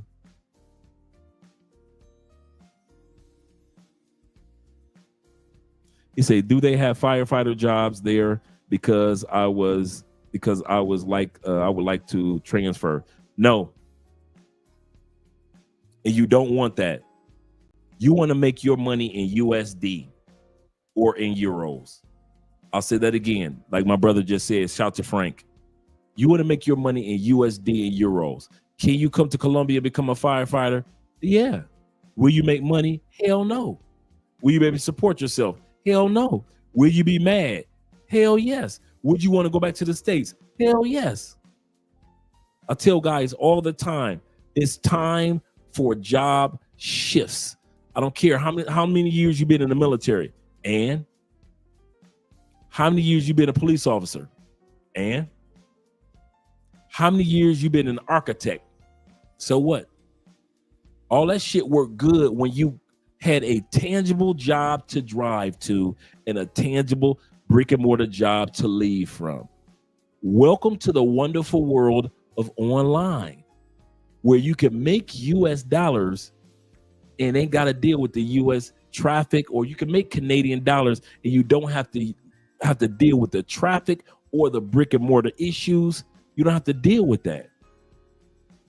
Some of us have been doing our crafts for so long that we fear or worry that we're not going to be good enough in other crafts. I got something to tell you. Remember when I left the United States, what did I mention when I was for 20, 25 years? An academic college recruiter. For 25 years, from the time that I left incarceration till I moved to Colombia, I was an academic college recruiter. My first job online had to do with recruiting, but it was online here in Colombia, and I was making USD. My first job here, making USD. And it had very little to do with the college. It had a little bit to do with it, but it had very little to do compared to what I was doing before. Do not fear change. First. Secondly, when you're in another country, now you have enough time to get better with that change. Well, I'm not good with computers. Got you. Theo just had a graduate, and I need to get him on the show. Theo Wolf just had a brother that graduated from his class. He came into our class to encourage us. Regular, everyday brother. Truck driver for years. Working 14-hour days. Graduated Theo's class in a year. This brother just got hired a couple weeks ago by Expedia. No, not Expedia, but what's the one with the travel and the not Expedia, but wait a minute, yeah, Expedia. No, Expedia is the credit. I'm talking about the no, Expedia. Yeah, he got hired. I'm thinking Equifax. No, Expedia. To do cloud engineering for Expedia. This brother is making $60 an hour. We asked him, how long did it take you from the time that you enrolled in Theo's class to the day you got hired? He said 1 year. He said, brothers, I was working 15-hour days as a truck driver. I didn't even, the part that stood out to me was this. When the brother said this, I didn't even know how to turn on a computer to use it like a lot of you guys do. He said, I knew how to use it for my craft, but I didn't know how to use it like you guys do. He said, but I follow what Theo said. Theo teaches you how to do it as if you were already hired at work. He said, I follow everything that he said. I didn't get my first interview. I didn't get my second interview. I got my third. He said, but I didn't give up. I kept putting my resume. He said, I didn't even have to he said, I kept my resume out there on Indeed. He said, all these people came looking for me, just like Theo said. You don't have to go looking for people. People will come looking for you because of what you put on your not Indeed, but man, why am I having a brain cramp? What's the other resume spot where you put your resume? And it's not Indeed. It's not even Job Bank. It is, man, I forget what it is. And we all know it. And once I remember it, I'll be mad at myself. But it's where you put your profile about your jobs and everything and all that you do. It's not Indeed, but I forgot what the other one is. LinkedIn. Thank you very much, brother. Thank you. LinkedIn. He put his information on LinkedIn, and this brother got hired. You have to embrace that the fact that the era that you lived in as a firefighter has passed. Just like I had to admit that the era of me being an academic college recruiter and going to all these college fairs and meeting all these students and standing on stage and talking to kids is over. I haven't helped anybody in years do scholarships. It's over. Time for a shift. That's the beauty of being a man. We don't get comfortable. We move on. We move forward. We climb one mountain. What's the thing we do as a man? Climb the next mountain. I'll say this again. What's the beauty of being a man? We get to the top of one mountain and we look up to the next one, and we got to climb that motherfucker too. That's the beauty of being a man.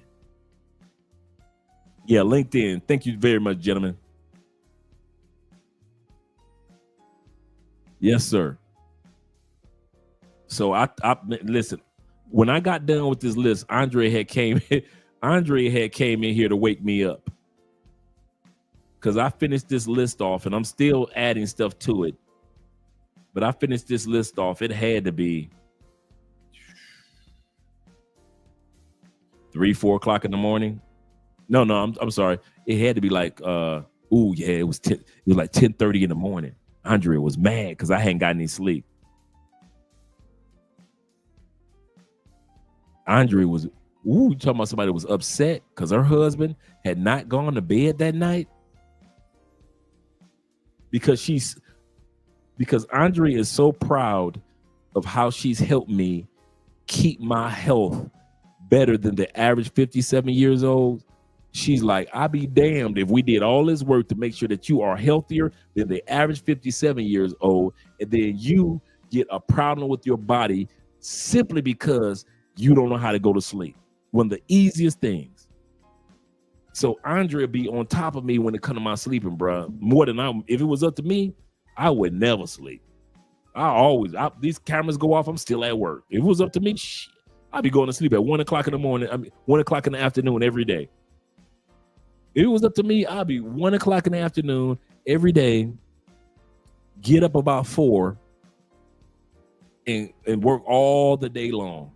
I kid y'all not, when I sit back, when you guys come to town, unless I'm hanging out with my Colombian friends or unless you guys come to town, man, I'm right here. When these cameras go off, I don't be going to somewhere else.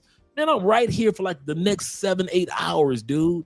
And I'll lie to myself, right? I'll lie and say, well, I'm gonna go work on this for 20 minutes. I'm only gonna do this section. Man, I'll glance up. It's 4:15 in the morning. I'm like, oh, Andre gonna be pissed. It's been times I've had to sneak into my own bedroom because I know my wife is mad at me for not focusing on my health as far as sleep. So I'm telling you guys, every month we're going to be updating this because, like I say, I have a web bank that I didn't even put on here that is designed, that I came across, but you got to pay for it. So now I'm paying for it. That is for digital nomads, just for people that want a job in any parts of the world. But you guys who are brick and mortar, and I mean this before we end, we're going to end this right now. For you guys that are hands-on, brick and mortar type of workers, them days are done if you plan on living outside the United States. Now, can you volunteer to be a part of the training programs in other countries? Yes, you can volunteer to be a part of, if they have a training program as far as police officers or firefighters, things like that. Yes, you can do that. Can you start a business being a consultant? Shout out to my man, Professor, who was here in Colombia, white dude here in Colombia living shout out to Professor. He lived in a black area of Colombia that I haven't even been to, in Choco. He lived there for years. And now he lives in Mexico helping firefighters, training firefighters in Mexico. He started that business and he works with other American retired firefighters. If you're doing something like that, I can see it. But as far as like the rest of us, that stage of life is over. And I know you've been like, that's all I've ever known.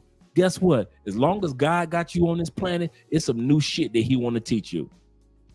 I'm going to say this again. As long as God wakes you up in the morning and say, boy, get up, that means it's some new shit that he trying to teach you. And I know this is all I've ever done. I was a firefighter, or I was a police officer, I was a construction worker, I was a school teacher for 27 years. Life don't give a damn about you and your chronological experience. Life says you are alive today. I'm trying to teach you some new shit today. Life didn't care that I was 25 years college recruiter. Life said, you want to move to Colombia? Yeah. Well, you got to pick up some new skills, player. What? Bruh, your days of being a college recruiter, Drake, are over. Next phase. You could come to Colombia or any of these other countries and try to be who you were in the States. You're going to be highly disappointed when it comes to how much they pay. I wish the fuck I would come to Colombia and be a firefighter for $300 a month. Let that sink in. You putting your life on the line. You going through training for $300 to $500 a month. Let's say they push it up to $2,000. $2,000 a fucking month. You got to get up in the morning, deal with that traffic. Oh my God, you ain't got a car. You got to get an Uber, or your ass got to catch the bus. Shit, I wish the fuck I would move to another country and be. Bobby says, I'm teaching online easy money. Oh, Frank said that. Frank, did you say that or Bobby? Oh, Frank was talking to Bobby. Hey, Frank, man, I would love to get with. Hey, Frank, do me a favor. I would love to do an interview with you, man. And because I want to do one with you and a couple other brothers that are teaching online. Do me a favor. Shoot me an email, man. I want to put together a live stream of about 3 brothers that I know that are doing the online teaching from around the world. I would really like to get with you and set that up. I want to set that up for like really mid-January. So do me a favor, shoot me an email. Hey, Dre, it's me, Frank, blah, blah, blah. the one that's teaching online, so forth and so forth, hit me up, man. Because there's a few of you brothers I'm trying to put together that teach you online to kind of help the guys that are learning to teach you online or want to teach you online or don't think they can teach you online. That's the most part. I want to encourage guys who don't think that they can teach English to realize you can teach English. Thanks.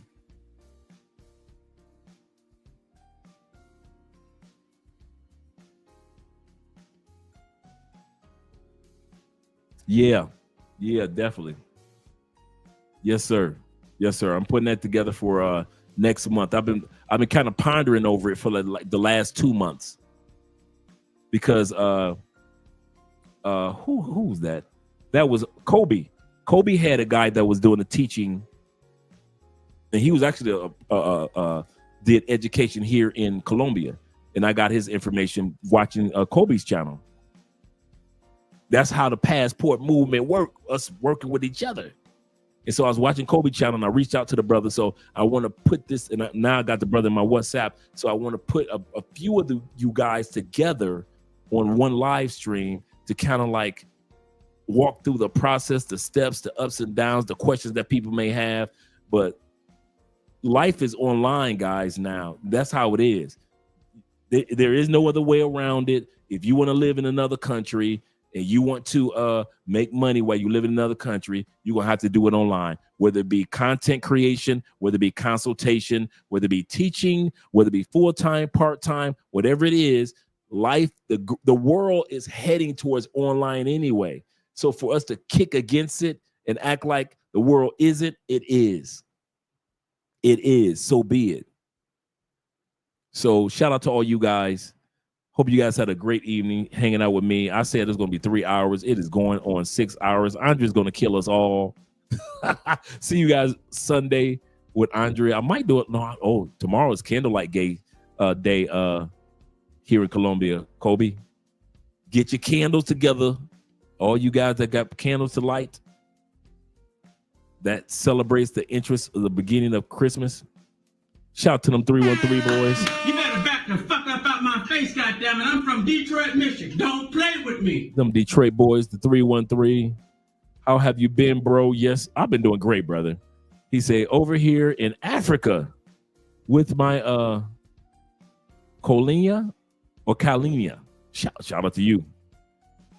She's loving the land of her ancestors. Oh, is she Afro-Kalinia? Let me know. Shout out to you, brother. Munchie's in the building. Munchie P. Appreciate you, brother. I ain't seen you in a while. That's true. Yeah, Kalinia. As soon as you said that, I knew exactly what you were talking about. Yes, sir. I'm glad to hear that, man. I'm glad to hear that. That's what's up. That is what's up. I can't wait to get the Andre over to the continent myself. All right. See you guys Sunday. Let's do these outros. Give you guys a couple outros. Let's see.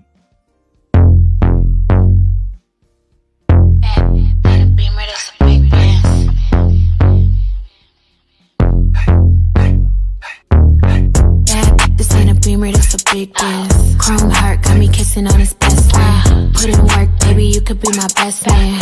Sending cash to my account, he investing. Dark shades on when I'm off the Migos. He tryna cuff me like a in a Rico. Moving through this like GTA with a cheat code. He claimed that he love me, but before not a freak. I just wanna dance all night. Can't nobody do it just like I. Boy, you got just what I like. Come on, baby, let's kiss, don't fight. What you wanna do? Tell me what you like. What you wanna do? Tell me what you like. What you wanna do? Tell me what you like.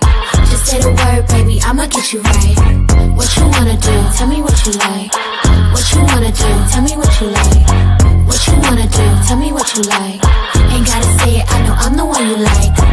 Ooh, gams and the DJ turn the beat up. Got a white boy who be singing like a Beatle. Claim she getting bread, but I heard she doing keto. I don't do drugs, I'ma smoke a little weed up. I can chase a man for no paper. Just think it's sweet. I'ma show him now or later. I be getting money on the wake up. He a broke boy, tell that get his cake up. Only with dope boys, they the ones who spinning paper. Get your weight up. Total send an Addy and a stay up. She's out here mad, told him assalamu alaikum. Who that 5'5", she don't even need no makeup. What you wanna do? Tell me what you like. What you wanna do? Tell me what you like. What you wanna do? Tell me what you like. Just say the word, baby, I'ma get you right. What you wanna do? Tell me what you like. What you wanna do? Tell me what you like. What you wanna do? Tell me what you like. Ain't gotta say it, I know I'm the one you like.